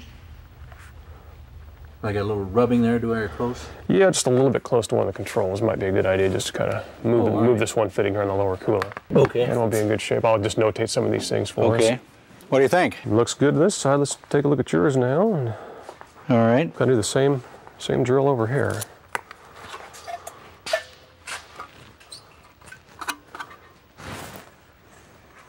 Now, are you okay with this, that I didn't run a hose down, or should we be? It's not a problem, but I've learned in the past, I would go ahead and hook a hose up, Joe, and run it down here to where your air is going to exhaust out of your cowl. You'll get better performance out of your vacuum pump. Oh, okay. And better longevity out of it. Oh, okay. The reason being, you're going to vent this into a lower pressure area down here below, so it might help you out there a little bit for your vacuum pump's life. Okay. Yeah. That's easy to do. That's just something I kind of added. That's not part of the kit there, but boy, there are so many accessories and engines there. I decided to put that little service panel so you can get inside, because you really can't lay on your back underneath the bottom of the control panel. No, and see that very that's well. a brilliant idea. Everybody who builds airplanes ought to be a mechanic, kind of. That's right. You got to think about how am I going to get to it a little later on. Well, let's hop inside. Okay. All right, so into the cockpit area, huh? Let's go. Okay, Charlie, if you're going to crawl in the cockpit, I'm going to go around the other side of the aircraft here. I've also just removed the roll bar too, so it's a little easier for you to get in and out there. A little bit easier for me, so. I'll sit in here for a little while and take a look at a few things. Sure. I always like to take a look at the instrument panel first, just kind of make sure we get everything marked and in order. And all the placards are in place that we need to have in here. Looks like you've done a nice job. Well, let's move forward here a little bit and start taking a look at some flight controls. Okay. Some wing structure. All our safeties are in place. Take a look at some flight controls now. Can you get down in there? Sure. That's the beauty of mirrors also. Yeah, you bet. Well, Joe, we look good up front here. It's time to turn around and see how the back half looks. Okay. While you get turned around, I'm going to grab a light for you here. Yeah, if you would, please. That'd help me out a lot. So you can see in here a little better. Dark cavern here. Yeah, it's kind of dark back in this aft section. Battery structure looks good. Should be strong. Yeah, it looks plenty strong. Well, Joe, I guess I'll take a look at the back half of the fuselage now. And the tailplane comes pre-assembled then from No, you have to build all that in this kit, yeah. They want you to totally assemble the empennage section. Get your numbers the right size. And you've got your data plate mounted. That's all in good order. We'll check our attach structure real quick here.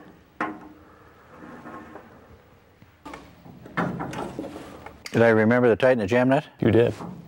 Now, is this a homemade tail wheel, Joe, or is this... No, that comes from the kit as well. Okay. Looks like I got one cotter pin to install on your tail wheel.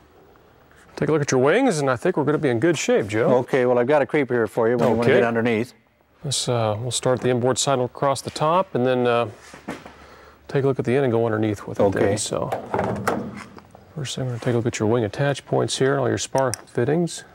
I like your use of the PVC plumbing to route all your wiring through, too. That's a nice touch. Well, you know, it's won't conduct electricity, and it keeps it nice and safe all the way through the wing. Won't chafe your wiring. And it doesn't weigh anything. A little 1-inch water pipe doesn't weigh much. As far as on the fast build, what was your assembly on the wing required to be? It looks really neat when it comes out of the box because there's great big pieces to start with. Ready to pull together, yeah, that's... But as you know, there's still a lot of work. An awful lot. Now, I left the wingtips off, Charlie, so you could look inside because the wingtips, in that case, I've added an extra set here, which is fuel tanks for 8 gallons of fuel on each side. Fuel option, sure. But I've got a pumping system in here, and I thought you might want to take a look at that. Absolutely, we will. That transfer system. All right, I'll get this ready for you if you want to. Yeah, we'll start at the outboard side and move inboard here. Roll around on the ground a little bit.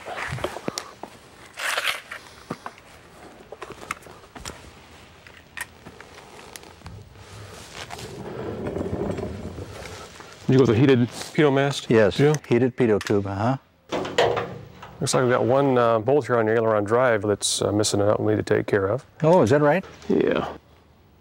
This side looks in good shape, Joe.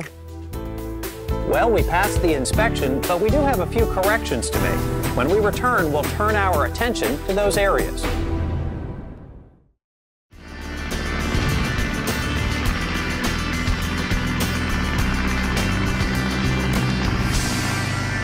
Welcome back. Charlie Parmley, our inspector, has found a couple of items with our RV-8 that, Joe, he'd like us to address. Give me a rundown of the work we're going to do now. Well, Mark, for one thing, he suggests that our vacuum pump, which is a pump on the back of the engine that drives our gyros, he thinks the exhaust port on that should be vented to the bottom of the aircraft out of the cowl so that heat gets away. He thinks it'll extend the life of the pump. He's probably right. He's got a lot of experience. And important because the vacuum pump does drive the artificial horizon and other important instruments. That's very true. Very important instruments. And a couple other things. He did find a little nut and washer that was missing on a connection under the wing, so we're going to have to put that on. Okay. He did notice a hose on the engine too, an oil hose that goes to the cooler that he thinks is rubbing on another part a little too much, so I'm going to adjust a fitting to take care of that issue. And then back on the tail of the airplane, he noticed that we didn't have the right nut in place there, so we're going to take care of that little issue after a while. Okay. So I guess we're going to begin with the engine compartment? That's correct. You can take this hose and go around to the other side with the clamp and the wrench, and you can start work on that vacuum pump issue that you were talking about. That's correct. And I'm going to take care of this fitting on this side. So we'll actually, once we get this hose clamped off, we'll just run it down through the engine compartment and cut it to length. That's right. We'll cut it like, we're going to tie wrap it in place a little bit there. So it doesn't flop around? Right. I've got an area here where this hose is just touching actually the control system for the propeller. And I'm going to just try and move that a little bit and readjust that. And sure enough, it brings the hose right away, gives us plenty of clearance. All right, Mark, I'm going to crawl underneath and put this nut and washer on that we missed. This will be a little bit of a trick. It's kind of in a difficult place.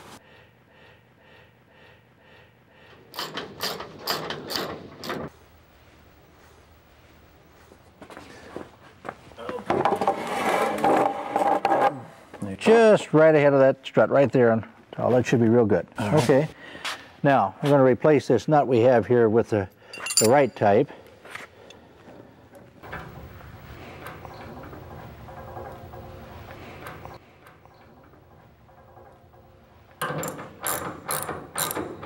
Okay, all right, looks like we're all set there for now. All right.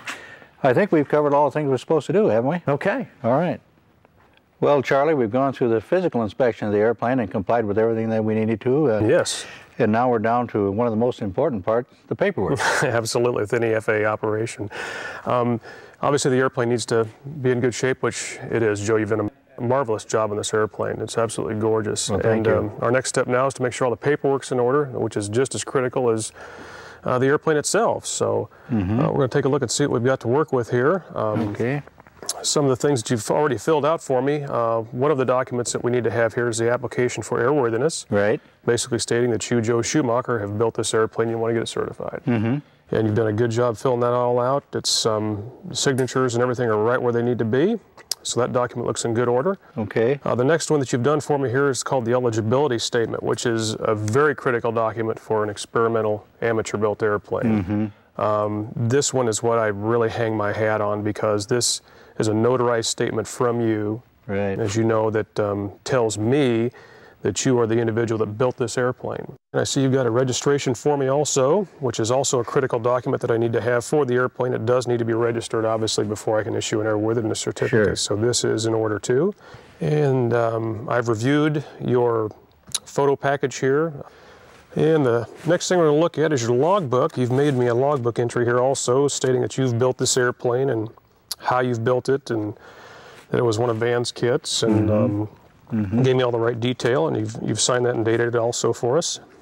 And then after that, I've gone ahead and made you a logbook entry also, that I have looked at the airplane and have certified it also and issued an airworthiness certificate for it. And finally, we get to give you one of these, which is your airworthiness certificate. Well, finally the signature, the all-important signature, huh? Here we go.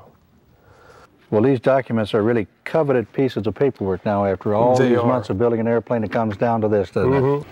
Joe, you've done a marvelous job. Well, thank you very much. I enjoy doing it, and it's good to have you come and help out. It was my pleasure. All right, thank you. Congratulations.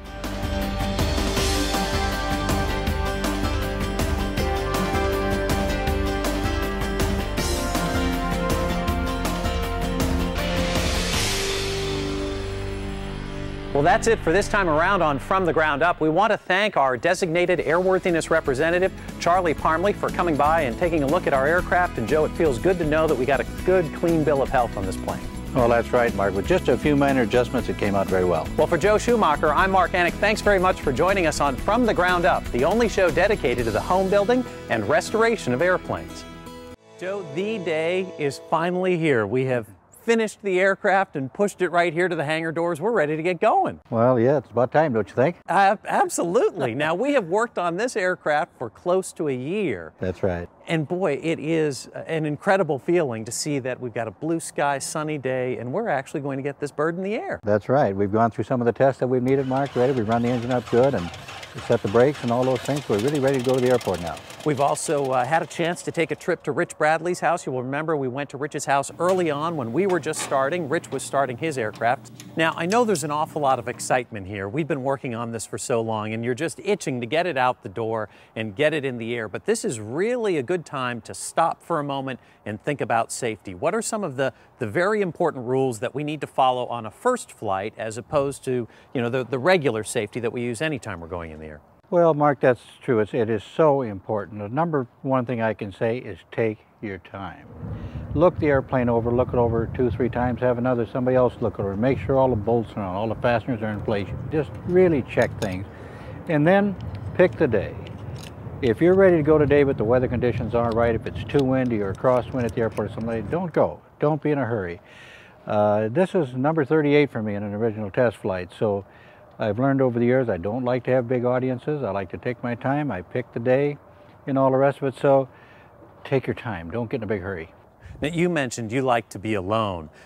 Sometimes people will invite the family out and their best friends and people such as that for the first flight. Yeah, that's a bad thing in my mind because, number one, you put yourself in a corner where you got to do that flight. Maybe the conditions are right. Maybe the wind came up, something like that. That's a bad thing in my mind. Don't do that. Bring a safety person along. You need somebody you want to talk to on the radio that can maybe record some numbers that you want to broadcast or something like the oil pressure, temperatures, that sort of thing. And you know, you just want to have a fire bottle standing by with that person in case there's an engine fire on startup or anything like that. Well, with that as a safety background, I guess we're ready to go. I think so.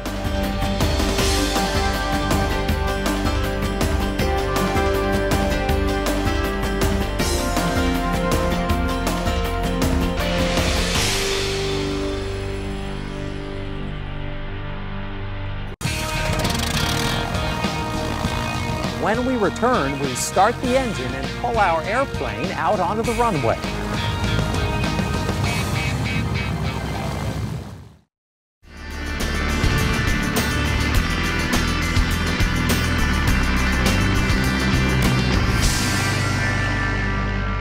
Well, here's a treat. We're back at Rich Bradley's house. Now, Rich is another home builder, and if you remember all the way back to episode 1, we stopped by here in your garage, Rich.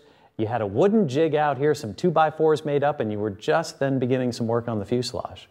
And it's made quite a bit of progress since then. You know, we've gotten the major structure is together, and we've gotten some big jobs like hanging the engine done, so it's moving along nicely. It's looking really good. Thank you. Let's talk about a couple areas where your aircraft is a little bit different from the one that Joe and I are building. This is an 8A, so it's a tricycle gear aircraft. That's correct. Ours is a tail dragger. But other than that, they're really pretty much the same bird. They are amazingly similar, yes. The design really between the tricycle and tail dragger version only differs in the position and mounting of the landing gear themselves. The remainder of the airplane is almost identical. Now, I was noticing before your nose gear here actually affixes to a portion of the engine mount. Yes. That's really kind of neat. Well, it adds strength to that whole area because the engine mount is one of the strongest parts of the airplane, being made of tubular steel as it is. Right. Now, ours was the quick build kit. Yours is basically the plans kit. You get the plans and boxes of parts and lots of rivets. Yes, someone has said that there are close to 18,000 rivets in this airplane. Do you believe them? I believe every single one of those rivets because when you set them yourself, you really have an appreciation for the amount of individual piecework that goes into it. And that's what I was noticing. I mean, there are portions of this, when we took ours out, this part of the fuselage firewall back was pretty much complete. So all of those rivets were there, where every one of the rivets that I'm seeing here, every one that I touch is a rivet that you've touched. That's correct. And this airplane came out of the box as sheets of metal. Many bags of hardware and lots of pieces of aluminum angle, and it's quite a process to go from those individual pieces to an intact structure like this. It must be amazing for you to think back to when you opened little boxes and now you've got this taking up a good portion of the garage here. It's amazing to think about the difference in what really has happened here because it was all these thousands and thousands of pieces. Right. Now, a couple of modifications that Joe made. He put in an access panel here in what is an extra baggage compartment so that he can get to the rear of the instrument panel should he need to do any work on that. Yeah. Any thoughts on your part of doing that on your plane? I too think that that is a very good idea because once this area is skinned with the metal skin of the airplane, the instrument panel is covered from the top, so the only way to get in and work is like we would do in a car where you have to crawl under the dashboard and you're lying on your back working up. So I'm also planning on putting in an access door that will go between the baggage compartment and the instrument compartment that allows me to access the back of the instruments to do maintenance if I need to. Tell me about the canopy. You've had a little bit of a challenge there with the skirt that forms around the base of it. That's a difficult process that involves some craftsmanship because one is putting together a tubular steel frame and some plexiglass, which is the actual transparent canopy, and then a layer of fiberglass that goes over the two of those. When the three of them come together, there are lots of opportunities for the builder to put a little bit too much tension in the part, and then when you do that, it springs a little bit the wrong way, and I did that. So I've got to now undo the problem that I created by doing a little bit of fiberglass magic and making the part fit right. Now, I asked you this before, I'll ask you again. Any words of wisdom to someone who's watching this at home and they're saying, well, Rich did this. I mean, I can't do that. Do you ever look back at this and say, wow, I did that? I'm glad you asked that question because sometimes I ask myself, who do I think I am trying to build an airplane? But I guess the answer really is that what matters is the careful attention to detail and the commitment to the process of learning. I don't think that I have a skill set that exceeds the average person. I think that I just simply take my time and read and think about what I'm doing. And there's an awful lot of perseverance that goes into this. Oh, there is a huge amount of what's called stick-to-itiveness that makes you really apply yourself to this kind of job. All right. Well, good luck with the rest of the project. Thank you very much.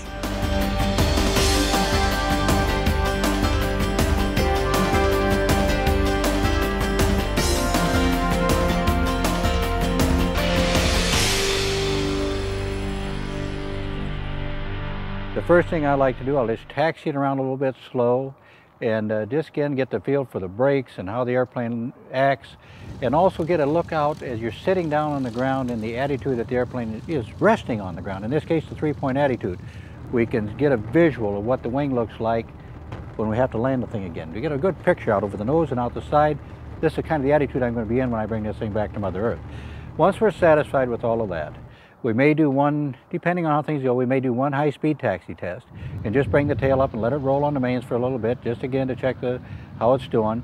Sometimes, depending on the airplane and what it is, if I've got a real long runway, I'll even pick it up and fly it down the runway a little bit in ground effect, just to make sure that I don't have a real heavy wing or something like that. And then once I'm satisfied with all that, we'll pour the power to it, get off the airport and climb, and circle over the airport, keeping the airport under us all the time.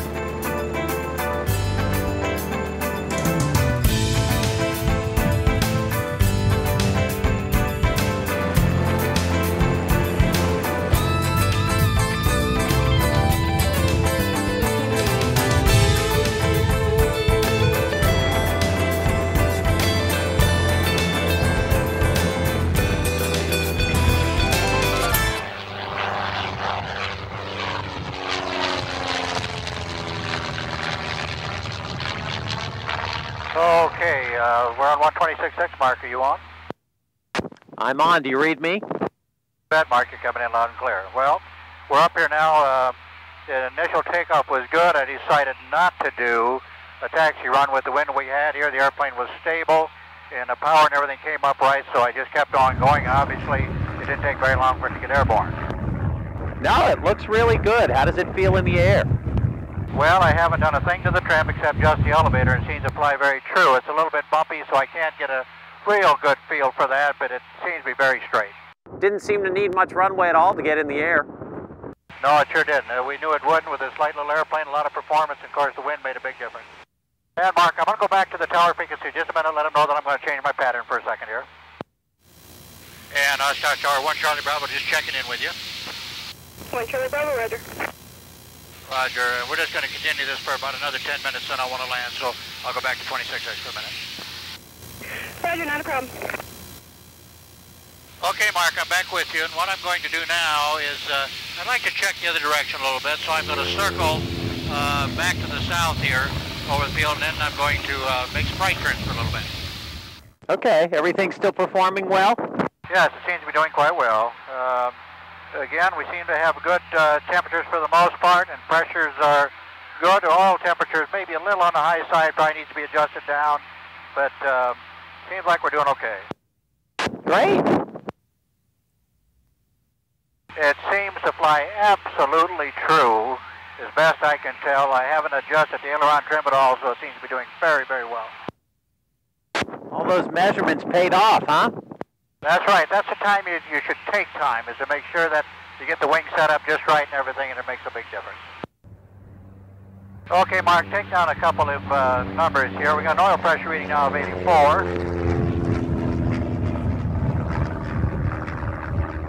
And an oil temperature reading of 225. That's a little on the high side.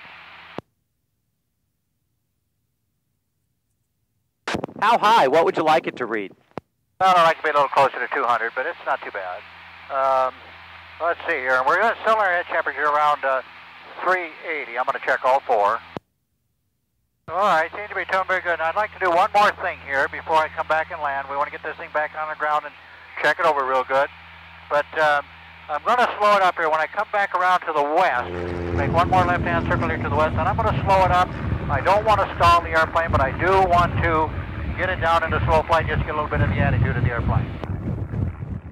Okay, we're down there around with the flaps up and everything, down to about 70 miles an hour now. Yeah, it looks like you're just hanging out right over the top of us. Just a little bit of slow flight here. Stability is good. Down around 60 to 65 now. That's getting real close to the stall if the flaps up. Okay, Mark, I'm going to come around here just once more and get kind of set up on a downwind, and I'll go back to the tower frequency now, and we're going to bring this baby home. We're in the air, but there's still one more hurdle ahead. Joe has to land our RV-8.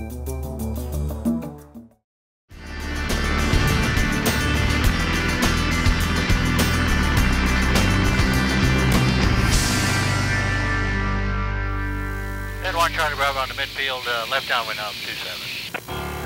851 Charlie Bravo, runway 27, clear to land. Clear to land.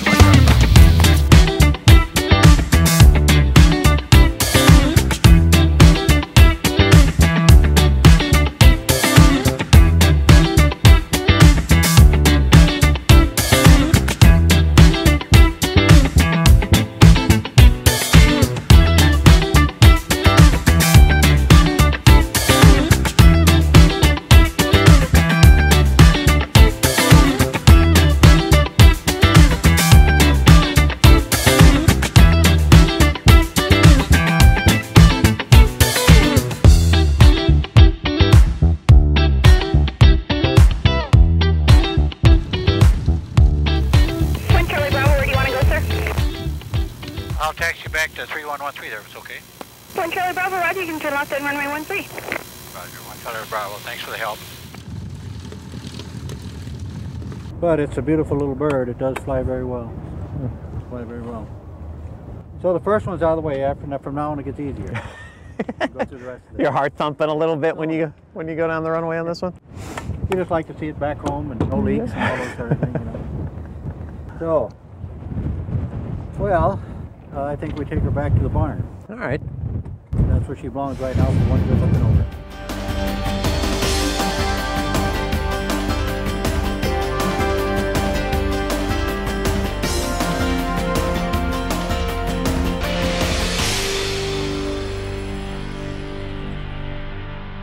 Joe, tell me about the flight. How did it feel? Well, it went very well, Mark. The airplane just flies beautifully. All the work we did to make sure that the wings were on straight and true in the controls, it just flew perfectly. It's funny, those things you think of here in the shop, but once you're up in the air, that's where it really pays off. That's correct. You got an airplane like this that goes pretty fast. That's very, very important to do. Now, this was the very first flight. How many more of these, how many hours do you have to put on this airplane before you can actually carry someone, such as myself or some other passenger, up in the air? Well, in this case, because it's an experimental engine, the airplane was specially, or the motor was specially built for us, we've got to fly it 40 hours. Ordinarily, if it was a factory engine right out of the factory box, or even a used engine that was built by a factory, then it would be 25, but in this case it'll be 40. Okay, and the reason for that 25 or 40 hours that you're putting on the airframe as the test pilot, in this case no longer the builder, but both hats, what's the reason for that? Well, the FAA just has some different rules on things. If something has been done not according to factory standards, then they seem to extend the test period a little bit just to give you a little better insurance factor everything's okay. Make sure that we did everything properly. That's correct, and that the engine was built right to begin with. Okay. Well, it looked great from down here. I'm sure you had a blast up there. Yes. I was jealous you were up there without me, but maybe you'll take me along someday. When we get the hours up, you can sure go. Okay. Well, this time around on From the Ground Up, we finished up the airplane here in the hangar. We rolled it out. We did our run-up and our taxi test, and then Joe got to take her into the air for the very first time. And now that we've accomplished our goal, Joe, we need to find a new project. We're already working on that one. All right. For Joe Schumacher, I'm Mark Annick. Thanks so much for joining us on From the Ground Up, the only show dedicated to the home building and restoration of airplanes.